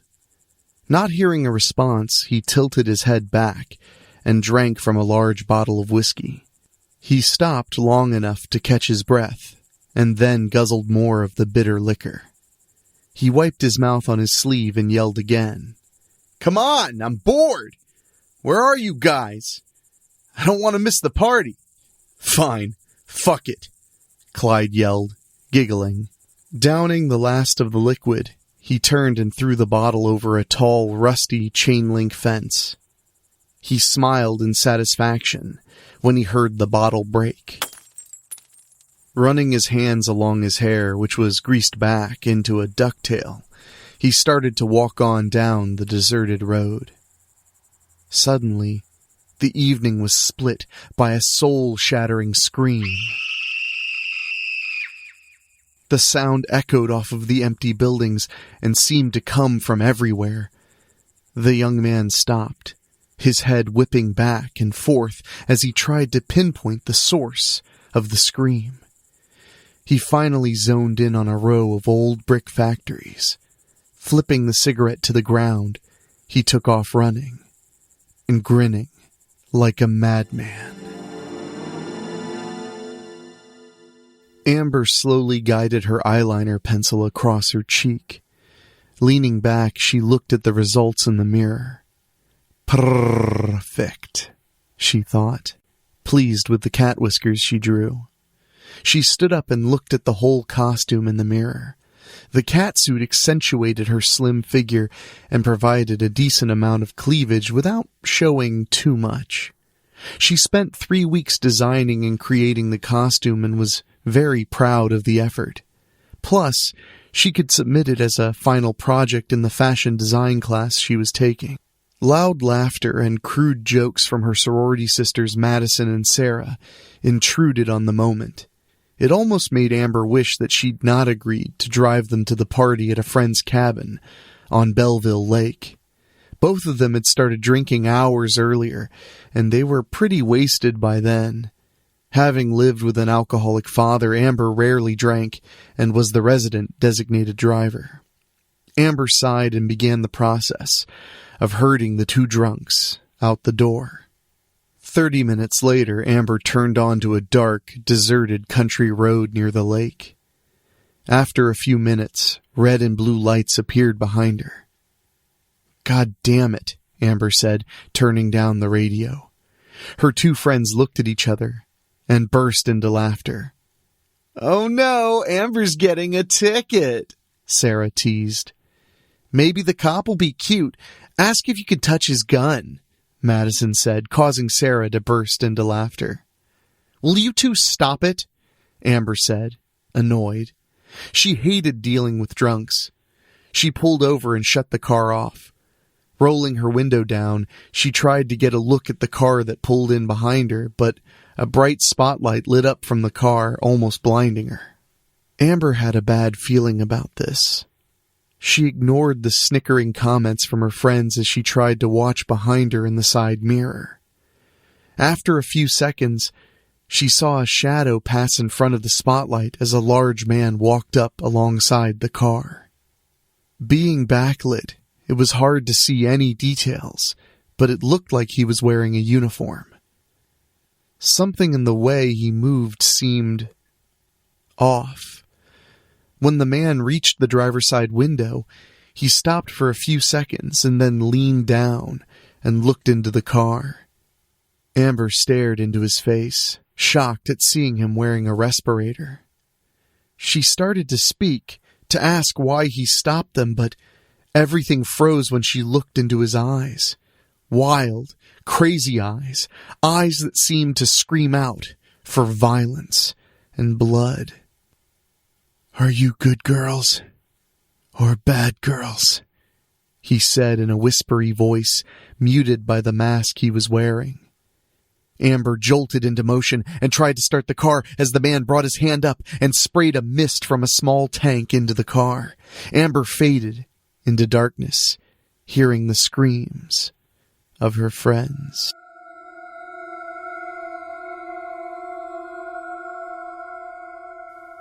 Amber jerked awake to sounds of screaming. Groggily, she looked down and saw that her hands and legs were tied to an old office chair. The chair was on some kind of loading dock in an old, dirty warehouse or factory. She turned towards the screaming and realized that they were coming from a naked young woman lying on the floor. She was staked out in the middle of a crudely painted pentagram with candles at each point, with her arms and legs stretched out to her sides. The woman was covered in blood, and, between cries of pain, she was pleading with a large man standing over her to let her go. The man answered with swipes of a large, bloody knife. Amber tried to yell, but she found that she had been gagged with a dirty rag held there by a cloth tied around her head. Even though her cries were muffled, the man responded by turning toward her. His eyes seemed to shine, lit by the light of insanity. These were the same eyes she saw on the man who had pulled them over. He grinned and held the bloody blade up to his mouth as if to shush her. Amber was able to get a better look at the woman on the floor and realized it was Sarah. Amber strained against her restraints, trying to yell for help, desperate to do anything to save her friend. The man grinned even more and turned back to Sarah, using the knife with more enthusiasm, pleased that he now had an audience. Amber sobbed, choking on the gag, trying to find a way to break free. The killer plunged his knife deep into Sarah, her screams fading into a low gurgle. He reached into her abdomen and cut out a bloody piece of flesh. He turned toward Amber and waved it in the air, mocking her. He flipped it at her, and she had to jerk her head to the side to avoid being hit by the small piece of her friend. The killer laughed and then began to make a game out of cutting pieces of her friend, who now lay silent and unmoving, and tossing them at her. After a few minutes, he seemed to grow bored with this game and raised the knife high in the air. He mumbled words in a language that Amber didn't recognize and plunged the knife deep into Sarah's chest. With effort, he ripped the knife down, breaking ribs and cutting flesh. He reached into the large, gaping wound and ripped something out, holding it up high as if offering it to the heavens. Amber felt bile rise up as she realized it was her friend's heart. She closed her eyes and turned away from the horror. A few seconds later, she heard footsteps scraping on the concrete and felt the killer's rancid breath on her face. She closed her eyes even tighter as he spoke. "Hey, pretty girl, little Miss Kitty Cat. Look at your savior." Amber turned her head away from the voice. A hand with an iron grip seized her jaw and forced her head up, a cold, sharp object placed against her throat. "I said, look at me," the killer stated in a cold, hard voice. Amber opened her eyes and whimpered as she looked into the face of evil. "You look like a good girl. I think Master will be pleased with you." He wasn't pleased with the other sacrifices, the killer said, pointing toward Sarah, then gestured to a dark corner. Amber looked and could make out an outline of a body, barely recognizable as human. Amber knew without a doubt that the bloody mess was what was left of Madison. She tried not to sob as she looked intently at her face. Yes, I'm sorry you slept through that one. How inconsiderate of me. Anyways, you didn't miss much. The master didn't respond to her flesh. She must have been unclean. You, on the other hand, the killer used the knife blade to play with the buttons on her costume. You look like a good girl, and the Dark Lord likes good girls, he said, grinning. Amber trembled with fear, tears and snot running down her face. She tried to talk past her gag, begging him to let her go, to let her live. The killer stepped back, looking pleased. Let's get you ready to meet the master, he said as he wiped the blood off of the blade and inserted it into a sheath on his belt. He stretched, seeming to enjoy the discomfort and fear he was provoking in her. As he started to lean forward, a young man suddenly leapt out of the darkness, swinging a large pipe. The pipe hit the killer on the side of his head and sent him sprawling across the room, landing near the unmoving body of Sarah. Damn! Home run! Clyde yelled, flipping the pipe like it was a baseball bat and raising his arms in the air, waving to an imaginary crowd. Amber stared at him in astonishment. Clyde lowered his arms and looked around. Wow, man! What the hell happened here? Looks like a slaughter, like one of those slasher movies I keep hearing about, he said, pointing at Madison's body in the corner. Amber snapped out of her trance and struggled against the gag, trying to plead with him to let her go. He turned to point at the killer. 2 bodies and a large-ass fuck slicing everyone up. This is a slasher movie, he said, excitedly. He reached into his jacket and pulled out a flask and began to drink from it. I keep hearing about these movies at work. Sounds like a blast, baby, he stated, taking another long pull on the flask. Wiping his mouth, he looked at Amber. Damn, doll, you look like shit, he said, walking over to her. Amber started to sob again, straining against the gag. So, you must be the final girl. All of these movies have one. He suddenly smiled. That must make me the dutiful boyfriend that sacrifices himself to save you. God, and I thought this would be a boring night, he said excitedly. Amber tried yelling even harder, begging him to let her go. Drink? He said, offering her the flask. Seeing Amber struggle against her restraints, he smacked himself in the forehead. Sorry, little missy. Let me help, he said apologetically as he reached down and took the gag out of her mouth. Amber took a few deep breaths. Please, oh God, you've got to help me. Untie me and call the police. This crazy man kidnapped us and killed... She broke into sobs as she looked over at Sarah. Hey now, babyface, dry those tears. As the dutiful boyfriend, I have to help you. That's how these movies work, he said. Now, let me cut you loose. He gestured to his right hand and a switchblade popped open in it. He gently reached down and cut the ropes tying her to the chair. There we go, sweets, he said, pulling the ropes loose. Oh, thank you, Amber sobbed. Do you have a phone? We need to call the police. Sorry, babe, ain't got no phone, he said. We need to get out of here. We need to get help, she said. Her legs were numb from lack of circulation and she stumbled as she tried to stand. As he steadied her, she could smell the overpowering stench of alcohol. We got a long walk then, 'cause I ain't got no car either. I was with some coworkers on the way to a Halloween shindig when I suddenly found myself here in the middle of fucking nowhere. There ain't no one around for miles except us and him, he said, pointing to the killer. Amber looked to the killer and was shocked to see him beginning to stir.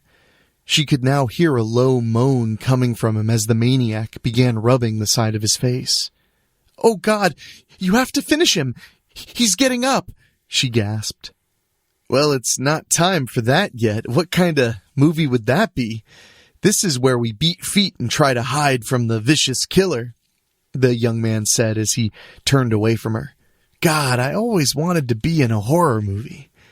Giggling, the young man walked through a door leading deeper into the factory. Amber looked at the doorway and then back at the killer, who was trying to pull himself up to his knees. She limped through the door. It took Amber a second to see Clyde moving silently through the rows of rusty machinery. She moved as quickly and quietly as her aching legs would allow. When she caught up to him, he turned and looked at her with a sly smile. "I hope he's a good killer. I'd hate for this night to be a bust," he said. Amber stared at him for a second before saying, "You're crazy." "I'm not crazy. I'm Clyde," he whispered, giggling again. Clyde turned and glided into the darkness. Amber hesitated but began to move once she heard a metallic scrape somewhere behind her. Amber stumbled and groped her way through the darkened factory, following Clyde. The killer could be heard yelling, his voice echoing off the factory walls. After long, tense minutes, everything grew quiet.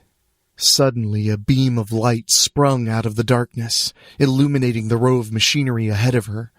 She stifled a scream as the light moved back and forth, seeking them out. A booming voice yelled from the darkness behind the flashlight. "Here, kitty, kitty. Come out, kitty. And your little boyfriend, too." Clyde reached out and patted Amber's hand. "I think it's time for the big scene. You wait here and I'll go out and see if we can't speed things up. I have to be back by dawn," Clyde whispered. He picked up a large, rusty wrench off the bench next to them and banged it on the cement floor.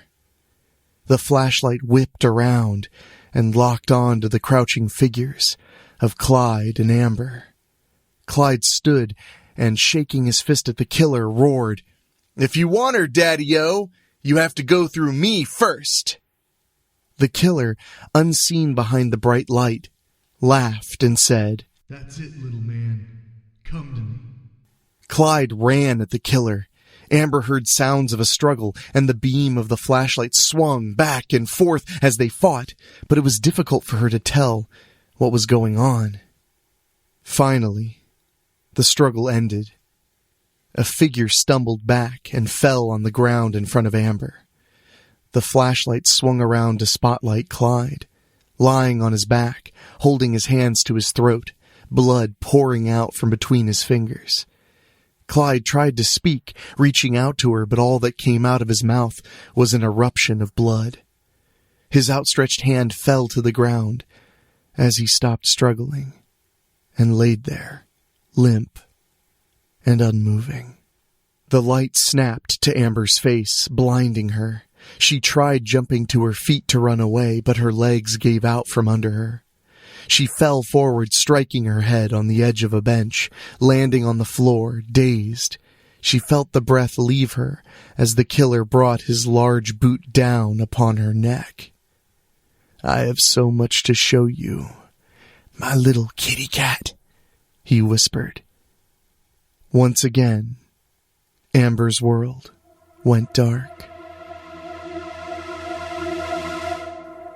As Amber came to, she felt a coldness under her bare skin. She tried to roll over only to find that she was tied down, spread eagle. She blinked the dizziness from her eyes and squinted at her body. Each wrist and ankle was tied to a steel rod hammered into the concrete. As the fog continued to lift from her consciousness, she saw something move above her and, after a moment of effort, her eyes focused on a face the face of the killer. "There you are, my little one," he cooed, grinning. "You gave me a scare. I thought you may not wake up to accept the Dark One's blessing," he said, his wicked blade catching the light from the candles that were placed around her. Amber began to weep, begging for her life. "Shh, I'll have none of that. This is a joyous time. If you start blubbering, I'll begin by carving out your tongue," the killer whispered to her. Amber struggled to control herself, but she could not stop her sobbing.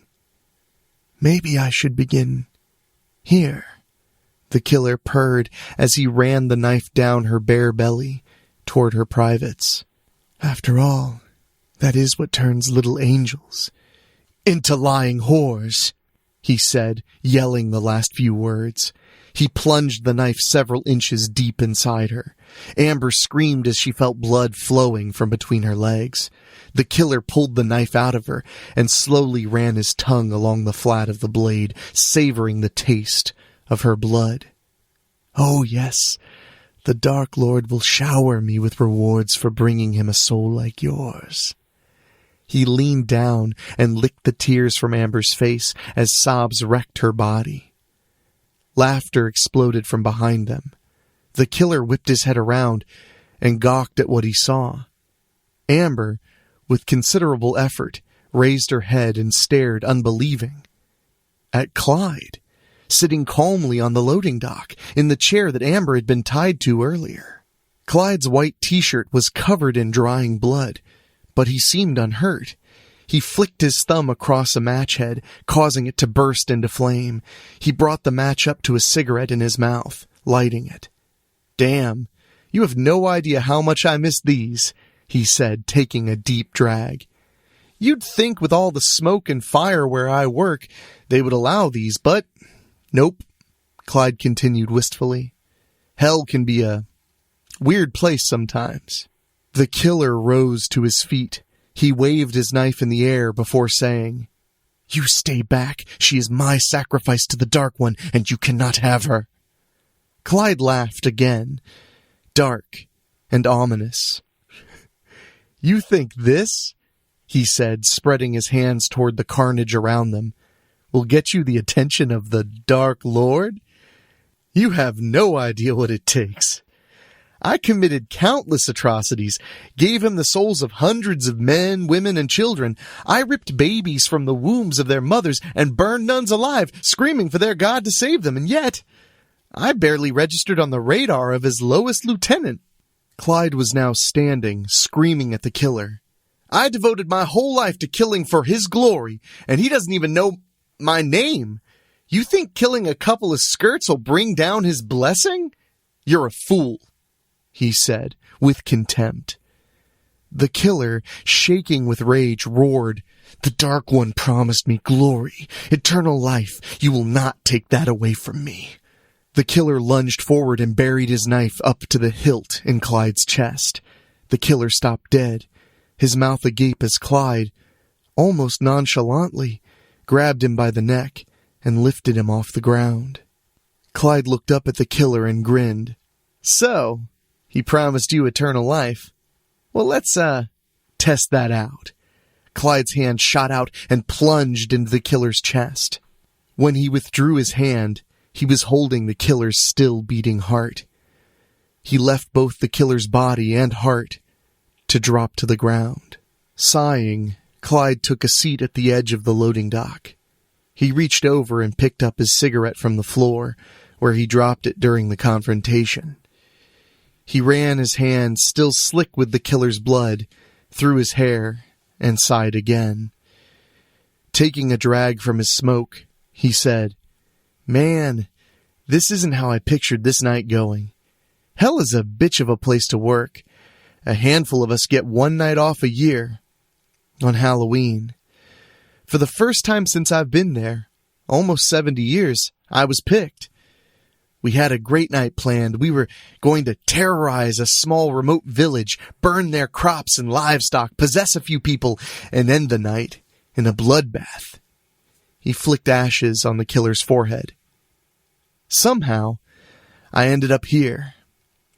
I think it was because of this fuckwad's ritual or whatever he was doing. Maybe I was sent by the big guy to teach him a lesson. Hell, he laughed. Maybe the Dark Lord did have big plans for him and I, fucked it up.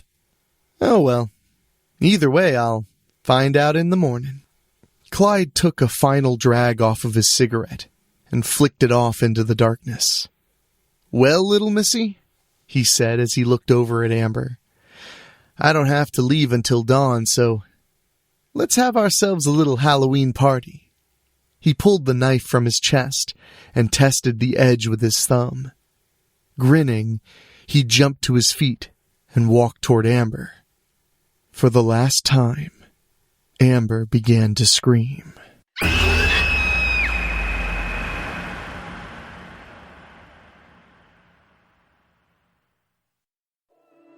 A Wet and Wild Halloween by David O'Hanlon. Bryce glared into the gaping mouth of the Pumpkin King and knew he was going to die. He could hear the terrified screams of those already inside. The screeching, piercing wails of their panic rang out over the cacophony around him, drowning out the rest of the world. One of the king's victims launched between the bright orange lips and hung in the air. Bryce's stomach twisted in nervous knots as the child flailed about in the afternoon sky before splashing into the pool below. The little boy exploded through the surface and shrieked a prepubescent "Yee-haw!" Bryce shook his head and wandered around the ever-growing line of Texas's greatest water slide. The only thing good about the state was that Halloween was still hot enough to enjoy a trip to the water park. The other water slides were largely being ignored in favor of the big, new attraction. It was their last chance before the park closed for the year. Some twisted genius had designed the winding tubes of certainish death so that 4 people could go down simultaneously, crisscrossing each other's paths along the black and purple chutes until being vomited out of the Pumpkin King's smirking face. The oversized gourd hung perilously over a bat-shaped pool with orange lights illuminating the water from below, so the line of anxious guests could see the previous victims churning about. A heinous cackle emanated from hidden speakers, signaling the attendants to prepare the next victims. Bryce would be one of the night's sacrifices. Splashtown was open from the last day of school to Halloween every year, and with the water drop-shaped season pass around her neck, Rebecca Engel would be there almost every single day. Bryce had fallen in love with Rebecca when they shared a moon pie at recess in the 3rd grade. After 8 years of awkwardness, Bryce had finally worked up the nerve to ask Rebecca to go on a date with him.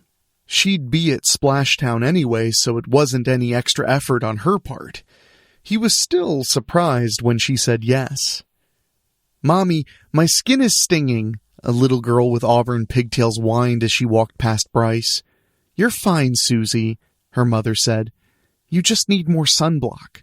Bryce stuck his hands in the pockets of his swim trunks and made his way to the concession stands to meet up with Rebecca. He sniffed the air and tried not to drool at the flavors attacking his nose. He mentally untangled the sweet smell of funnel cakes from the savory chili dogs, the pizza slices from the cheeseburgers. His stomach growled with rage at the boy's new diet. Bryce rubbed his belly and looked down. For the first time since he was 7, he could see his feet again. He missed the delicious foods, but he was glad he'd started eating right and working out. He ordered a bottle of water and a bag of peanuts before taking a seat on a nearby bench. A girl walked by sniffing her hair. Though he couldn't see her face, Bryce recognized Tabby Winfield by her high-pitched, nasal whine. She tossed the thick braid over her shoulder and scrunched her nose. "The water here smells like Daddy's farmhands," she told her friends. Bryce remembered the girl from earlier and looked around the park. Others made sour expressions as they toweled off as well. A man rinsed his sobbing grandson off with a bottle of water. John Cahill, the star of the basketball team, retched excess water into a trash bin. Bryce watched more park-goers flying out of that damn pumpkin. Something was wrong.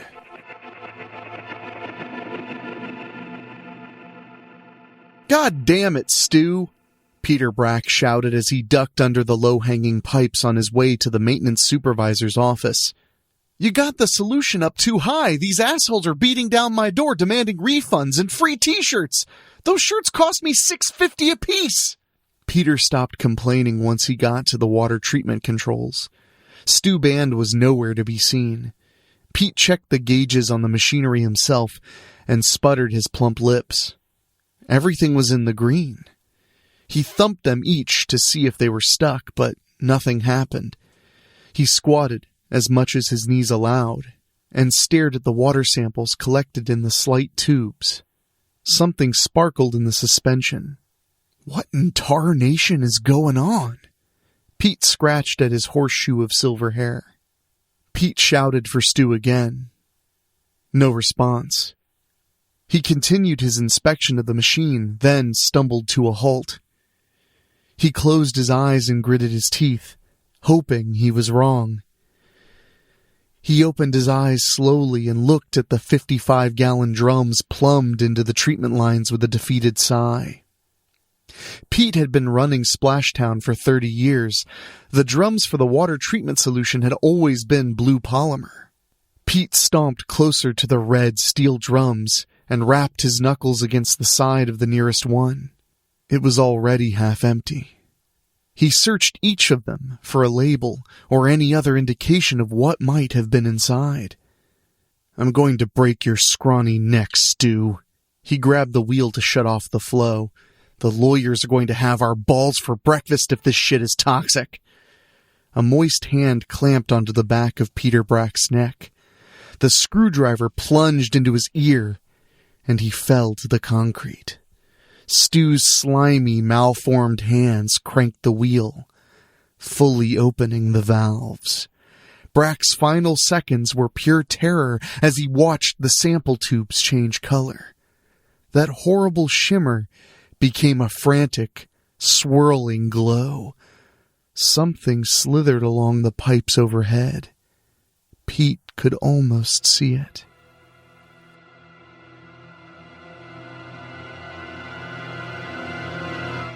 Bryce sipped his water and watched the park staff meander about in their Halloween costumes. Attendants at the Pumpkin King tossed handfuls of sweets at the line to keep everyone calm. Bryce missed trick-or-treating. High school parties were fun, but they lacked the same spirit of the more childish pastime. He was a year from adulthood. Halloween couldn't offer anything as scary as that. A group of parents cornered a staffer in a witch costume and began berating the poor girl. Bryce couldn't hear what they were saying as they furiously waved their hands at the crying children behind them. A hand on his shoulder made him jump, and he spun around on the bench to see Rebecca Engel standing there, smiling down at him. Her black one-piece was festooned with sparkling pumpkins, and he tried to pry his eyes back to her face. "Hi, Becca," he said with all the coolness he could muster. "Been here long?" He didn't know why he'd asked. Her hair was dry and they'd agreed to meet at the concession stand, so the answer was obvious. Bryce forced a smile and hoped it covered up his folly. "Nope, just got done putting my stuff in the lockers." She pointed at the Pumpkin King. "Should we get in line for that one first? It'll take the longest. I thought we could get it out of the way and just hang out while we wait." Bryce nodded. "Sure, sounds good."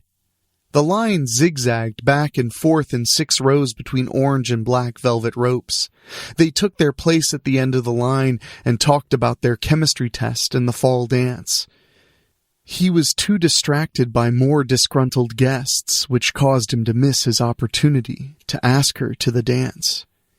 He tried bringing the conversation back around to the event when the screaming started. They echoed down the tubes of the slide as heralds of the misery still to come. The child shot from the mouth of the Pumpkin King on an iridescent gout of violet water. The shrill cries continued until the boy splashed into the pool below. From his position, Bryce couldn't see the chemicals spilling forth and spreading, consuming the ordinary water with ferocity. His gaze flicked back to the gargantuan gourd and the elderly man that flew out next. Bryce rubbed his eyes to clear what must have been a trick of the light. An obese lady streaked down the water slide right behind the geriatric. High above them, Splashtown employees dressed like Mario and Luigi hurried the next riders into their passages. Bryce called for one of the candy throwers, but got no response. Maybe it was for the better. After all, how was he going to explain his request to shut down the slide? They weren't going to believe him if he said the geezer's skin was wrong. Bryce shoved forward in line to one of the pool's viewing windows. The purple fluid dyed the pool with shimmering, cancerous swirls. The teen cupped his hands around his eyes and leaned on the cool glass. The underwater lighting reflected off whatever the violet substance carried and twinkled like thousands of stars. But Bryce couldn't see anyone. The little boy swam by the window, giving Bryce a start. More screams pierced the evening, only these weren't filled with the playful fear of sliders. Another shape whipped past the glass portal. Bryce leapt away from the wall. The boy came back into view. The old man clung to his back. Finger-length appendages danced from open wounds along the man's exposed torso. A shiny black spine snicked out each like switchblades and darted into the child's flesh. The fat lady flipped over the guardrail overhead and hit the sidewalk next to Bryce, pinning another impatient guest below her girth. Bryce listened to the muffled screams beneath her and saw the same dancing, worm-like things stretching out from her skin and fighting the fabric of her ill-advised bikini. He bolted to the back of the line for Rebecca as the crowd began to scream and run in all directions. Around the park, others were doing the same. Bryce seized Rebecca by the arm. "We've got to go, now!" "What's happening?" she asked as he dragged her away from the Pumpkin King. "Did someone get hurt?" Tabby Winfield answered her question by tackling two of their classmates. Her hand gripped the bag of Tom Zabo's collar. The worm things tore out between her fingers and stuck their talons into the base of his skull. Tom's date squirmed under Tabby, who lifted her head in a weak, shrill scream. Her throat undulated and ripped open wide, revealing rows of teeth. The new mouth clamped onto the trapped girl's skull with a crunch. "What the hell?" Becca whimpered. She stumbled as Bryce pulled her along. More park-goers were being attacked by the mutants. Their new digits twisted away from their bodies in search of prey. The black talons darted in and out, ready to pierce flesh. Victims screamed and cried around them. Bryce pulled Rebecca into one of the restrooms and slammed the door. His hand slapped at a bare brass plate. "Damn it," he shouted, kicking the door. "It only locks from the outside." "Wonderful hiding spot. It'll do for now." "Do you mind?" a voice bellowed from one of the stalls. "Some of us are concentrating." "There's an emergency," Rebecca shouted. "Do you have a phone?" "Obviously." The toilet flushed. What else do people do on the toilet? The door swung open and a middle-aged man in a Power Rangers costume stepped out, adjusting the bulge in his crotch. "Don't worry, miss. It's a sock, not a chubby," he informed Rebecca. "Spandex isn't the most flattering fabric. Gotta beef up the beef bus for all the single moms that come through here. Know what I'm saying?" "Jesus Christ, mutants inside and out," Rebecca grumbled. "You've got some mighty fine genetics," the old man told her. "Wouldn't have any single moms swinging in your family tree, would you?" "Listen, Harvey Weinstein, people are getting killed outside and we need to call for help," she blurted. "Hell, I was just joking about the phone," he said. "They make us lock them up at the start of each shift." Bryce pointed at the plastic card dangling around the man's neck. "You're an employee? Who else wears a costume to a water park?" He chuckled. "Name's Flint. Flint Stone. You can shit-can the jokes. I've heard them all my life." "Then you can get us to an office, a guard shack," Bryce stammered. I don't care where, just somewhere with a phone. That's cute, kid, Flint told him. I'm not taking you anywhere to make a prank call to the police about monsters eating people. Can't you hear the screams? Rebecca questioned. People are always screaming. It's an amusement park. Factor in bored staffers in spooky costumes and they'll do it more so. Frankly, miss, it sounds like a Tuesday. The door exploded inward, shattering from the force of the blow before the hinges could swing it open safely. A man rolled across the tile and came to a stop on all fours. The white digits wriggled from his back like thick, sentient hairs. Purple drool trickled from the corner of his mouth, forming a puddle beside his head. A tooth dropped into the saliva, followed by another, and another. Brown, anorexic serpents slithered from the empty sockets of his gums, stretching 2 feet in front of him. Mandibles unfurled from the sides of each creature's head and snipped at the air. Flint backed away. Slowly, his boots squeaked on the damp tile, drawing a hiss from the throat slit of the mutant. The 3 oversized worms lunged forward. Their motion tugged the man-thing forward as they followed the sound of Flint's retreat. The infected man sprang up and dashed across the bathroom. Bryce stuck out his foot and tripped the creature. It toppled to the floor and slid closer to Flint. The mandibles hooked into his thigh and he let out a shrill squeal before kicking the man's jaw shut on the bizarre appendages. They released their prey and shot backwards. Flint leapt into the air and came down on the man's back with both feet.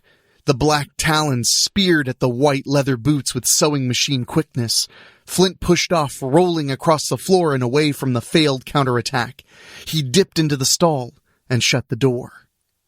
Seriously? Rebecca shouted after him. Bryce hefted the rubber trash can overhead and tossed it at the creature. It bounced off, harmlessly. Rebecca looked around for something more effective when the creature jumped to its feet. The throat slit spread wide and gurgled a threat. The stall door banged open and Flint rushed toward the creature and bashed it across the back of the head with a green bucket. A follow-up shot sent it careening into a mirror. The glass fell into the sink and clattered to the floor. The makeshift weapon flipped open and Flint swung it upward in a single deft motion. It wasn't a bucket, but the helmet to his costume. He clicked the latches in place.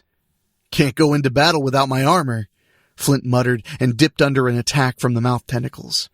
His gloved fingers found a piece of glass in the sink a moment before the man-thing's hand closed around his neck. A talon clicked against the plastic helmet and drew back for another try. Bryce placed his foot on the wall and tore the paper towel dispenser free. The creature turned its attention to the sudden commotion long enough for Flint to drive the shiv into its torso. The chest wound sputtered as the obsolete lungs drained of air. The mouth tentacles reared back and struck at the helmet. Flint thrust the glass dagger into the man's abdomen and slit him from hip to hip. Intestines unspooled from the wound and piled at Flint's feet. And then something else plopped into the viscera. The former person collapsed in a heap as the thing evacuated the host body. The 2-foot-long slug latched onto the toe of his boot and slurped loudly. Flint sprang up and sat on the sink. The radula darted from the mollusk's mouth like a harpoon. Its serrated teeth scraped across the porcelain and slashed side to side for tender flesh. Rebecca slid across the floor like she was stealing home and kicked the slug against the wall. She tried to stand only to slip in the thick layer of mucus clinging to her bare feet. Bryce ran forward and jumped over the discarded carcass. He swung the paper towel dispenser under his knees and landed on the strange entity. A bright spray of yellow and magenta gushed across the floor to signal his success. Flint pushed off the sink and helped Rebecca balance herself. "You just air sabooed a goddamn space booger!" he shouted.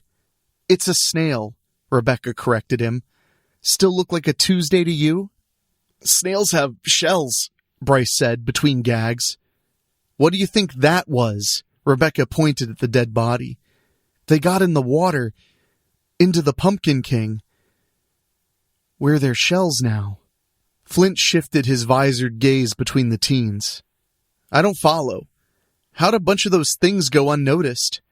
Maybe whatever that purple shit was made them grow faster." Bryce threw his hands into the air. "What's it matter? It drooled purple, too." Rebecca shook her head. These things might be able to infect others by attacking them. We can't let them out of Splashtown. Snails move slow, Flint said. Like goddamn hobbits trekking to Mordor slow. We've got time. If you've got a plan, that is. Salt, Bryce suggested. We'd need a lot of it, not to mention a way to disperse it. Check and check. Flint put a hand on each of their shoulders. You can't see it behind this totally bitchin' and officially licensed replica helmet, but I'm smiling bigger than shit right now. Rebecca turned to the door. Well then, let's yabba dabba do this. Flint groaned. You just had to fucking say it, didn't you? This is not a plan, Bryce shouted. Creatures hissed and shrieked in hot pursuit of the six-wheeled ATV, designed for utility, not recreation. The vehicle was barely keeping its lead under the weight of its cargo. If there's one thing Texans don't fear, it's a high-cholesterol diet. Pretzels, fries, burgers, homemade chips, popcorn, tater rounds, fresh roasted peanuts, nachos, and onion rings were available at each of the 18 concession stands, which is precisely why Splashtown bought salt in 50-pound sacks. It's working like a plan, Flint yelled back. One of the mutants lunged onto the purely cosmetic brush guard of the ATV. The mouthworms snapped at Flint's face. He seized one of them and jerked down, bouncing the creature's face off the hood and sending it back to the cobblestone path where the tires rolled over it. What exactly do you do here? Supposed to be helping on the Pumpkin King. Good thing I ate Pizza Heroes last night. If I hadn't had the shits, the lines would have been moving faster, and you'd be a hobo murder slug's new tenement. Thank you for your poor dietary choices. Hopefully your girlfriend's in position. She's not my girlfriend, Bryce corrected him. Son, you're about to save the entire state from Satan's escargot. Flint punched him in the arm. Soon as we kill these jizz-drooling sons of bitches, she'll be all over you like imitation cheese sauce on a corn chip. You should consider writing poetry. Roses are red, violets are blue, I get carpal tunnel thinking of you. Flint laughed. There's one for you to use when you ask her to make it official later. Rebecca waved at them from a tower high above the path. Flint bleeped the horn 3 times to signal her to go. She stepped out of the tower and rode the zipline across the way to the platform over Tsunami Falls. She grabbed the bullhorn from the hook next to the lifeguard station and squeezed the trigger. Hey, over here! Her voice bellowed across the park. Come and get me! Several mutants clambered through the pool below and slipped about in a vain attempt to scale the curly slides leading up to her. She smiled down at them. Her plan was working. Complex alien biology aside, they were still powered by primitive ganglia clusters. She needed as many of the stupid mutants coming after her as possible. She pressed the button on the bullhorn to set off a siren. You space snail dickheads hear that? She called out. That's the dinner bell. What are you waiting for? Apparently, just that very thing. The creatures broke from their pursuit of the ATV and rushed toward Rebecca's diversion. Flint whipped around the corner, putting the ATV on 3 wheels before it rocked back down to safety. A wall of mutants converged on their path. Some more changed than others. Mouth tentacles flailed in anticipation of the fight. I'll meet you at the water treatment station. Take the wheel. Flint didn't wait for Bryce to listen. He rolled out of his seat and toppled across the path. He groaned and tried to ignore the bone sticking out of his forearm. It looked a lot easier in the movies. This is what we get for using civilian contractors. General Wade Sisko pinched the bridge of his nose. Do we know the location of the samples? Captain Del Harmon leaned a curvy hip on the plastic blue drums they'd been shipped by mistake and nodded slowly. Fuck, Sisko sighed. How bad is it? She waved for the general to follow her. They navigated the winding corridor to the elevator. An intern mixed up the shipping instructions. We got water treatment chemicals, Del Carmen said with a voice too sweet for her skill set. The Argos samples went to a water park in eastern Texas. The elevator door hissed open in a room full of computer stations and one wall-to-wall screen showing a live satellite feed of Splashtown. Mutated guests ran down victims, small fires burned, corpses twitched to life as the parasitic mollusks burrowed into their brains and took control of the flesh. "Do we have options?" Sisko asked. "Nuclear and conventional," the captain stated bluntly. "Retrieval is out of the question at this point. The site and samples are lost." "We only need one," Sisko reminded her. "I want a team in there to snatch one of those things. Have our people cook a story about a chemical spill." "Yes, sir," Del Carmen said. "Aren't we forgetting about the big one, sir?" "Oh, him." Sisko swallowed hard. "Scratch the retrieval. Burn the whole site." Flint spotted a salt sack that had fallen when the ATV tipped and darted for it. He tore the bag open as the horde charged closer. He tossed a handful of salt at the nearest one. It plowed into him, driving him to the ground. The human host was protecting the snail inside from the salt. Flint clutched the mutant by the chin, pushing the snapping tentacles away. The throat slit hissed and chewed the air. Flint gritted his teeth and used the bone protruding from his arm to stab into the creature's chest, aiming for the slug inside. A magenta spurt let him know he'd found it. He stabbed it again. The corpse went limp, pinning him to the path. He felt the stick of black spines going into his legs. The world became a kaleidoscope of shapes and colors. The ground swayed beneath him like a gentle current. Pain drifted away from his wounds, and he giggled softly. "Sons of bitches brought the good stuff to the party," Flint said quietly. "You guys are swell." A small mutant with auburn pigtails tore Flint's arm off at the elbow and shoved the nub to her throat slit. "This is better than Ozfest," Flint snorted. "Just swell."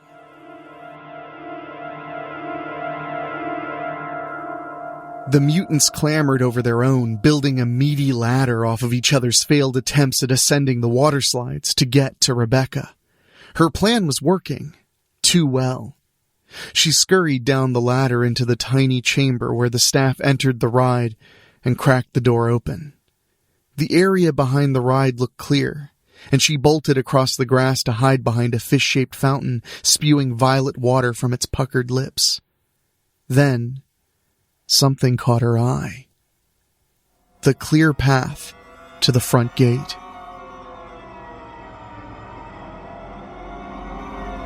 Bryce aimed the ATV at the roll-up door and floored the accelerator.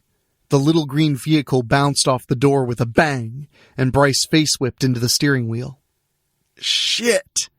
He slid out of his seat with a groan. He made his way inside and opened the bay door that rolled up noisily thanks to the massive dent he'd added to it. He looked around for a trolley to load the bags on. An empty pallet sat unsafely on a jack in the corner and he ran for it, quickly wheeling it back to the ATV and offloading the salt. He looked around for Flint and cursed. He didn't know anything about the water treatment system or where to find it. He scanned the large room and spotted a yellow sign shaped like an arrow in black letters. Water treatment. Bryce ran toward it, tugging the pallet jack behind him. He told himself he'd be able to figure it all out, and then the monsters would die. Texas would be saved, and Rebecca would throw herself into his arms. It was all going to work out perfectly. Rebecca crept through the shadow of the nearest concession stand. 50 yards of mutant-free grass were all that separated her from a safe getaway. Something moved in the corner of her eye. A thin black post pushed up from the ground. "You've gotta be fucking kidding me." She shot from her hiding place as the sprinklers kicked on. She zigzagged between them back onto the walkway. Her legs burned with effort. Rocks cut into her bare feet. She couldn't stop running. A body twitched along the path and sat upright. Rebecca kept running, cutting away from the thing's desperate lunge to seize her legs. She hurdled the turnstile, her ankle twisted on the landing, and she fell on her face. She groaned and wiped the blood away from her lip. She gazed down at the crimson smear along the back of her hand. Her eyes shifted to the purple-tinged water droplet rolling down her arm. She sniffled and shook her head. "It's just a drop." She stood up. "It takes more than a drop." Rebecca started running again. The old war highway was only a mile away. She could find a ride away from the nightmare there. She would be home by dawn. Bryce's feet shuffled in the thick trail of slime. The jack bumped him from behind, pushing him into a vertical water pipe. A deep, moist laughter resonated from the shadows. Glowing orbs angled toward him in the darkness, and the thing slithered forward. People in maintenance coveralls lined the monstrous snail's undulating body, held tight to its flesh by hardened strands of mucus. Their flesh writhed with hundreds of the white tube worms, flicking their talons in and out. Bryce lunged for a sack and tore it open, pouring a line of salt between him and the SUV-sized hell snail. "Get back, you ugly fuck," he warned. Or what? It said in a sticky hiss.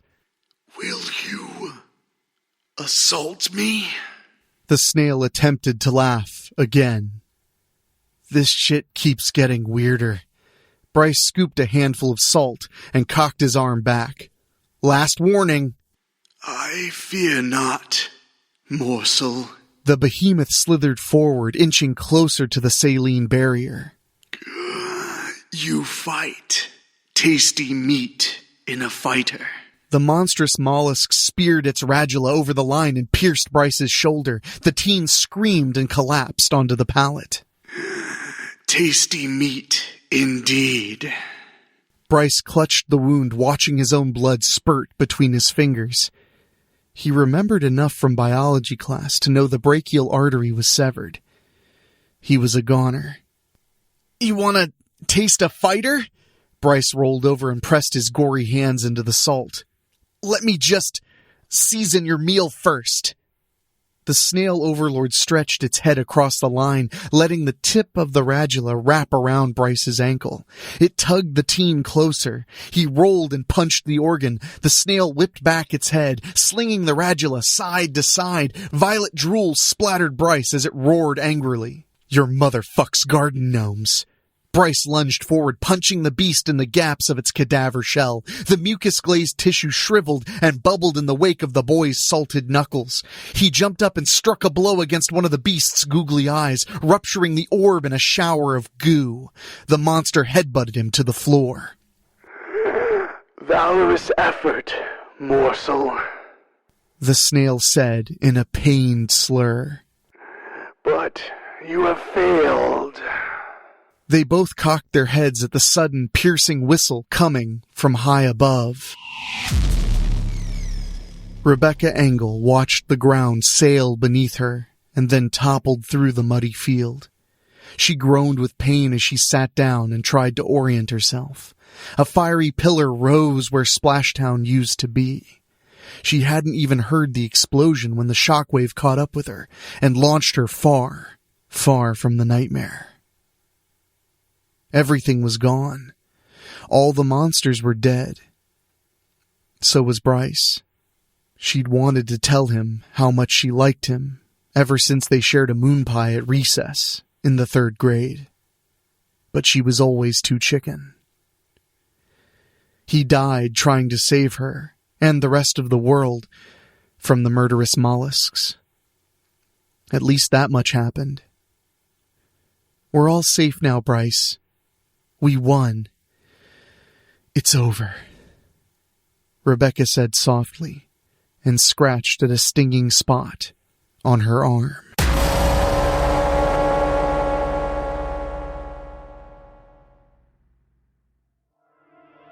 Halloween 1986-66 by Dan Wilder. Are you sure this is going to work?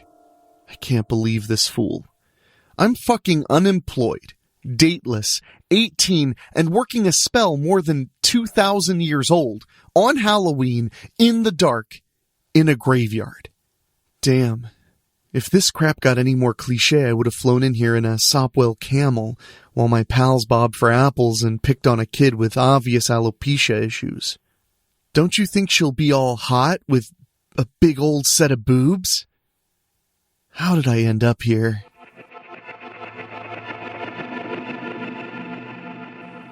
October 31st, 1986 started well enough. Halloween fell on a Friday, which meant that in the past we would all rush home from school in the already fading daylight and either throw on a store-bought number or a homemade concoction, most likely thought up that day in one class or another and drawn in ballpoint in our well-illustrated notebooks that served as impromptu art galleries and occasionally as a method for taking notes. Then head out in those mean small-town streets until we were loaded down with enough candy to ensure our lives as future diabetes sufferers, with a whole weekend to utilize as a recovery from our night of unspeakable corn syrup-drenched darkness. Anyway, all of that happened for 17 years, with more of our friends bailing with each passing year, and this was to be our Samhain swan song. The sun hung low and swollen when my best friend Ace, well, his name was Ricky, but he looked like Ace Frehley, formerly of Kiss, all gangly energy and long straight hair, and I headed out into the cold dusk to collect our saccharine tithe. I was dressed as Bret Michaels from the new band on the scene, Poison, and Ace was dressed as Gene Simmons from Kiss. That Ace, always one to defy expectations. So, long story short, our haul was kinda lame, full of bullshit like Mallow cups and pennies in a baggie, and a deficit of miniature name-brand candy bars and Reese's cups. Plus, it started to snow. Yeah, it snows here a fucking lot. And early, too. And when temps drop and quality sugar is in short supply, there was only one solace a young wanderer could seek. Woods porn? Ace queried as if reading my mind. I exhaled a long trail of visible breath into the rapidly cooling night. Woods porn. I nodded stoically. Now wait, some of you city folk may not be acquainted with a rural kid's main source of sex education, namely, a porno mag stuck under a rock in a nearby forest used by any number of neighborhood horn dogs for unspeakable deeds. And we had a real doozy safely stored under the third large rock from the left, and barely covered in mold, worms, or spunk. Only problem, the magazine wasn't there. But a spell book was. I flipped through that tome while Ace bitched that his titty rag was gone. Hey Ace, I think this may be even better than porn. Better than porn? Are you having a stroke? No! Listen to this. I read aloud the parts of the text that were in English. Certain words stuck out. Sex witch. Resurrection. Unspeakable evil will be unleashed upon all mankind. Sex witch? Fucking rad! Ace ejaculated, almost literally. It was then, right then, that I should have just ripped that book to shreds and to hell with Ace's libido. But I didn't. I simply fucking didn't. I was horny. May my descendants forgive me.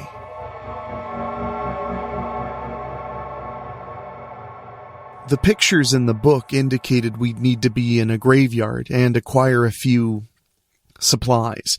Mostly simple herbs, spices, some virgin blood. Where the hell are we going to find virgin's blood? I have no idea, Ace.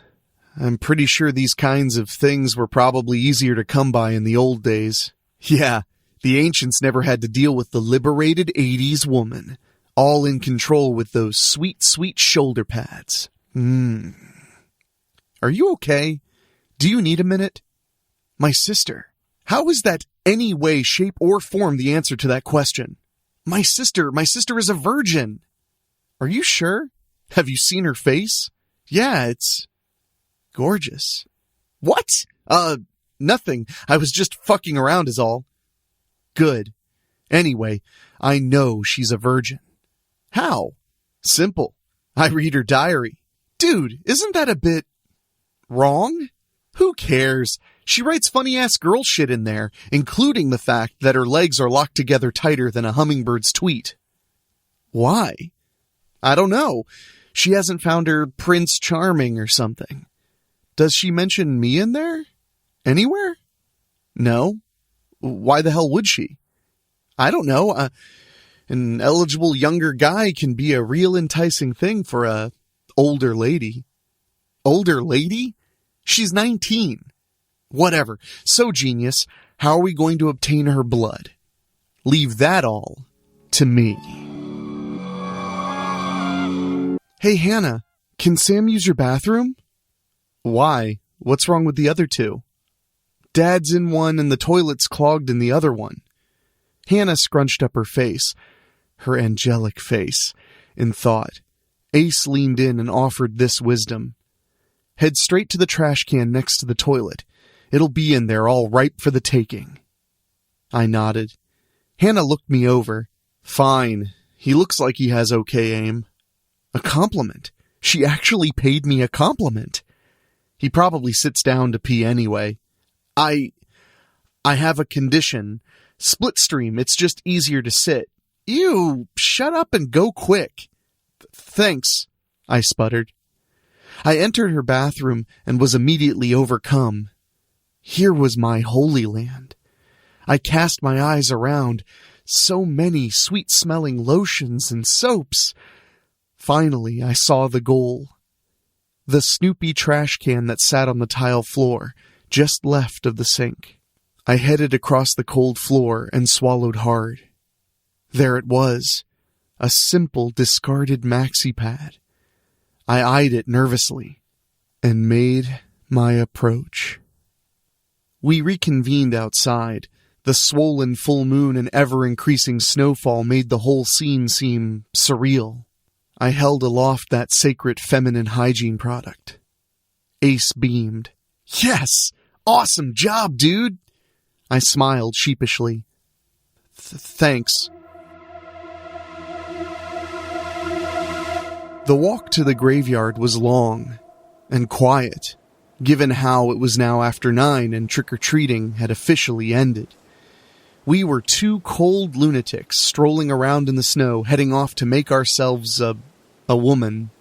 Yeah, now that I say it back, the whole thing does sound ludicrous. Like an EC comic mixed with a letter to Penthouse Forum as the script. To be honest, I literally had nothing else to do. Neither did Ace. Well, maybe Nintendo. The growing wind lashed me in the face like a slap from a fist made of frozen pizza rolls. Fuck! I could be eating pizza rolls and playing Nintendo. No boobs there, my friend, Ace said quietly. I said that out loud? You said a lot of stuff out loud tonight, like you're narrating our adventure. It's weird, but it's kind of funny, so I figured it's best to keep quiet and enjoy the ride. You're a real... We're here, Ace said, happily. The gates to Prospect Hill Cemetery were 3 things. Iron, locked, and very, very tall. 4 things. What? 4 things. It's also decorative and connected to a 2-foot concrete wall. Walk like a foot left and right, and we can just hop over and be inside in a jiff. Not even a particularly robust leap either. For shit's sake. One small leap later, we were traversing that icy necropolis on our way to... Where the fuck are we going? I don't know. Cemeteries don't usually have a designated practice black magic section. That's true, and a tad passive-aggressive. Sorry, I was just hoping for more candy and horror flicks and less schlepping around in the freezing cold wandering among the tombstones. It's pretty metal, though, Ace offered. We both laughed. You're not wrong. I tripped over an ancient tombstone. Ace extended a hand to help me to my feet and glanced at the grave I had completely decimated. Whoa, this chick was 18 like us when she died. So young. That's so sad. What? No, she was 18. Okay. 18. 3 times 6. 3 6s. Oh, 666. Yeah! After that indisputable sign from above, well, more below in this case, we got down and dirty with the devil's work. You said that out loud. I did? Yeah. Shit, now you got me doing it. Anyway, Ace and I set up our 11 herbs and spices, lit a candle, got the spell book. Everything was in order. Well, almost everything. Get it, dude? You get it. She's your sister. Gross. I suppose you're right. I am. Besides, you already touched it. I sighed as I reached into my backpack and removed the maxi pad. I held it in my trembling hands and placed it on the makeshift altar, wiping my hands and silently apologizing to Hannah, his mother, and especially Pap-Pap and Meemaw. Dear, sweet Meemaw. It took me a few seconds to register what happened next. There was an electric pop, then a slight plume of lavender smoke wafted into the air, after which a crow, like out of a Poe story. That was a raven. What's the difference? Ravens are bigger, and their tails are a different shape. How the hell do you know this? Ranger Rick. Ranger Rick? Yeah, it's one of those magazines at every doctor's office, like Highlights. Highlights, now you're talking. Timber Toes. Goofus and Gallant. Shit, that crow just snatched Hannah's maxi pad and flew off. I exhaled, dejectedly. You ready to call this one, Ace? Yeah, a shitty send-off if you ask me. Yeah. Build nest. Use thing humans had. Taste like blood. Blood bad. Body hurt. Ave Satanus.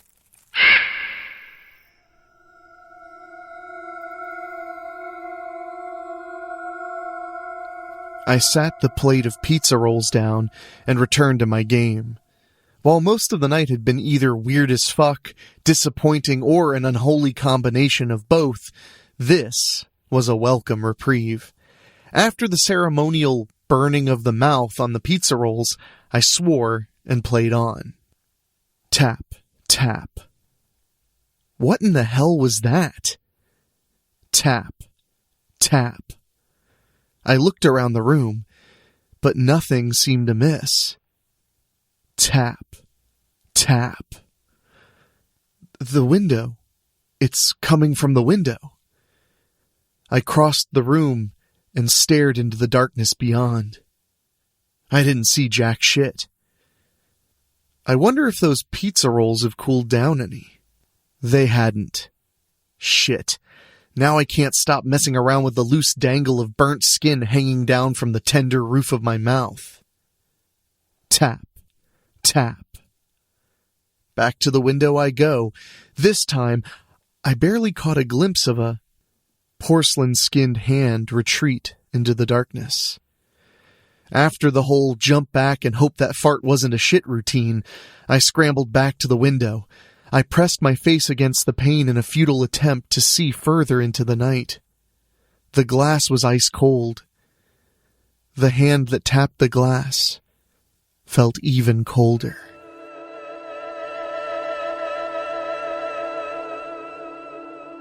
For a second, my heart stopped. I cartwheeled around the room like a madman, upending everything in my whirlwind wake. The pizza rolls definitely didn't survive.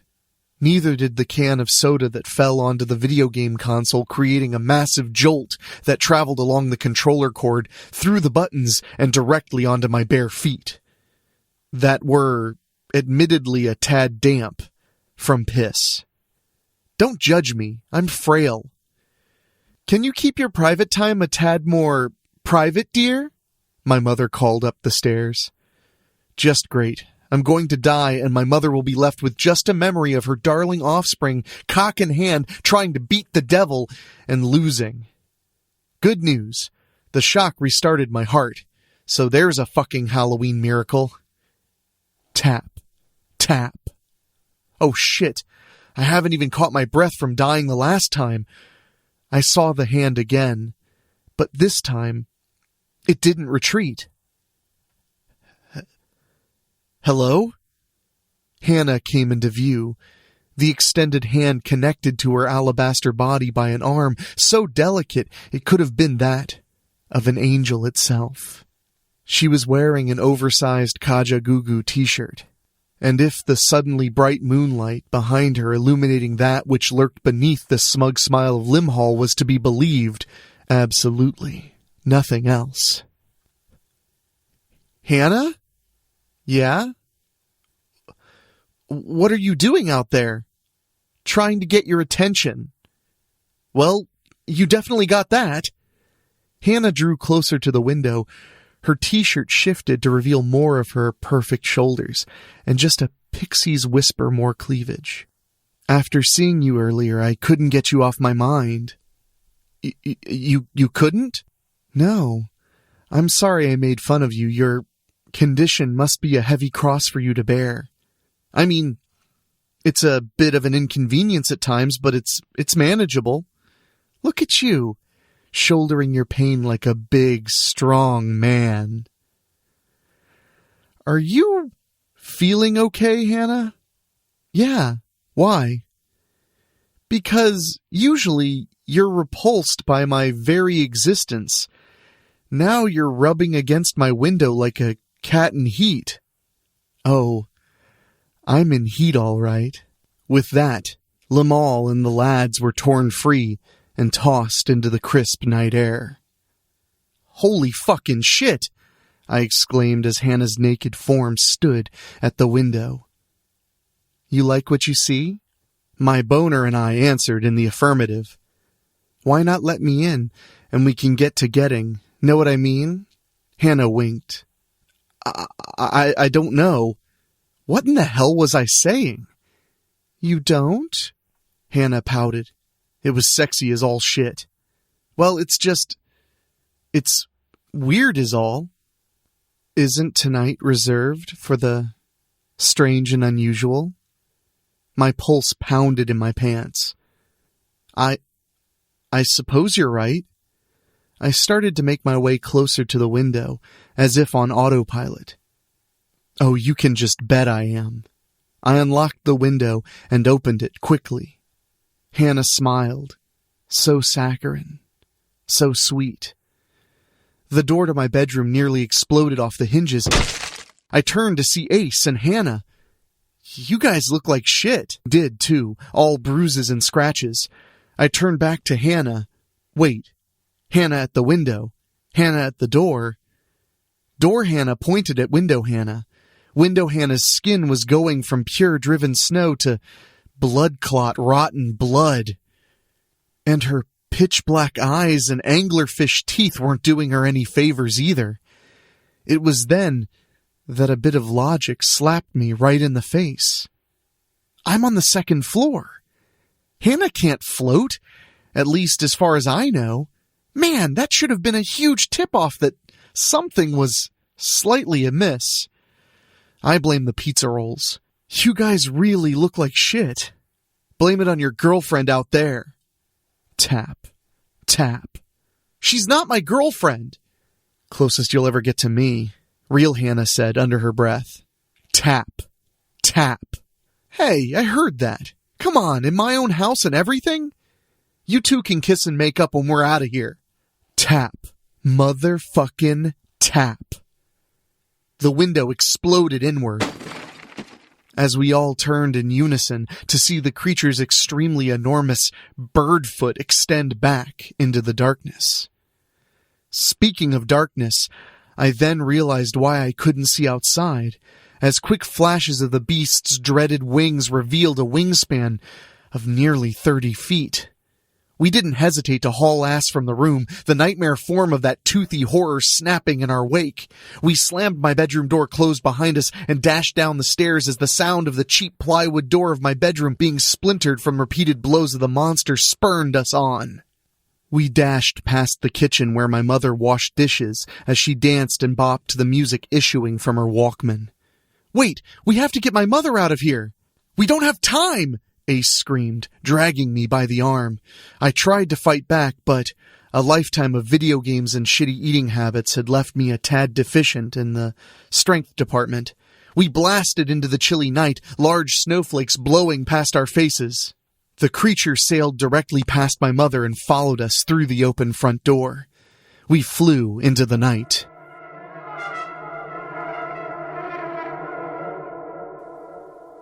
We sat in the closet, trying not to breathe.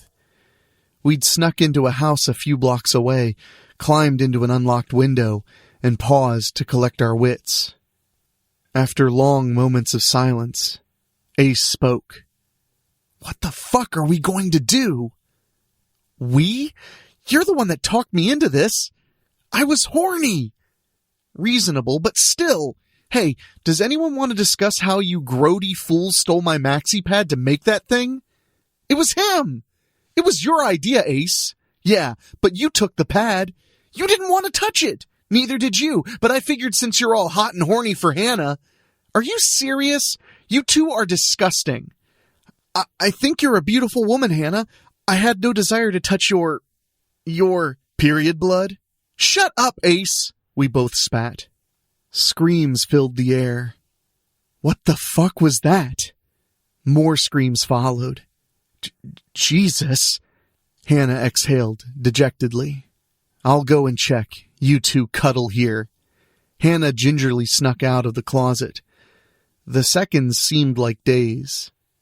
More screams, followed by stifled giggles. "Hey, heroes, come here," Hannah whispered.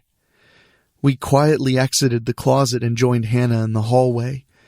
She pointed down the stairs. We peered cautiously down the steps to see a family watching a film. A horror film where a family was being menaced by some monster porcupines on a farm. "Oh shit, this flick rocks." "You've seen it?" "Yeah, I rented it last weekend. It's like Gremlins, but with aliens." "Why didn't you call me? We could have watched it together." "I don't know. You had bowling or some such bullshit." "You two belong together. Girls can sense that." "Shut up, Hannah. Don't tell her to shut up. I don't need you to defend me from this dweeb." The family turned and locked eyes with the trespassers. "Hannah?" "Yes, Mrs. Henderson, it's me." "What are you doing upstairs in our house?" "I'm not going to lie. We're running for our lives from a crow that has turned into an evil version of me." Oh dear. Hannah smiled and turned towards her comrades. "She believes me." "Are you on the drugs?" "What? No drugs. Monsters." "Should we call your mother?" No. Ace led the march down the stairs. "Enjoy your movie. We'll get her home so she can sleep it off." Ace smiled his best Cheshire cat grin. He reached into the nearest popcorn bowl and grabbed a handful of the salty snack within. "Good night now." Happy Halloween," I injected. We were soon on the streets again. We walked on, aimless, directionless. In the distance came the sound of great wings flapping in the midnight sky. We are so fucked. You think so? Yeah, I mean, come on. We're just some kids in the middle of nowhere harassed by a demon. The odds are stacked against us, but come on, the assholes in this town always survive. That isn't wrong, you guys, Hannah offered. So what should we do? As if on cue, far in the distance, the bells of St. James Church of Our Holy Concubine rung out. We headed towards the church. The doors of the church were unlocked. We slinked inside, looking high and low for any means of salvation. It was then we saw it, tucked away in the corner of the pantry, far below the church. We cut open the box and dragged it up the stairs to the main hallway, to the front doors, and then we started to toss that consecrated birdseed. We scattered the communion wafers about the parking lot of the church. All the while, those thunderous wing movements filled the air, punctuated by the angry screams of that unholy amalgamation. Finally, that putrid pigeon came to roost, and forever a slave to its avian instincts, it began to peck at the bread we offered. On and on it ate, so long that the sun began to rise and chase away the darkness. The illumination increased as the creature feasted on. Crow Hannah burped and looked at the sky. Its eyes grew wide at the sunrise, filled with hope, peace, and possibly a chance at redemption for its blasphemous existence. I stepped forward and stroked its furrowed, nearly innocent brow. It cooed low and satisfied. I leaned close to kiss its forehead. The creature exploded in a shower of gore that plastered us in underworld filth. Ace puked, Hannah sneezed, and I spit bloody chunks from my mouth. "Greatest Halloween ever?" Ace offered. "Fuck yes!" Well, if you're still with us, the sun is probably beginning to rise over the hills. That's our marathon, at least until next Tuesday, when we'll bring you even more Halloween horrors. Consider the Weekly Spooky Vault officially open for the season. Huge thanks to our fiendishly talented storytellers, Shane Migliavacca, Rob Fields, Joe Solmo, John Oak Dalton, David O'Hanlon, Charles Campbell, Keith Tomlin, and Dan Wilder. If tonight gave you chills, do the spooky signal boost and give us a rating and review on your favorite podcasting app. Maybe share this extensive episode with a horror-hungry friend who always wants to have a little something scary to get them through the day. And remember, there's a brand new story dropping every week, in fact, nearly every day in October. Not just classics from the vault. So, until next time, keep the porch light low, keep the candy bowl close, but most importantly, keep listening. Talk at you next time.